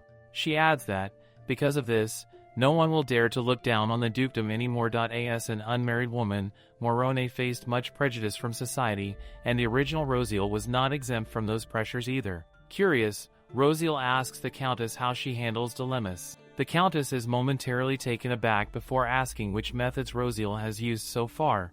Rosiel admits that whenever she hesitates in making a decision, she takes the risk and silently faces the consequences. The Countess smiles and remarks that one should live life by their principles. Rosiel considers this and agrees it sounds like a good plan. On the day of the monster hunt, Rosiel peeks out from the carriage and observes the grand scale of magic involved in the official event. Sitting beside her, Ninhan groans. Concerned, she turns to him and asks what is bothering him. He explains that the overwhelming presence of wizard magic is making him feel unwell. The carriage, enhanced with wizardry, shifts towards the capital, which Rosiel finds impressive. When they arrive, Rosiel's knights begin preparing the tents. As the Duchess, Rosiel's tent is placed quite close to the one from the palace. She turns to Ninhan and informs him that she will go and greet His Majesty. However, seeing his pale face, she questions if he is all right. Ninhan admits that the excessive mana in the air is making him nauseous. She advises him to take it easy and decides to go alone. Upon entering the royal tent, Rosiel bows deeply and addresses the king, stating that she is honored to be in his presence and prays for his glory to endure forever. The king remarks that she is late. Rosiel apologizes for the delay, but the king assures her it is not a problem and adds that he has heard of her participation in the hunt. Rosiel's gaze briefly shifts to the Empress, and her thoughts darken. This is the woman who poisoned Devi's mother and now preys upon Devi's life. The current Empress, Neen Erland Vladik, greets Rosiel warmly, expressing her excitement to see a female participant in the hunt and to witness the results. The Empress is skilled at concealing her true nature. However, Rosiel knows she is the final villain of the story. 7 years ago, Neen tricked the young Redeneth into giving Devi the poison. Neen passed the poison to Redeneth through a maid, who was ultimately blamed for the crime and secretly executed. Patrick, deeply adoring his son, concealed the truth to protect Redeneth, only to fall victim to Neen's schemes. Rosiel, maintaining her composure, bows and promises to do her best to meet their expectation. The Empress smiles and remarks that she looks forward to it, though her gaze briefly hardens as Rosiel takes her leave. Watching Rosiel's retreating figure, the Empress sighs and glares, her true feelings momentarily slipping through her mask. Rosiel glances for Devi, waiting for him to give her the ribbon she made for him. Sarnan greets Rosiel, and she realizes it has been a long time since they last saw each other. Sarnan, too, is participating in this year's monster hunt. Rosiel then wonders aloud if Bianca had given Sarnan her ribbon, which makes Sarnan flinch. He quickly explains that Bianca told him she made the ribbon specifically for Rosiel. Hearing this, Rosiel feels a pang of sadness. A group of people approaches from behind and mockingly remarks if Rosiel isn't the famous Duchess Judroot. They laugh, teasing that the rumors were true that Rosiel would join the monster hunt after all. They eagerly express their anticipation of witnessing her notorious aura. Sarnan, visibly angry, calls out one of the men by name, Scram, ordering him to leave. Scram smirks and insists he only wanted to talk to the Duchess. Rosiel glares at them coldly before the sound of a shout cuts through the air. It's the monster. The growling creature charges toward Prince Reincarnates. Knights rush to protect the prince, but on the other side, Rosiel orders Scram and his companions to get out of her way. Drawing out her sniper rifle, she commands them not to ruin her focus. She fires a precise shot at the monster, activating her aura as she leaps forward and strikes the beast, bringing it to the ground. Standing atop the fallen creature, she calls out to the prince, asking if he is unharmed. Grasping Rosiel's hand, the prince assures her that he is fine, though visibly shaken. At that moment, Debbie and Sir Bennick rush over. Debbie anxiously asks Rosiel if she is alright, and she reassures him that she is unharmed. The prince, however, appears deeply unsettled. Turning to the prince, Debbie questions him directly, asking if he is truly unscathed. The prince, avoiding eye contact, mutters one word, "Brother." Debbie's expression hardens as he turns to the knights, furious. He berates them for allowing the monster to get so close to the prince and orders them to double the security around the perimeter. He also commands them to report the incident immediately, adding that if such negligence happens again, he will personally throw the knights to the monster. The knights tremble in fear and rush to comply. Debbie turns back to Rosiel, asking once more if she is truly all right. She assures him again that she is fine, but her gaze shifts to the prince. She observes him with a hint of sympathy, thinking about how unfortunate he is as Debbie's brother. Ever since the attempted poisoning, Reincarnates has carried a deep sense of guilt and has avoided meeting Debbie's eyes. Debbie then suggests Rosiel accompany him to his tent, and she follows him inside. Once there, Rosiel questions why Debbie hasn't visited her residence recently. Debbie hesitates, twitching slightly, before asking if she was waiting for him. Rosiel responds earnestly, admitting that she did wait for him and that she had been worried about him. Debbie approaches her and apologizes, explaining that he has been busy with the hunt and preparing for the harsh winter ahead. He adds that, as the crown prince, he still has many duties to fulfill. Wiping his hands, he speaks sincerely, causing Rosiel to blush. Even as a child, she had never complained about such things, but now she feels her words sounded like a childish complaint. Debbie notices her expression and asks what's wrong. Rosiel admits that she feels embarrassed for making what seemed like a childish remark. Debbie chuckles softly and reaches into his pocket, pulling out a small box containing 2 rings. Rosiel, curious, asks what they are. Debbie requests that she wear one during the hunt, explaining that the 2 rings will react the closer they are to each other. As he reaches for her hand to put the ring on her finger, Rosiel's heart begins to race. It almost feels like he is kneeling to propose, leaving her momentarily flustered. The rings begin to glow. Debbie states that the closer they get, the brighter the rings will glow. He requests that they keep them on until the end of the hunt, pointing who knows he might have to come closer to her to rescue her. Rosiel stands up after a moment of silence, stating the opposite might also happen. She tells him to ensure he keeps the ring on as well. He stares at her in admiration and, smiling, agrees. Then Rosiel requests Debbie's hand. She gives him the ribbon she made for him. Seeing this, Debbie becomes very happy and thanks Rosiel. Rosiel had pricked herself several times while making the ribbon, but seeing Debbie's happiness, it was worth it for her. Debbie looks at the ribbon, curious, and asks if he reminds Rosiel of a wolf. Rosiel agrees but thinks to herself that he reminds her more of a puppy. One of the knights then questions if Debbie is inside. Turning to Rosiel, Debbie apologizes and says he must leave. But Rosiel grabs his hand and immediately wonders why she reached for him. Debbie kneels down, debating whether he should stay with her, but she insists he should go. Debbie offers to ignore the call for her, but Rosiel shakes her head, saying His Majesty must be calling him. He nods, smiles, and leaves, frustrated that he was called just as the moment was getting good. Outside the tent, Rosiel sees the prince. She calls out to him, and the prince, seeing her, asks if they can talk. Rosiel agrees and suggests her tent is nearby so they can head there.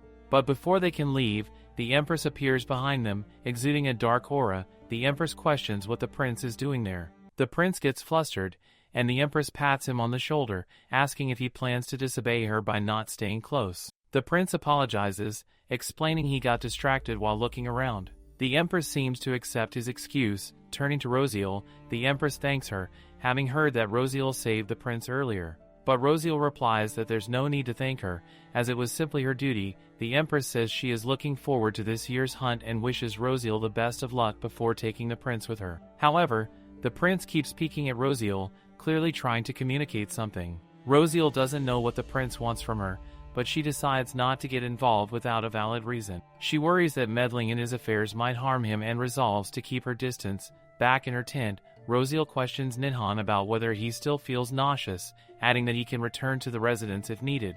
Nidhan throws a tantrum, complaining there's nothing to do. Observing him, Rosiel can tell he's fine. Plopping down into her seat, she tells him he doesn't have to accompany her, as her knights will be with her.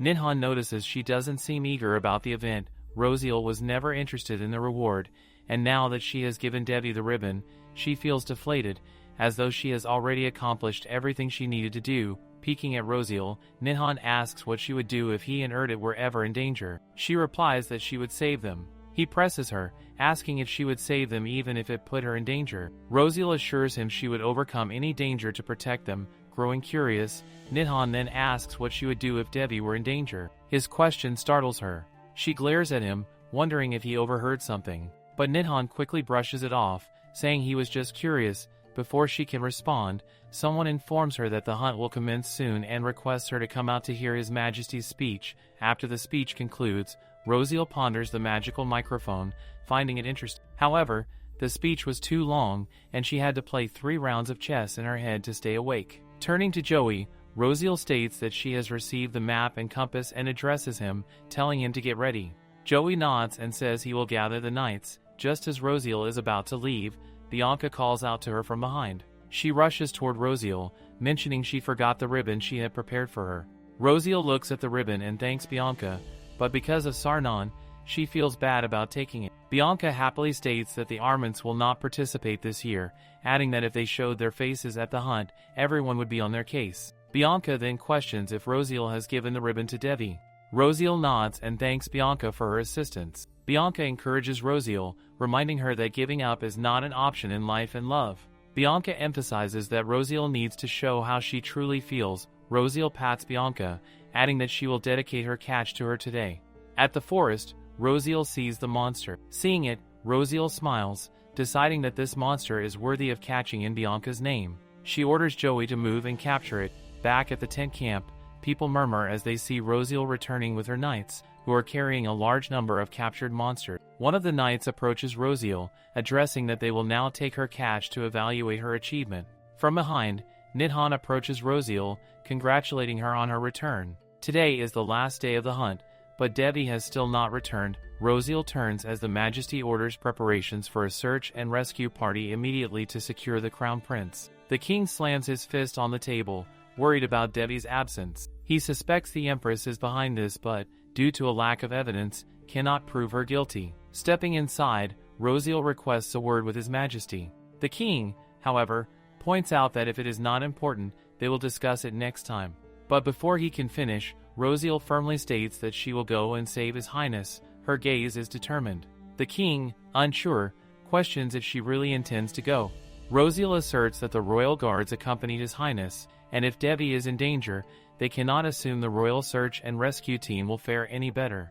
The king states that if he cannot trust his own search and rescue team, how can he trust hers? Rosiel, undeterred, replies that even if the king does not believe in her, she will still go to Devi's aid. Impressed by Rosiel's determination, the king sighs and requests her help, confessing that Devi is more important to him than his own life. Rosiel bows and takes her leave, assuring the king that she will rescue His Highness without a doubt. As Rosiel leaves the tent, the Empress questions where she is headed. Walking past the Empress, Rosiel replies that she is just on her way to the tent and takes her leave. However, the Empress comments that the last time she saw her, she had an excellent dagger. This remark makes Rosiel pause. The Empress suggests Rosiel be on her guard if she doesn't want the dagger to break. Turning to the Empress, Rosiel thanks her for her concern but mentions that she can still stab someone with a broken dagger. The prince peeks at his mother as the Empress snaps open her fan and stares at Rosiel. The scene shifts to Rosiel wearing her hood. She orders Joey to stay with the other knights and not let anyone through while she is gone. Joey tries to insist, but Rosiel orders him to wait there. Rosiel then gestures for Emma to come closer and whispers something in her ear before leaving. Rosiel commands her knights to follow her orders, and they shout in compliance, leaving for the forest on horseback. Nidhan comments to Rosiel that he can hear the pink-haired girl crying about her brother. Rosiel knows that Bank will be with Devi, as Bank is too loyal to betray the Emperor. Rosiel suggests Nidhan to head to a place. When they reach the area, they see a large number of knights' corpses. Nidhan cannot find any signs of confrontation with monster. Examining the scene, Rosiel determines that the sword marks must be Devi's handiwork. It seems that all the knights, the armed mercenaries, and even the royal guards attack Devi together. Moreover, it appears there is more than one traitor involved in this plot. Nidhan points out that Rosiel is right, as he can now see Devi's sword marks on the fallen knights. Rosiel feels concerned about Devi, contemplating what must be going through his mind while fighting against his own men. Nidhan detects the faint scent of blood and decides to follow it. Rosiel agrees, urging him to hurry. As they move, they notice hoofprints on the ground, indicating that someone else besides them is also following Devi. The scene shifts to Benik and Devi moving together. Seeing the ill and pained Benik, Devi offers him a potion to drink. Benik, however, protests, insisting that it's the last potion, and they need to save it for Devi. Annoyed, Devi opens the bottle and shoves it into Benik's mouth. Benik apologizes, admitting that he should have been more careful. He explains that he never imagined some of their own knights would betray them. Furious, he questions how those knights could do something like this. Devi sighs, seeming resigned to the situation, and suggests that one can never fully trust anyone in the Imperial Palace. Benik wonders if they should wait for the rescue team, but Devi isn't sure about trusting them either. Looking at the ring on his hand, Devi ponders silently. He has long given up on any foolish hope of being rescued, but Rosiel's words about saving him refuse to leave his mind. Suddenly, Benik hears something and calls out to Devi. Devi orders him to step aside as a group of knights charges toward them, screaming for Devi to die. Calmly, Devi draws his sword and slashes down all the attacking knights. Meanwhile, Rosiel suggests to Nidhan that they take turns keeping watch. Nidhan insists that Rosiel sleep first, but she sprays something into the air instead. Curious, Nidhan asks what she is doing. Rosiel explains that the spray will keep monsters from approaching them. Rosiel notes the traces of monsters from the previous night, but she tells Nidhan they need to stay on guard against sudden attacks moving forward. Nidhan, worried about Rosiel, tries to comfort her, saying that Devi is strong, and she doesn't need to worry so much about him. Rosiel acknowledges this but believes that betrayal can deeply hurt even the strongest of people. Though Devi has likely become used to betrayal, she knows he cannot avoid the immense pain that comes with it. She reflects on Devi's history with the Imperial Knights. He had been involved with them since he was young, recruiting and training the knights himself. He oversaw every part of the process, yet they betrayed him. Rosiel imagines how she would feel if her own squad betrayed her and she had to fight them. This thought strengthens her resolve she needs to save Devi. Nidhan observes that Rosiel often acts oblivious but can sometimes be deeply sensitive to the feelings of others. Perhaps her anxiety is rubbing off on him as well. Even though he knows Devi is alive, he can't help but worry, especially since Devi was the first person to hold his hand. Rosiel and Nidhan continue on their way. Nidhan flinches as he hears something in the distance and decides to dismount from their horses. The smell of blood grows stronger, signaling that the battle is nearing its end. Suddenly, Rosiel's ring begins to glow. Both of them start running. As they approach, they see Devi slashing through more knights. Rosiel calls out to him. Turning toward her, Devi questions what she is doing there. She replies that she came to see him. However, Devi warns her not to come any closer, saying the area is filthy. Ignoring his words, Rosiel steps closer to him. Moved, Devi reaches his hand toward her but hesitates. Rosiel, now closer, shouts at him not to hesitate and to simply take her hand. Devi points out that if he takes Rosiel's hand now, she will have to come with him to the palace, and that thought terrifies him. How could he bring her into a life like that? However, Rosiel counters that if he despises that life, he should get out of there, and she urges him to let her help him do it. Grabbing Devi's hand, Rosiel thinks to herself that while she could never be as lovely as Sonia, she can help Devi escape his cage. They look at each other before Devi leans closer to her and states that she should never forget once he holds someone's hand, he never lets go. Slashing another knight, Devi comments that he didn't think more of them would leap out of the bushes. He turns to Rosiel, asking if she is fine. She assures him that she is, since she wasn't in the middle of the action. Devi, however, disagrees, saying there's nothing fine about this situation. Glancing at a small cut on her shoulder, Rosiel brushes it off, claiming it's nothing. Devi takes out some medicine from his pouch and reaches for Rosiel's hand. She insists it's just a small cut and doesn't need treatment, but Devi firmly tells her that since she took his hand, she must cherish herself more. He adds if she understand. From behind, Nidhan interrupts, suggesting they should get going. They decide to take the long way, as there's a chance others might be hiding nearby. It is now nighttime. Sir Bennick is sitting on the ground in pain. Concerned, Rosiel approaches and asks if he is alright. Sir Bennick replies that the potion Devi gave him is helping him cope. Nidhan, however, notes that while the potion treated it, the injury still looks severe. Rummaging through her pouch, Rosiel takes out another potion and insists Bennick try it. The potion looks expensive, and Bennick hesitates to accept it. Rosiel explains that it must be consumed immediately after opening. Remembering how Devi had insisted earlier, Bennick doesn't protest further and drinks the potion, thanking her sincerely. Handing the bottle back, Bennick promises he will never forget her generosity, though Rosiel brushes it off, saying it was no big deal. As Bennick moves away, he reflects on how Rosiel not only rescued them but also gave him her potion. In a moment of gratitude, he grabs her hand.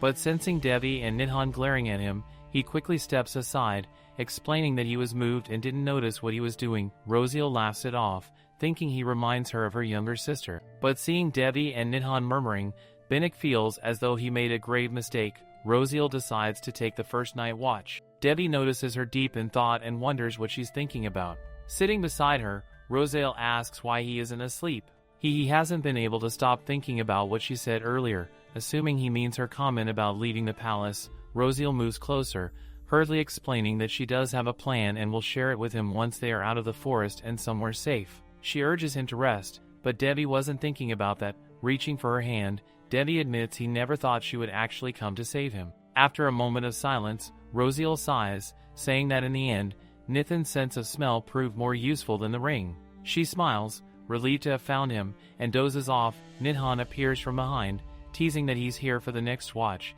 but it looks like they're having fun. Devi responds that since Rosiel offered her tiny hand, he has no choice but to take it, no matter what it costs him. Nidhan mentions that he asked Rosiel what she would do if Devi were in danger, and she replied that she would save him without hesitation. Devi then asks if Nidhan wants to know what he was thinking when she held his hand. Curious, Nidhan asks what it was. Devi confesses that while he was warning her to stay away, he couldn't help but feel happy to take her hand and look into her eyes. He reflects on how courageous and decent Rosiel is, someone whose radiance anyone would desire. That's why he must ensure that no one can touch her or threaten her. At dawn, Rosiel wakes up and springs away from Devi, worried about how she fell asleep.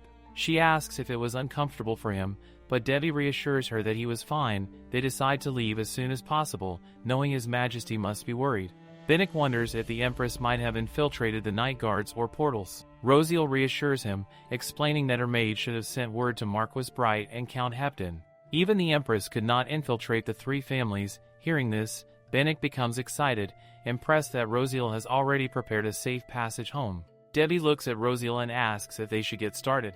She looks back at him and smiles, replying that they should go back home now. At the tent camp, everyone waits anxiously as Bianca calls out to Rosiel. Seeing all four of them together, Bianca rushes to her brother and embraces him warmly. Some knights approach from behind, announcing that Sir Bennick and Devi have returned. However, Rosiel gestures for them to stop, stating that she will personally escort Devi and Bennick. Devi, to everyone's surprise, declares that he will follow Rosiel's instructions, shocking the knights. Rosiel then happily suggests to Devi that they go to the capital together. Back in her office, Rosiel reads a news report blaming the entire incident on antisocial royal terrorists. The report also highlights that the Duchess of Judroot, famously known as the Goddess of War, saved the Crown Prince. Rosiel feels embarrassed every time she hears this title. A knock at the door interrupts her thoughts. It is Joey, who is allowed to enter. Joey informs her that Sir Toronto successfully obtained confessions from the knights. Their loyalty, which was already weak, made them easy to capture and persuade. As expected, Hepton's knights had approached Callie while the others were preoccupied with the monster hunt. Rosiel did not anticipate them coming clean so quickly.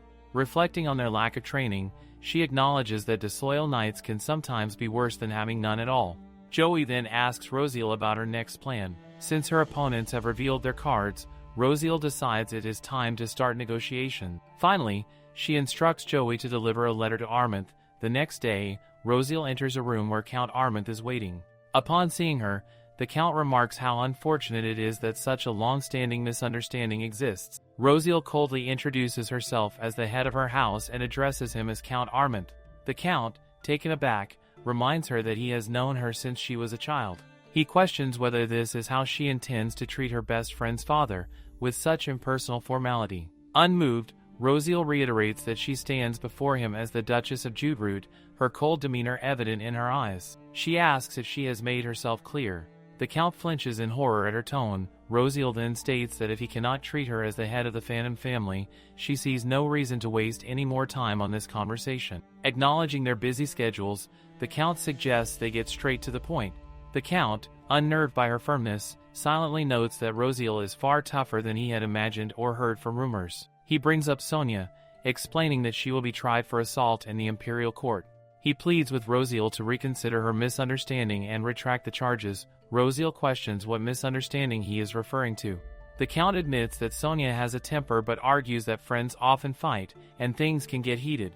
At this, Rosiel slams the table, startling the Count. She sternly states that heightened emotions do not justify throwing a cup of hot water at someone. The Count, unable to respond, listens as Rosiel declares the act as a clear assault. The Count tries to defend Sonia, insisting she did not mean to harm Rosiel and that she should be forgiven for the sake of their years of friendship. Rosiel coldly responds that Sonia crossed the line. The Count realizes that Rosiel already has a punishment in mind and presses her to reveal it. Rosiel confirms his suspicion, stating that Sonia must admit her wrongdoing and remain confined to her land for the next 15 years. Additionally, Sonia will no longer be allowed to appear in the capital or attend social gatherings. Only a select few families, including the Judroot family, possess a portal in their residence, meaning this punishment would completely isolate Sonia. The Count, shocked and confused, rises from his seat, questioning how Rosiel could impose such a harsh punishment. He demands to know how she could expect his only daughter to give up her life as a titled woman, effectively barring her from marriage and societal recognition. He argues that Sonia does not deserve to be treated as a sinner for something so inconsequential. Rosiel finally reveals the gravity of the situation, stating that Sonia did not merely commit a minor wrongdoing, she attempted to assassinate her. The Count, unable to grasp the severity of the claim, asks for clarification. Observing his confusion, Rosiel concludes that the Count has not yet received the news. She informs him that Sonia was involved in an attempt on her life. Count Armand exclaims that there is no way his daughter could have been involved in an assassination attempt, calling it utterly impossible. However, Rosiel calmly insists that she is telling the truth. The Count vehemently denies it, declaring his daughter to be utterly gentle, kind, and the most lovely girl. He raises his voice, shouting that Sonia would never do such a thing, adding that she is the most innocent and kind-hearted person. He accuses Rosiel of framing Sonia with lies, his voice trembling as he processes the accusation. The Count ponders in disbelief, convinced that Rosiel must be lying, especially after all he has done to uphold the honor of his family. Turning to Rosiel, the Count expresses his shock, stating that he has heard rumors of her change but never thought she would stoop so low as to falsely accuse her friend. Rosiel had not expected a heartfelt apology, but she also had not anticipated that the Count would twist the facts in this way. The Count, confused by her reaction, asks what kind of apology she even expects. Rising from his seat, he begins to remind her of everything Sonia has done for her, particularly when Rosiel was incapable of managing her own house, calling her ungrateful. The word incapable makes Rosiel twitch with anger. She rings the bell and orders her knights to escort the Count out of her office. The Count resists, shouting that no knight has the right to touch a noble like him. Rosiel coldly informs him that she will request the imperial court to move the hearing date forward, adding that she looks forward to seeing him in the capital. As the knights drag the Count out, Rosiel reflects on his parting words about her family being in ruins. Though she had not initially wanted to resort to legal action, it now seems inevitable. In this justice system, the Emperor's verdict reigns supreme, and ultimately, it will be Emperor Patrick who decides the outcome. During her house's decline, Count Armand had forged strong ties with the palace, particularly due to his love of literature. At least Patrick, known for his impartiality, will be making the decision. The scene shifts to Dorian informing Rosiel that a guest is waiting for her in the lobby. It is Sir Bennick. He greets her, and Rosiel immediately asks about his condition. He assures her that the potion she gave him has made it easy for him to perform his daily tasks without issue. Rosiel questions the reason for his visit. Bennick informs her that His Majesty has requested her presence and asks if she will accompany him to the palace. Given the discretion required, Rosiel agrees. Noting the drawn curtains of her carriage and the use of the side entrance, they arrive at a private room in the palace, where the king greets Rosiel warmly. He offers her tea, explaining that it is beneficial for her health, and urges her to take a sip.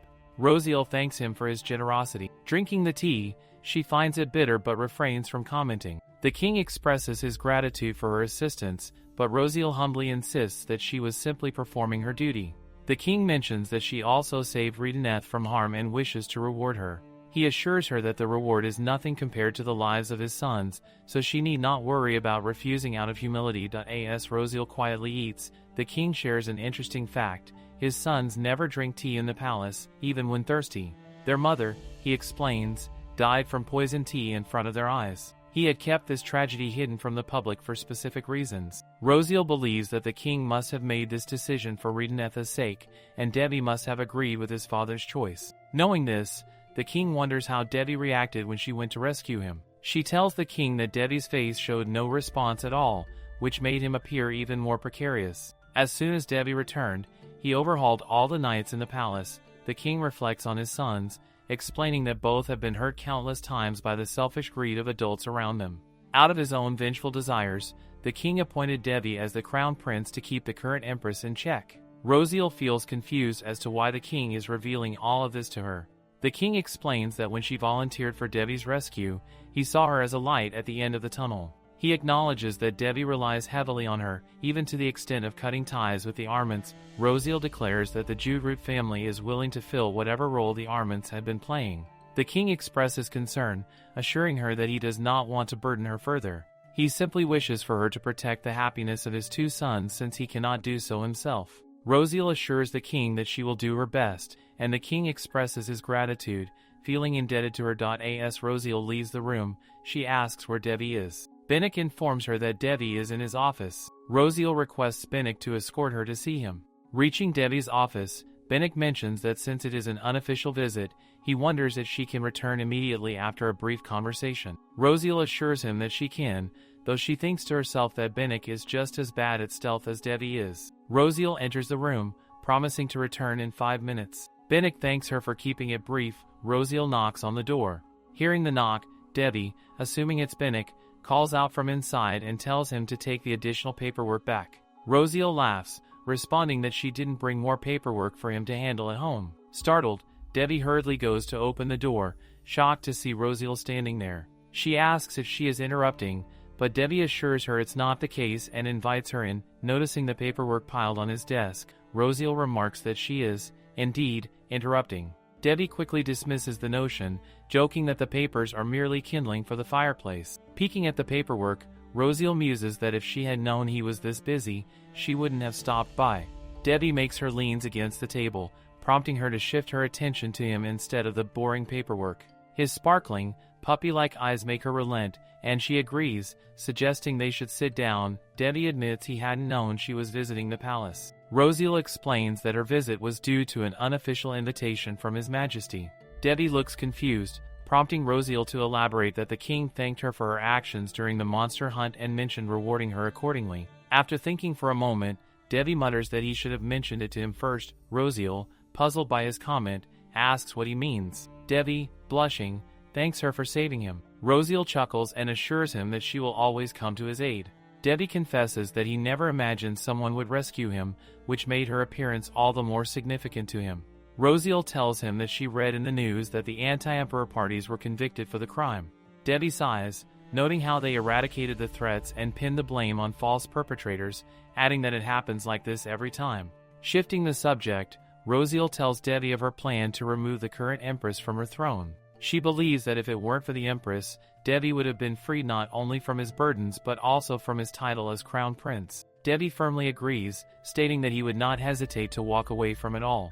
He then questions Rosiel about her plan, and she explains that her focus is on uncovering the Empress's hidden dirty secrets. Rosiel believes the Empress has concealed evidence of her corruption somewhere in the eastern forest, and her forces are working to uncover the Empress's secret hideout. Devi expresses his distrust of the palace knights and, curious, asks how Rosiel obtained this information. When Devi presses her loudly about her sources, Rosiel flinches, unsure how to explain. Internally, she debates telling him the truth that she knows all of this because of the novel. She knows that the Empress archived records of her corrupt activities to blackmail the nobles who swore allegiance to her. If they can uncover the hideout, they can expose the Empress and her allies in one decisive move. However, Rosiel struggles with how to explain to Devi that she entered the novel and that, In this story, Sonia was supposed to be his lover, not her. She is Rosiel, yet not truly Rosiel. Debbie's voice calling her name pulls her out of her thoughts. Clenching her fists, Rosiel promises Debbie that she will explain how she knows this information later. She then asks if he will trust her no matter what. Debbie assures her that he does, telling her not to be so tense. Rosiel thanks him for his faith in her, adding that she will tell him when the time is right.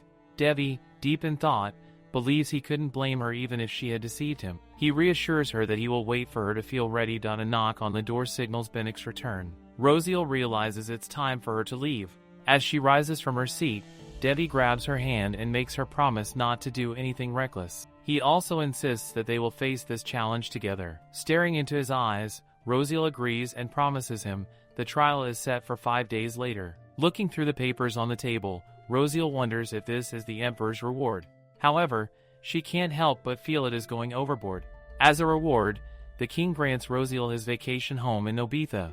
Rumors claim this mansion is one of the most stunning in the empire, facing a breathtaking lake where fairies are said to play.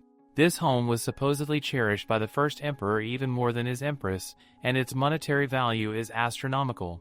Rosiel reflects on the gesture, guessing it shows how much the king values his sons. Suddenly, Nihon bursts through the door, announcing, "They're here."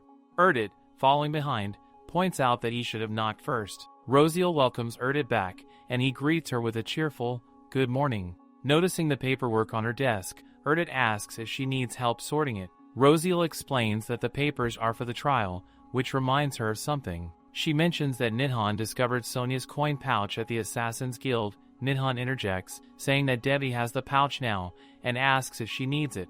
Rosiel thinks it would indeed be beneficial. Nihon offers to retrieve it, but Rosiel hesitates, then dismisses her initial thought and allows him to go instead. Excited at the opportunity to hang out with Debbie, Nihon leaps out of the room with such speed that the paperwork scatters across the floor. Erdit sighs, remarking that Nihon is as careless as ever as he goes to close the window. Rosiel suddenly asks Erdit if he knows how to throw a punch. Erdit, caught off guard, admits that he's not a fan of violence and has little experience in such matters. Rosiel's cold response, "Is that so?" makes him shudder. As the night deepens, Rosiel grows concerned about whether Nihon will return. At last, Nihon enters the room.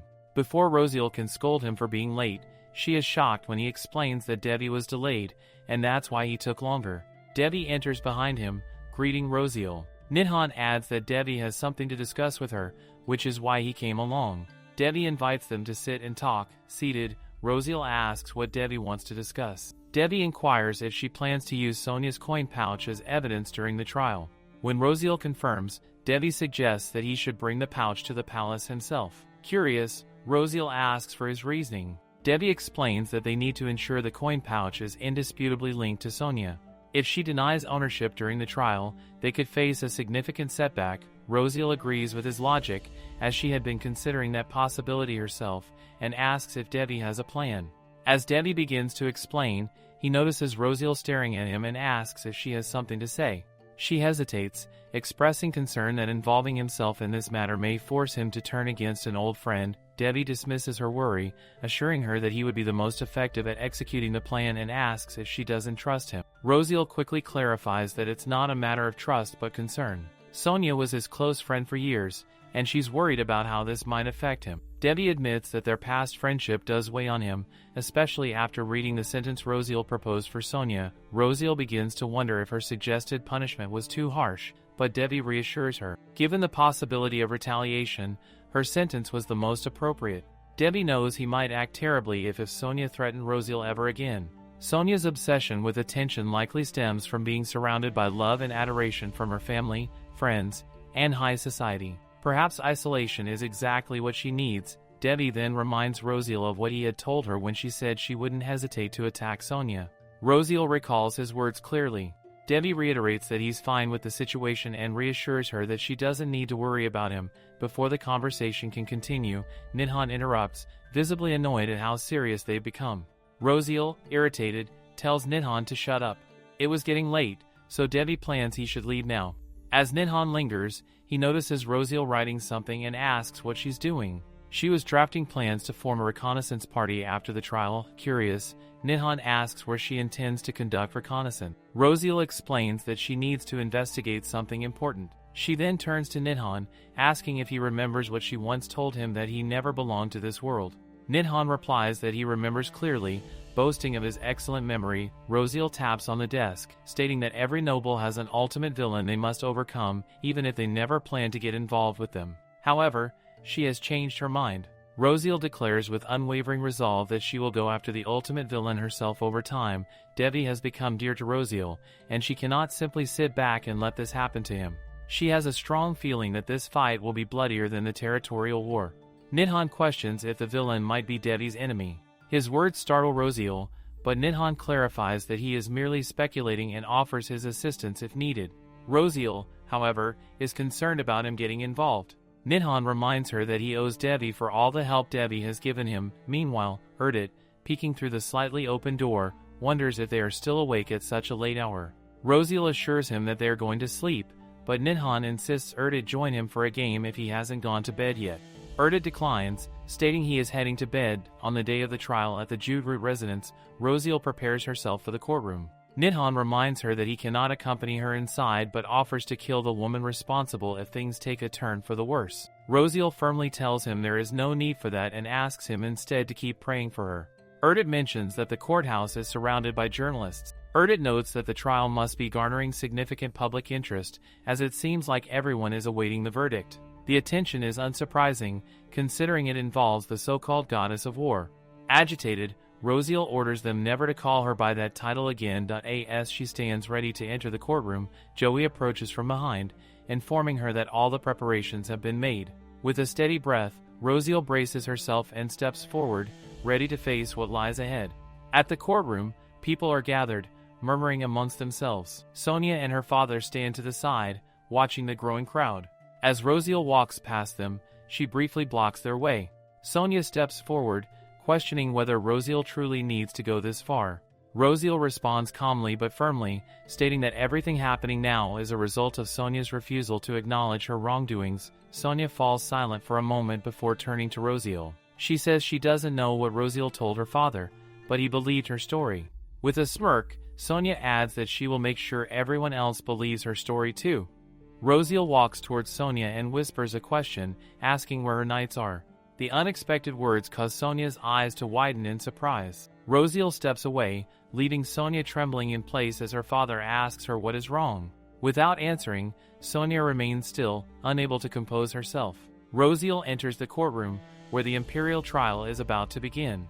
While the details may differ from modern times, the structure of the judicial process bears a notable resemblance. Sonia follows shortly after, her unease visible in her movements. Bianca, seated nearby, leans toward Rosiel and whispers something. Sonia notices this exchange and glares at Bianca, but Bianca remains unfazed, calmly turning her face away from Sonia's direction. The king steps forward, commanding the courtroom's attention. He announces the start of the imperial trial proceedings and instructs all present to swear an oath to the God of Truth. Rosiel is the first to be addressed and is asked if she swears to speak only the truth during the trial. In response, Rosiel declares that she swears to speak only the truth in the presence of the God of Truth, offering her tongue as penance should she utter any deceit during the proceedings. The Armand family is then called upon to swear the same oath, which they do. The king sternly reminds everyone present that the God is watching, ensuring honesty in the courtroom, and he officially begins the trial.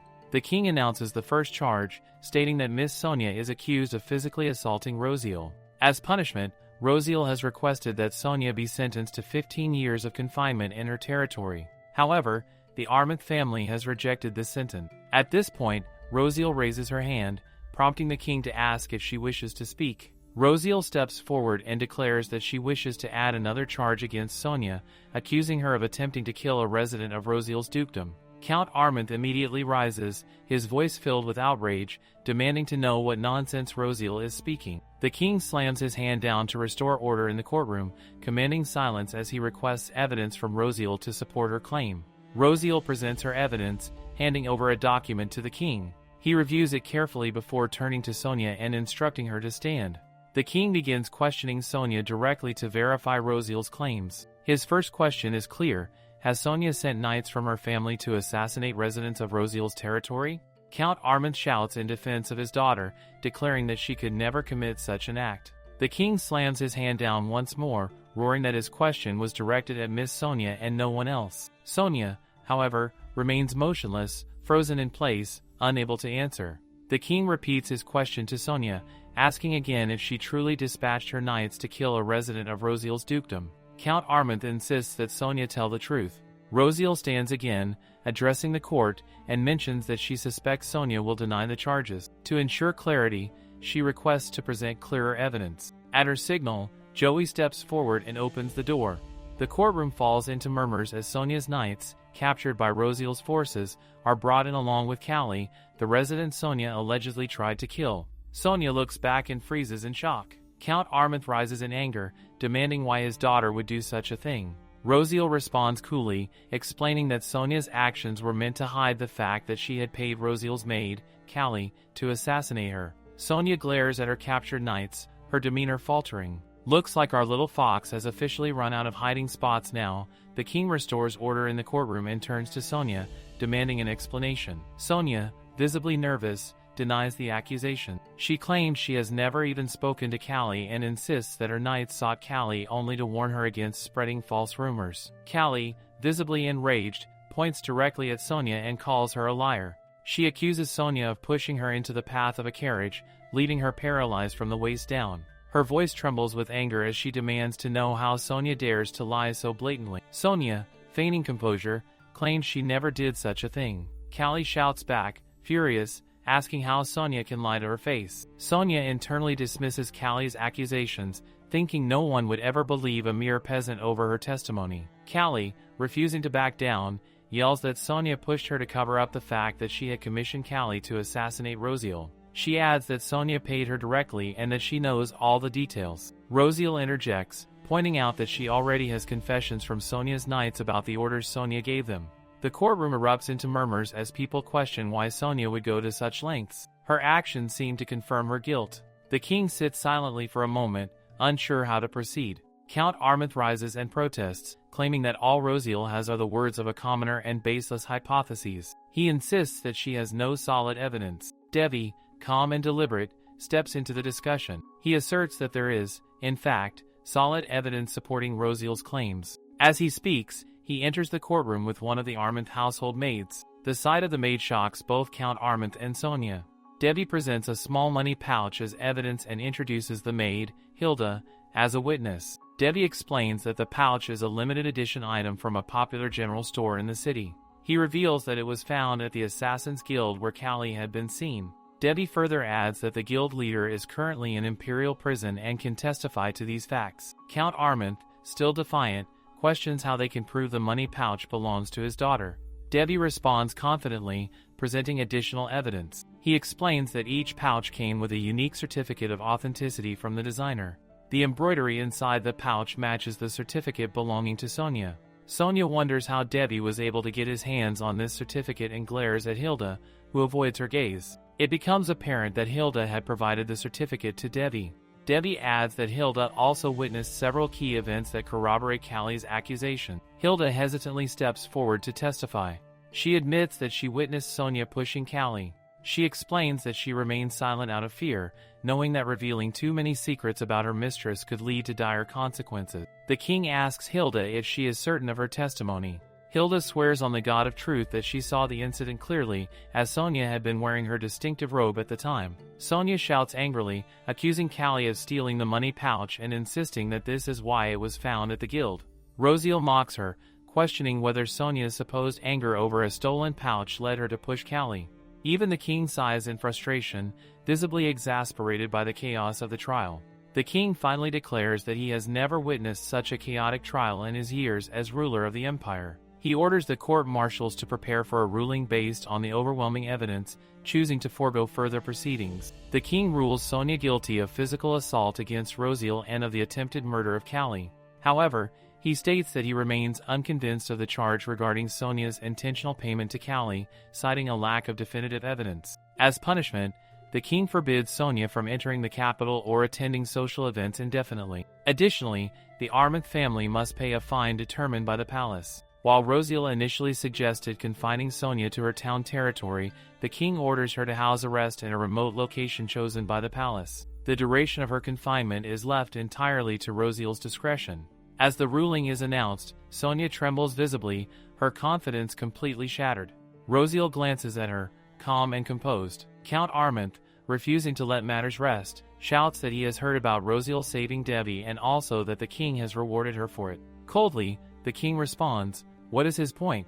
His voice grows louder as he growls in anger, questioning if Count Armand is trying to imply that, because of this, he has lost his sense of impartiality and judged Sonia unfairly in favor of Rosiel. Count Armand flinches. The king states that it seems he is the one who cannot remain impartial. He then threatens that if Count Armand says one more word, he will have the tongues of all his family members cut off for blaspheming the emperor. Sonia and Count Armand stand there speechless as the trial concludes. Rosiel commands Erdit to go ahead with the trial summary, and Erdit complies. At the same time, a man passes by Rosiel, catching her attention. She wonders who the man is, as he does not look like a noble.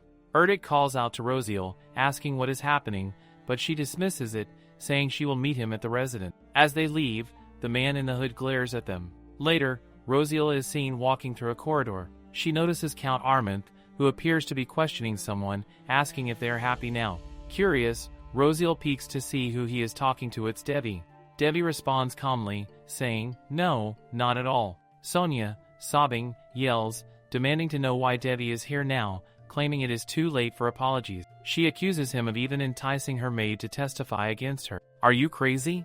Ma'am, is this short-term memory loss, or do you just have a selective amnesia package exclusively for your own mistakes?" Debbie declares that he has nothing to apologize for. Sonia yells further, asking why he is here if he has no apologies to make. Debbie questions her, asking if this is what she truly wished for. Sonia grits her teeth at this, visibly angry. Debbie reminds her that he has been telling her since childhood that true monsters are those who lose themselves to their own greed and self-interest. Sonia mocks him, asking if he is trying to imply that she is one of those monsters. "Debbie, that was quite classical. I loved it." He confirms his point and expresses his wish that she does not remain that monster. Sonia begins sobbing again. Rosiel, who has been watching from a distance, thinks she should sneak away and pretend she did not hear the conversation. However, before she can leave, Debbie calls her out. He greets her as she stares at him, unsure of how to respond. Debbie invites her to join him for a nightscape walk, and she agrees. As they walk, Rosiel points out that she is in Debbie's debt once again. Debbie is glad that he could help her. They're holding hands, isn't it so cute? Like two people trying to figure out if they're dating or just lost their way to the snack table. Rosiel calls him by name and promotes she can lend him her shoulder. Debbie looks at her, then leans on her shoulder for a moment of comfort. Rosiel, reflecting, ponders the situation. Although Sonia means nothing to Rosiel, she acknowledges that Sonia was Debbie's childhood friend. She cannot imagine how Debbie must be feeling right now.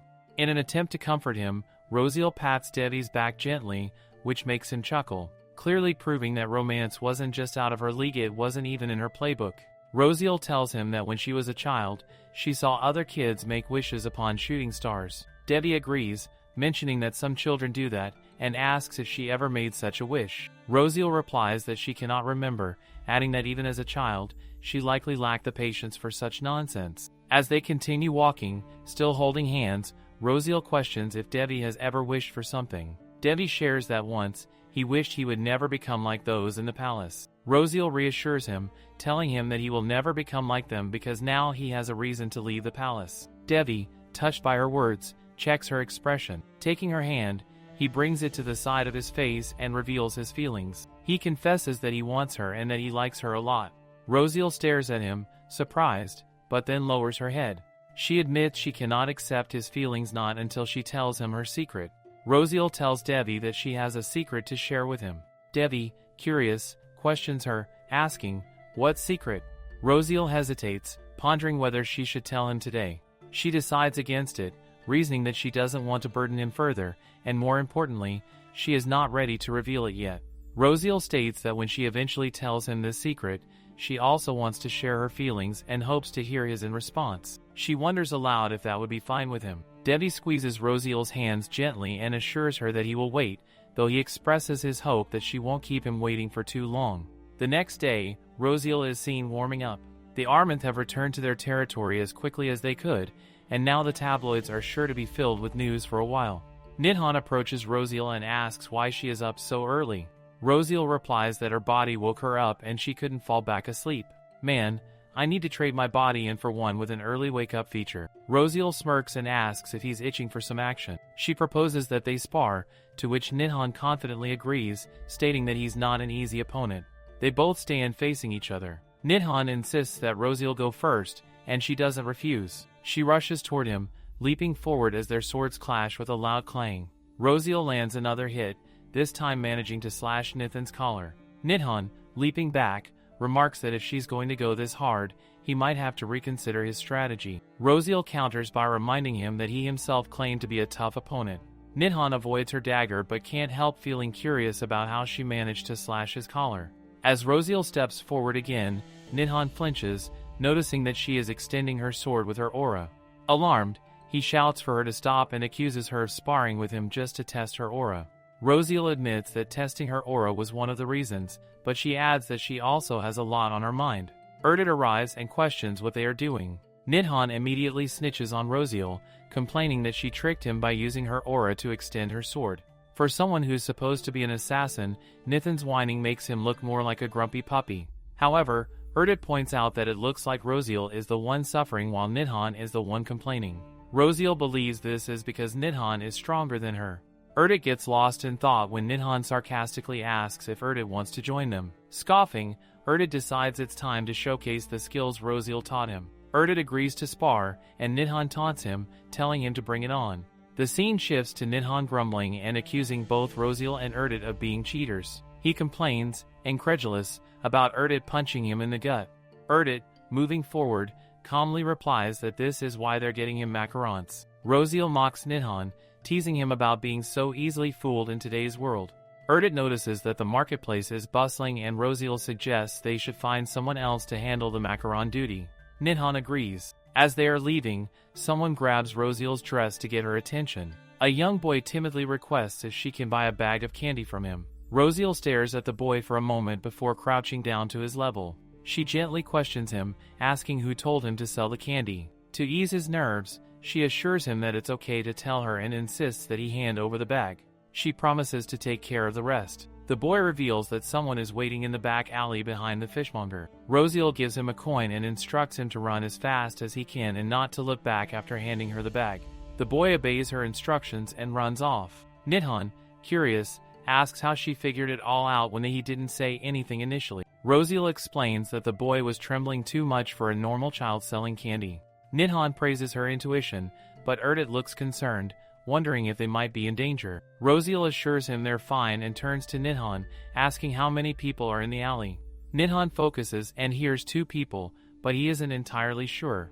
With the plan set, they prepare themselves. Rosiel orders Nidhan to circle around to the back. She steps into the alley and sees 2 people standing before her, just as the boy had described. Rosiel tells the 2 men that if they have something to say about her, they should do it to her face. The 2 hooded men apologize and add that someone wants to meet her. Rosiel questions who that person is. They vaguely reply that she will find out once she follows them. Drawing her sword, Rosiel states that she is not so naive as to fall for some kind of trick or candy. The 2 men attempt to attack, but Nidhan, appearing behind them, declares that if they try anything, he will kill them without hesitation. Startled, the men freeze at the sight of Nidhan. Rosiel demands that they reveal the name of the person who seeks her. Nidhan suggests they kill one of them and send the other back, missing a hand, as a warning. Rosiel adds that since Nidhan has the arm strength, he can handle the dismembering. The hooded men, clearly shaken, reluctantly reveal that the person seeking Rosiel is Empress Neen and that they are her knights. Rosiel is suspicious and questions their credibility,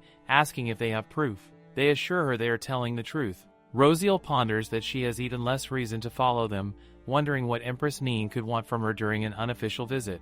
Turning away, Rosiel tells them to inform Empress Neen to contact her through official channels if she wishes to meet. The knights try to protest, but Nidhan glares at them and orders them to leave while they still can. Back at the market, Nidhan remarks how surprised he was when Rosiel told him to handle the dismembering. Rosiel laughs, admitting she didn't mean it seriously and was just playing along with his threats. Nidhan grins mischievously and retorts that he, on the other hand, meant every word. Erdit mocks, suggesting that they should focus on teaching Nidhan some morals and humanity first. Rosiel dismisses the idea, joking that Nidhan is far too old to change now. The scene shifts to the knights trembling as they stand before a grand gate. The gate opens, and a lady steps forward, announcing that they are permitted to enter. She introduced as Viscountess Vivian Andrea Lorraine. Empress Neen commends the knights but questions the whereabouts of the person she asked them to escort.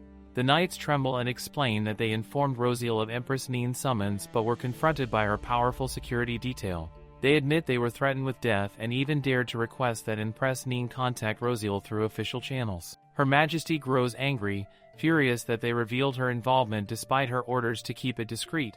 Walking toward them, she pats one knight's shoulder before coldly announcing that while she is merciful and will let them live, they must still pay for their failure. She orders Andrea to deal with them, and Andrea complies without hesitation. Empress Neen then instructs Andrea to summon Rosiel for a meeting the next day.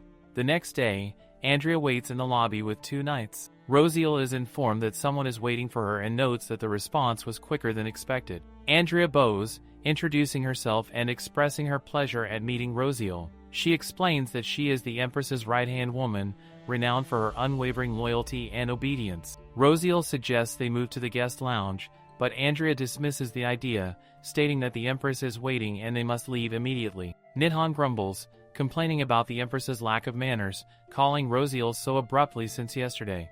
Andrea bristles at his words, and her knights draws his sword, demanding to know if Nidhan really dared insult Empress Neen. Rosiel, unimpressed, questions Andrea, asking if she intends to start a fight in her home. Her own knights draw their swords, ready for a confrontation. Rosiel coldly asks if Andrea plans to resort to violence. Andrea quickly apologizes, defending her knight's actions as loyalty to the Empress. Rosiel finds Andrea's attempt to intimidate her with the Empress's power laughable. Rosiel calmly states that she will prepare herself before leaving. Nidhan leans in and whispers that he will follow her until she reaches the palace and meet her backup there. Rosiel chuckles, already knowing exactly who that backup will be. At the palace, Andrea escorts Rosiel inside, stating that Empress Neen is waiting. Suddenly, Devi appears, calling out to Rosiel. He is welcomed and explains that he heard everything from Nidhan. He insists on accompanying Rosiel inside, startling Andrea. Andrea apologizes, explaining that the Empress requested to speak with Rosiel alone. Devi frowns, questioning why he cannot join, clearly curious about what the Empress has to say to Rosiel. Rosiel reaches out to Devi, assuring him that she will be fine. Leaning closer, she whispers that she needs to uncover the Empress's intentions, but now that Devi is here, she feels reassured. Devi asks her to send him a signal if anything goes wrong, promising to break down the doors if necessary. Rosiel nods and enters the room. Empress Neen greets her warmly, remarking that Rosiel is certainly an exclusive duchess. Rosiel and Empress Neen are sitting together when Rosiel remarks that if she had approached the Empress through official channels, reaching her would have been quite easy. Empress Neen clenches her hand fan and replies sharply, stating that she summoned Rosiel because she seems quite close to Devi. As his mother, Empress Neen claims she is always looking after him. Wait, Empress Neen looks after Devi now? Probably just to make sure he's actually taking the poison she gave him. Empress Neen narrows her eyes, her tone turning cold, as she comments on how the trial has revealed just how close Devi and Rosiel truly are. Rosiel responds calmly, explaining that Devi got involved only to correct the wrongdoings of his friend, Sonia. Empress Neen remarks that she has heard much about Rosiel, specifically crediting her for the revival of her dukedom. Rosiel feels slightly flattered but remains composed. However, Empress Neen's tone becomes threatening as she insinuates that the revival of the dukedom could easily be undone by mere coincidence. To change the subject, Empress Neen tries to bribe Rosiel, claiming she knows a method to further grow her dukedom and offers to share the secret, insisting that only she has this knowledge. Smirking, the Empress watches Rosiel closely. Rosiel meets her gaze and calmly recalls a pithy but helpful piece of advice she once heard. Intrigued, Empress Neen asks what it is. Rosiel shares the proverb, "Test even the sturdiest bridge before you take a step." She elaborates, explaining that even if a bridge looks sturdy, it might still collapse, which is why one must always test it before crossing. The proverb, she notes, advises against complacency. Empress Neen finds the proverb interesting but grows suspicious, asking why Rosiel is telling this to her. Rosiel blandly replies that she is naturally very cautious and would never step onto a bridge that appears rotten. This makes Empress Nin glare at her in frustration. Rosiel adds that a failed bridge will inevitably sink to the bottom. Empress Nin retorts that Rosiel is so cautious that she cannot make decisive decisions, but Rosiel firmly counters that this characterization does not reflect her true self. Empress Nin mocks her further, suggesting that Rosiel has disappointed her expectation. Rosiel replies with a slight smile that it seems she has indeed disappointed her. Frustrated, Empress Nin allows Rosiel to leave and curtly states that she won't bother seeing her out. As Rosiel rises, she wishes the Empress a good evening. Empress Nin, with a bitter smile, warns her that she will pray Rosiel never regrets her choices. Rosiel confidently assures her that she has never regretted any of her decisions and leaves. Outside, Devi is waiting and rushes to Rosiel as soon as he sees her, grabs her in concern and asks if she is alright. Rosiel assures him she is fine. Every time Devi touches Rosiel, she feels an undeniable warmth. Noticing Devi glaring toward the Empress's door, Rosiel reassures him once again, reminding him that she never lets anyone walk over her. She mentions her plan to head home and casually asks Devi if he would like to join her. Devi chuckles and eagerly agrees. Back in Empress Nin's room, the Empress angrily throws her teacup. Suddenly, Rondun, a wizard, appears through magic. Observing her rage, he remarks that it seems her conversation with Rosiel did not go as planned. Empress Nin snaps at him, demanding to know why he is smiling. Rondun teases her about her temper, prompting a threat from the Empress that if he were not aiding her, she would have ordered his death long ago. Rondun chuckles and assures her he will watch his tongue. Curious, Rondun asks about the infamous Rosiel. Empress Nin admits the rumors about her were true. Rosiel has indeed become the head of her family. With a sigh, the Empress reflects that if she had known Rosiel would rise to such power, she would have kept tighter control over her. It frustrates her that Rosiel aligned herself with Devi as her power grew. Rondun ponders that Rosiel seems completely different. Empress Nin scolds him, questioning why he didn't eavesdrop on their conversation if he was that curious. Rondun replies that he couldn't risk it, as Devi's a formidable swordsmanship would not even think twice before slashing him if he is seen near at Rosiel. He then casually requests a vacation. The Empress becomes angry, accusing him of neglecting his experiments. Rondun, however, insists that his vacation is all part of his work and advises her to focus on watching over Prince Redeneth. Meanwhile, back at Rosiel's residence, Nidhan comments that Empress Nin summoned Rosiel sooner than expected. He confidently guesses that Rosiel didn't simply sit there and listen to whatever the Empress said. He also observes that it seems Empress Nin now has her eyes on Rosiel. Rosiel grins, acknowledging that Nidhan is, as always, correct. Nidhan then throws a minor tantrum, suggesting they stop talking about serious matters and instead play a game. Devi places the master card on the table. Nidhan grumbles, knowing he can never beat Devi. Devi, however, retorts that it is foolish to try to beat him in the first place. Erdit comments that Devi's unmatched skills were well known back at the academy. Rosiel intervenes, demanding another round. I used to cheat in card games exclusively because who needs honesty when you've got a deck full of creative solutions? Later that night, as Rosiel and Devi walk outside, Rosiel laments that she has never won against him. Devi, however, reminds her that she just did. The score stands at Devi, 10 wins and Rosiel, 1 win. Yet Rosiel knows Devi let her win on purpose. Devi leans closer and whispers that she has already won him. This moment, filled with warmth, makes Rosiel pause. Alone in the lobby, Rosiel thinks this is the perfect time to reveal her secret to Devi. She turns to him and says she has something important to tell him. Rosiel is about to speak, but Nidhan interrupts, questioning if Devi is still there. Devi turns to Rosiel, curious about what she was about to say. Rosiel dismisses it, but Devi insists, prompting her to share. However, Rosiel firmly insists that it's nothing. Later, Rosiel and Erdit are seated in the Steeth lounge. Countess Steeth approaches and greets Rosiel, expressing how good it is to see her again. Rosiel introduces Erdit as her administrative manager. Erdit formally introduces himself and mentions that Rosiel has entrusted him with her care. The Countess inquires whether Erdit will join their meeting as well. Rosiel explains that she sought Erdit's assistance because he is a capable man who graduated at the top of his class. The Countess acknowledges this, remarking that Rosiel must hold Erdit in high regard.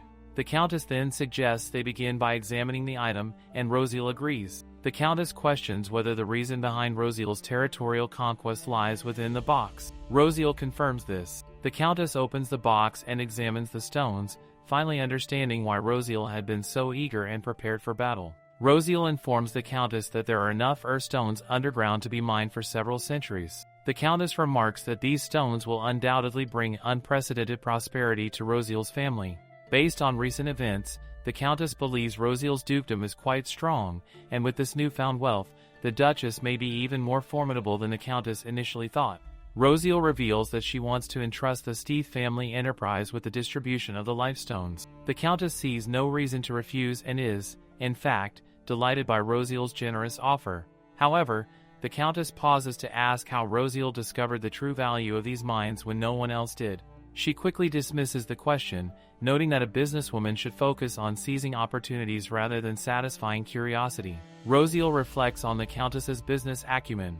If the Countess had pressed further, Rosiel might have reconsidered her offer. The Countess then suggests reinvesting some of the Lifestones into research, noting that her enterprise also operates a research division. With a supply of such high-quality Lifestones, she believes their research efforts will yield results faster. Rosiel is curious about what her family would gain from this investment. The Countess explains that while Rosiel's immediate profits from the Lifestones might decrease, she would earn significantly more in the long term through equity gains from patents. Erdit interjects, stating that they would first need to evaluate the research progress before making a proposal regarding profit sharing. She now understands why Rosiel brought Erdit along. She recognizes that Erdit wouldn't get involved unless the research held real value, but she thinks the idea has merit. The Countess snaps her fingers, instructing her staff to bring the documents immediately. The Countess praises Rosiel for having such an intelligent employee, and Rosiel replies that she is fortunate to have him. Back at home, both Rosiel and Erdit look exhausted. Rosiel comments that the negotiations were intense. Nidhan observes their satisfaction and guesses they accomplished something significant. Erdit confirms this proudly. Nidhan enthusiastically suggests celebrating with a drink, and they agree it's a good idea. During the drinks, Rosiel starts feeling tipsy and decides to head to bed early.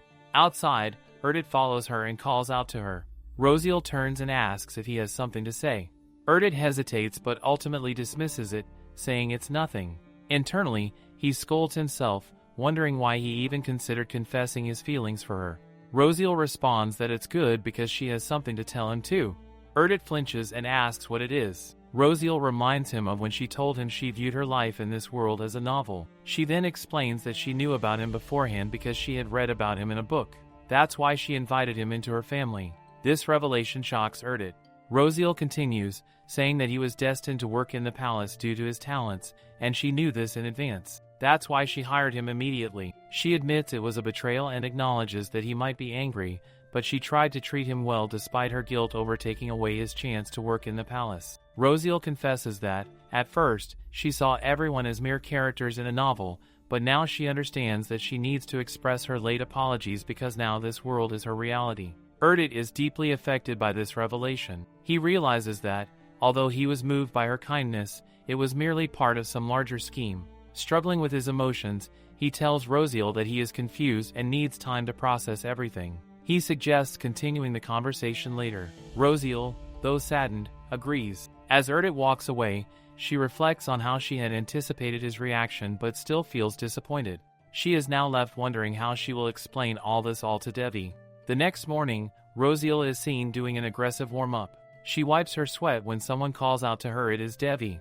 Rosiel doesn't notice him approaching. Devi tells her he has just arrived. Wiping her sweat, she asks him what he has to give her. Devi brings out a document containing the deeds to the settlement from the Arments. She asks if he came all this way just to deliver it himself. Devi jokes, saying it was a good excuse to see her. Opening the document, Rosiel remarks that he doesn't need an excuse to visit her. However, she flinches as she reads the document, which states that the king is planning to drive the Arments to bankruptcy. Devi comments that their insolent behavior during the trial is to blame. Rosiel knows that rumors will spread, and people will gossip about how the Arments have fallen out of the palace's favor. Devi glances around, noticing something. He mentions it's odd that he doesn't see anyone else. It's unlike Nidhan to miss his arrival. Rosiel responds, saying it seems like Nidhan is still asleep. She grows concerned about whether Devi might react like Erdit did. Rosiel opens the door to reveal Erdit and Nidhan reeking of alcohol. The reason for Nithan's absence during Devi's arrival is simply he was too busy having a deep philosophical conversation with his wine glass. Rosiel commands Emma to prepare something to cure their hangovers. Emma brings out glasses of a drink, and both Ninhan and Erdit look shocked and disgusted by what they see. There's a knock on the door, and Joey enters. Rosiel questions him about the disturbance. Joey informs her that news has arrived. Monsters have laid siege to the Titan mines. Rosiel immediately asks which monsters are responsible. Joey explains that it is wyverns, as their lair must be close to the mines. Debbie mentions that female wyverns preserve body fat through the winter in preparation for their mating season, so they must have chosen the mines as their hunting grounds. Rosiel is worried because, by now, they are past the original novel's ending, so she hadn't anticipated this development. She is concerned that things could go astray because it was her family, not the royal family, that developed the mines. In the original plot, Debbie had the royal authority to erect a portal tower to transport goods, but now Rosiel had to build a physical transport road, which delayed mining operations. Once they began hiring miners, a village formed outside the mines, which became a target for the wyverns. Debbie informs her that among magical monsters, wyverns are particularly challenging because they can fly. However, they are intelligent enough to avoid conflict and will move their lair if hunted. With the village already in place and mining operations underway, also she has already contracts with Countess Steve. Rosiel decides to address the issue before further disruptions occur. She declares her intention to return to her territory and prepare for battle. Rosiel commands that Sir Aaron be summoned immediately and instructed to select his best knights. She then tells Erdit to modify the necessary clauses in the contract with Countess Steve. Erdit hesitantly complies but also urges Rosiel to be careful. She reassures him with a pat on his shoulder. Debbie announces his intention to join her, saying he can't sit back and watch her do all the work. Rosiel protests, insisting that she cannot risk his safety for something that concerns only her dukedom. Ninhan interjects, remarking that any risk significant enough to threaten Debbie would also be enough to kill Rosiel. This statement makes her flinch. Ninhan continues, adding that having them along will have the time needed to resolve the issue. Debbie believes that shortening the battle will reduce casualties. Isn't it frustrating when others interfere, even out of love? It's like having a backseat driver for your life. They mean well, but you're the one holding the wheel. She demands that Debbie promise to take utmost care and avoid getting hurt. Debbie chuckles but promises to do so, insisting that Rosiel promise the same. Outside the manor, Aaron arrives on horseback and is surprised to see Debbie as well. He immediately dismounts and bows to greet him. Rosiel informs Aaron that Debbie intends to join them for the hunt. Aaron is dazed, wondering why. Rosiel questions Aaron about the preparations and is informed that they are nearly ready and prepared to march soon. She notes that the journey shouldn't take long, as the roads are already completed. The bigger concern is that they don't know the size of the wyvern flock they will face. Debbie taps Rosiel's head lightly, telling her to stop frowning and not to worry, as she has him and Ninhan with her. Rosiel replies that she is concerned about the scale of the flock. Debbie comforts her, explaining that wyverns reproduce slowly and will flee if half their flock is killed. Ninhan adds that their wings are a vulnerability. If they aim for the wings, the knights can overwhelm the wyverns on the ground. Rosiel steps forward, confident in the strength of her knights. Standing before them, she commands her army to march. In a nearby town, Aaron advises Rosiel to get some rest, reminding her they have a long journey ahead. Rosiel complies, thanking him for his concern. She steps towards the stable, notices Debbie patting his horse. Rosiel approaches Debbie and informs him that it's time to rest for the night, as tomorrow will bring another long march. Debbie, concerned, asks if she is tired.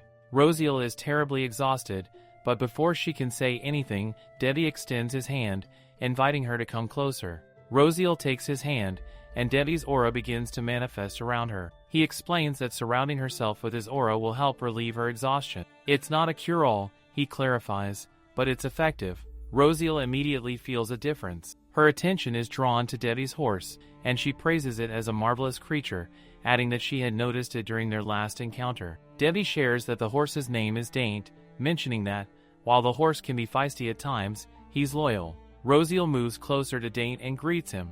Debbie observes that Daint usually ignores strangers but seems to take a liking to Rosiel. Debbie remarks that keen horses can sense whether a human has a kind heart. Rosiel chuckles at this, jokingly asking if that makes her kind-hearted. Debbie, with a playful glint in his eyes, takes her hand and encourages her to pat Daint. When Daint leans into her touch, Rosiel laughs as his coat tickles her. Debbie notes how much Daint seems to like Rosiel. After a brief pause, Rosiel quietly admits that she likes him too. She glances at Debbie as she speaks. Wait, was that a confession? Nah, couldn't be. Or was it one of those sneaky, oops, did I just say that, moments? Debbie looks at Rosiel in awe, chuckling softly. He responds that he does too and admits he's happy seeing her smile. This makes Rosiel's heart race, but the moment is abruptly interrupted when Dane starts licking her. Rosiel nervously laughs and excuses herself, saying she should head back to her bed to get some sleep. Debbie bids her good night. The nights are marching again, 2 more days to go. Aaron expresses relief that Rosiel was able to coordinate with Count Hepton, as they now won't have to camp outdoors. To reach the Titan mines, they must pass through one of 2 territories, the land of Marquis Wendell or Count Hepton. The passage through Hepton's territory is shorter and safer, so Rosiel had sent a request to Sarnon, which the Count gladly approved. Rosiel smiles, thinking she should send something to Sarnon to show her gratitude once this journey ends. Later that night, Rosiel is seen curling up, pondering how she should have brought a jacket. Someone calls out to her it's Sir Toronto. She asks why he isn't asleep yet. He explains that he's been looking for round rocks. Curious, she asks why. Toronto shares that both he and Whitney are sore from all the riding and need the rocks for a massage. He then asks why she's out so late. Rosiel explains that she's been admiring the stars because they're beautiful. Toronto remarks that she's much more romantic than he had imagined and points out that someone else shares her fascination with the stars. Intrigued, Rosiel asks who else could be out at this hour. Toronto reveals that it's Debbie, commenting that both she and Debbie never seem to get tired. Rosiel walks toward where Debbie is and finds him sitting under a tree. She sits down beside him, startling him. She asks if he came to watch the night sky, and Debbie confirms it. Reaching for his coat, he suggests that even someone as strong as her might get cold.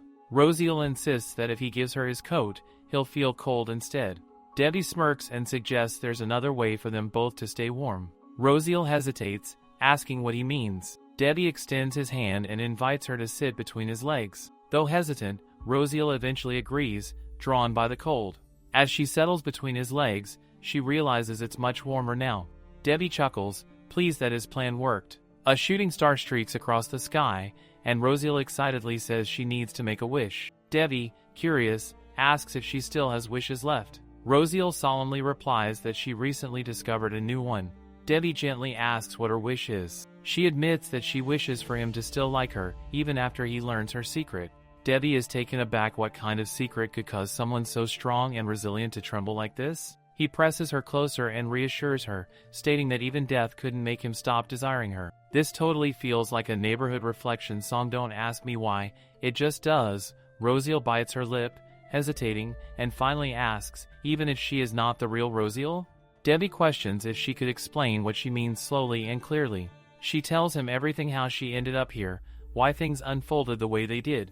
Rosiel is worried about his reaction. She knows he must be confused, or does he feel betrayed? Debbie tells her to keep her head up and look at him. He leans closer, and Rosiel questions whether he feels confused or betrayed.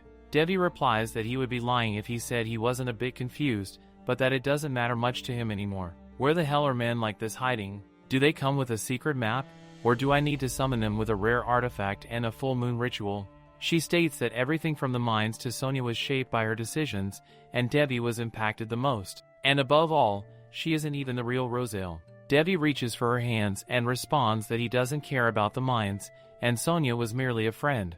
He kisses her hand, adding that he swears he would act the same way no matter what she looked like. He questions what he can do to make her realize that he wants her soul, even if it means forfeiting everything he owns. Debbie leans closer, remarks that he is more than a character from her book. The man he is today cannot be found in her stories. Debbie then gestures to her, telling her to let him know when she is ready to truly face the man he has become. He rises, adding that he's good at playing the long game, and leaves as Rosiel stares at him, watching him go. The next morning, they arrive at the Tita mines. Everyone is chattering with excitement, thrilled to see Rosiel. As they walk through the area, Nidhan whispers to Rosiel, concerned, asking if she and Debbie fought because something feels off. Rosiel questions, what fight? They are not kids anymore. But Nidhan, with his sharp instincts, can sense something isn't right. Ugh, this is so me, I'm always here for the tea, front row seat and all. Just then, a man leaping rushes up to Rosiel, welcoming her. Rosiel immediately orders him to give her a summary of the current damage. He explains that the evacuation was quick, so only a few were injured. However, the enemy keeps expanding their hunting grounds, and their sieges are becoming fiercer. Roselle commands Aaron to distribute the relief supplies and Aaron to prepare the knights for battle. They complies immediately. She then turns to the village head, informing him that she has summoned the priest to bless the upcoming battles. He will be arriving any moment, and she asks the village head to prepare treatments for the injured. He thanks her and complies with her instruction. Roselle is relieved that the village is still standing. As she surveys the area, a small girl runs into Roselle while playing. The child's mother apologizes, explaining that her daughter was just too excited to meet her. Roselle assures her that it's fine, remarking on what a lively child she is. The girl, with wide, admiring eyes, asks if Roselle is the one who won the war. She adds that her mother told her Roselle is the strongest of all and that she will hunt down the wyverns. Roselle pats the child's head gently while her mother apologizes again. This is so me talk too much and suddenly the whole neighborhood knows my house secrets. Debbie approaches from behind, seconding the child's statement that Roselle will indeed hunt down the wyverns. Roselle calls out to him, surprised. She mentions she didn't realize he had arrived. Debbie responds that he just got there and comments that even if the village isn't in top shape, at least the children seem lively. Roselle feels slightly awkward after the events of the previous night, but she knows she can't keep flinching around him forever. She is about to say something when someone shouts that wyverns are attacking and en route to the village. Roselle immediately orders the knights to prepare for battle. Debbie calls out to Roselle, telling her to remember not to get hurt. She turns, chuckling, and comments that he needs to keep the same promise. The knights assemble in their lines, ready for battle. As the wyverns approach, they are instructed to aim for the wings. Following the command, the knights shoot, bringing the creatures down. Sir Aaron then shouts at them to slice the downed wyverns. Devi, in the midst of the chaos, leaps midair and slashes at the wyverns with precision. Nidhan, amused, promotes Roselle to see this amazing view, mentioning only Devi can balance like that midair. Roselle yells at him to stop loitering and get moving. Nidhan, grinning, pulls out his dagger and throws it with precision, taking down a wyvern. Watching Debbie in action sends shivers down Roselle's spine. For the first time, she fully understands what Nidhan meant when he said that a threat to Debbie would mean death to her. The knights rush to help Whitney, who is gravely injured. Toronto informs Roselle that the wyvern's leader is heading straight for Whitney, making the entire scene even more terrifying. Roselle takes the sniper and targets the wyvern chasing Whitney. She aims for its eyes, and the wyvern screams in pain, but even striking its eyes does not slow it down. Preparing to throw her dagger, she suddenly finds herself frozen as the wyvern rushes to attack her. Bracing for impact, she closes her eyes, but nothing happens. When she opens them, she sees Debbie in mid-air with his sword, lashing at the wyvern. Roselle calls out his name, but her voice falters as she notices blood dripping. Debbie cries out in pain, and Roselle screams, unable to process the scene before her. Desperate, Roselle draws her sword and slashes at the wyvern. Debbie collapses to the ground, and she catches him, cradling him as she cries out for Nidhan. Hearing her call, Nidhan leaps into action, swiftly putting an end to the wyvern. The knights rush toward her, informing her that the remaining wyverns are retreating. Roselle, tears streaming down her face, pleads with Debbie to wake up. Nidhan approaches from behind, handing her a cloth to staunch the bleeding. She presses it against Debbie's wound, begging him to stay with her. Debbie weakly raises his hand to Roselle's face and tells her not to do anything reckless. His eyes close as she screams his name, her voice breaking with despair. Nidhan beside her, comforting her and urging her to hold herself together as the stretcher arrives. Roselle gulps down a potion and carefully pours it into Debbie's mouth, hoping it will help him. 4 days later, the doctor knocks on the door to Debbie's room. She finds Roselle still sitting by Debbie's bedside and questions her, asking if she has spent another night there. The doctor reassures Roselle that Debbie will recover. She explains that his great health and the aura surrounding him during the injury, combined with the potion, have ensured his survival. She tells Roselle that Debbie will wake up soon. The doctor expresses concern for Roselle, warning that she might collapse if she doesn't rest. Nidhan steps forward, agreeing with the doctor. He reminds Roselle that Debbie wouldn't want to see her in such a state when he wakes up. Reluctantly, Roselle sighs and ponders that Nidhan himself has been standing outside the whole time. As she leaves, Nidhan requests that she sleep in her own bed for the night. Roselle agrees but also tells Nidhan that he should rest as well. Whitney approaches Roselle, calling out to her hesitantly. Roselle questions what she is doing there. Whitney, after a moment of hesitation, explains that she is fine after her treatment. Apologizing, she says that if it weren't for her fall, none of this would have happened. She expresses guilt, saying that she endangered Rosiel and the others. Rosiel interrupts her, reminding Whitney that, as the lady of the house, it is her duty to protect the people of the dukedom. Whitney, amused, acknowledges that Rosiel and Debbie both acted selflessly to protect everyone. Patting Whitney on the shoulder, Rosiel gently encourages her to rest and recover fully. Later, Rosiel secretly tries to sneak back into Debbie's room. However, Ninhan, standing nearby, remarks that he knew she wouldn't stay in her bed. She hesitates before asking if he wants to come in with her. Ninhan declines, joking that he doesn't want to hear Debbie's breathing because it would be eerily quiet. He urges her to go in, and she finally enters the room. Inside, Debbie lies still on his bed. Rosiel sits beside him, gazing at his face. She whispers that she has something important to tell him when he wakes up and pleads for him to open his eyes. Exhausted, her own eyelids grow heavy, and she tells herself not to fall asleep. In her drowsiness, she envisions a young Debbie standing on a terrace. She calls out to him, and he turns to her, calling her name. Startled, Rosiel opens her eyes, and Debbie is awake, greeting her with a soft good evening. Rosiel calls his name again, cups his face, and confirms that this is not a dream. She tells him that she has something to confess. Gathering her courage, she declares that she will no longer hold back or pay attention to anything else. She will follow her heart. She confesses that she likes him a lot. Leaning closer, Rosiel presses a tender kiss to his lips, finally allowing her emotions to surface. Rosiel calmly pulls away from kissing him and moves to sit on top of Debbie. Debbie blushes and mentions that they shouldn't go too far. Rosiel agrees, saying he's still recovering, so anything more might be too much for him. Her tone is genuinely worried. Debbie, however, comments that wasn't what he meant. Rosiel insists he really shouldn't push himself, which makes Debbie twitch. He grabs her hand, flips their positions, and gets on top of her. Removing his shirt, he moves closer and kisses her neck. Their innocent moment is interrupted as the door bursts open. Thai doctor scolds Rosiel, asking if she plans to sleep in there tonight too.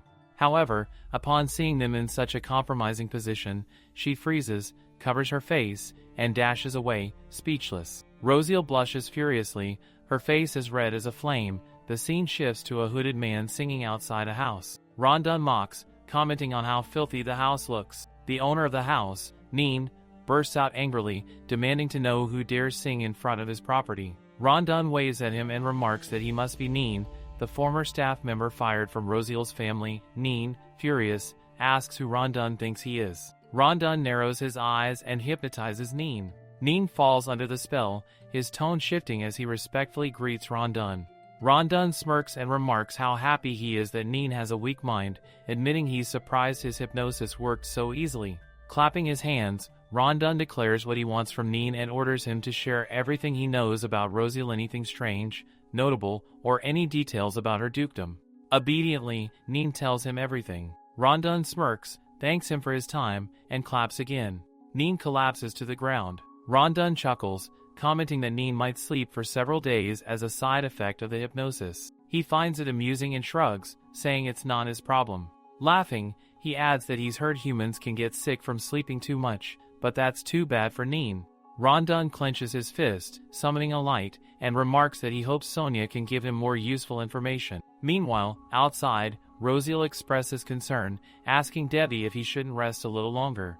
Debbie shakes his head, saying he's just bored of being stuck in bed. Smiling, he waves her closer. When Rosiel reaches him, Debbie grabs her waist and pulls her closer, commenting that it's nice to be with her like this. Debbie then remarks that he's noticed Rosiel drops her formalities whenever she gets emotional. Rosiel is surprised and asks if she really does that.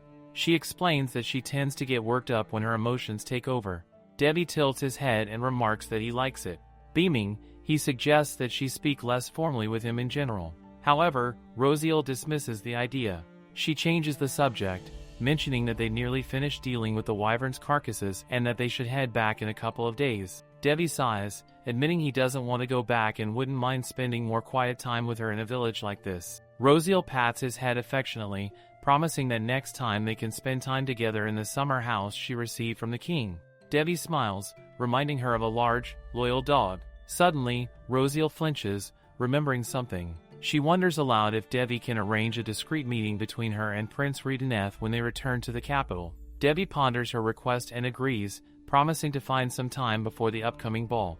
This reminds Rosiel that someone will likely host a spring banquet around this time of year. She muses over the various events they'll have to attend and remembers that Bianca had also asked to see her. Rosiel decides to visit Bianca as soon as they return to the capital. Abruptly, a boy rushes towards them, calling out to Rosiel. Startled, she quickly shoves Devi away as the child runs up to her, excitedly exclaiming that his mom told him the Duchess drove away all the wyverns. His eyes shine with admiration as he asks what he needs to do to become as strong as her. Rosiel smiles and pats his head, advising him to listen to his mother, eat healthily, and play with his friends. I half expected her to say, hit the gym and down 2 protein shakes, bro, problem solved. Curious, she asks for the boy's name. He introduces himself as Duncan. Energetically, Duncan asks if he can ask another question. Rosiel nods, urging him to go ahead. Duncan then boldly asks what he needs to do to marry her. It's clear someone is about to burst with jealousy now. Rosiel questions if he wants to marry her. The child excitedly wonders how he can do it. Devi, lifting Rosiel, apologizes and tells the child that she is already taken, adding that she has agreed to live with him happily ever after. Rosiel tries to insist otherwise, but the child, now saddened, dashes away like a teenager who got his heart broken for the first time, while Devi sticks his tongue out at him. Rosiel turns to Devi, scolding him for making the little boy cry and asking when she agreed to live happily ever after with him. Devi, like a puppy, states that it's what he wants, questioning if that isn't what she wants too. She looks at him, blushing. Nidhan comes between them and questions if something happened, asking why the little boy is sobbing. Rosiel sighs, saying it's nothing. At night, Rosiel rushes to Nidhan. She questions him about what he is doing late at this hour. He replies that it's nothing much. Rosiel insists that she knows he has been worried about Devi and that now he can rest easy. Devi chuckles, admitting she was right, he was indeed worried. This incident with Devi reminded him that he is becoming more emotional, which is ominous. After all, he was an experimental specimen designed to be a killing machine, or perhaps he is closer to a wild beast given his physical capacity. Devi was the only person who treated him like a human being, not a beast. Rosiel retorts, saying that it's not ominous but just unfamiliar, and she has been noticing the same things. She comments that she is also not used to how emotional she has become, but she quickly realized that she just needs time to get used to it.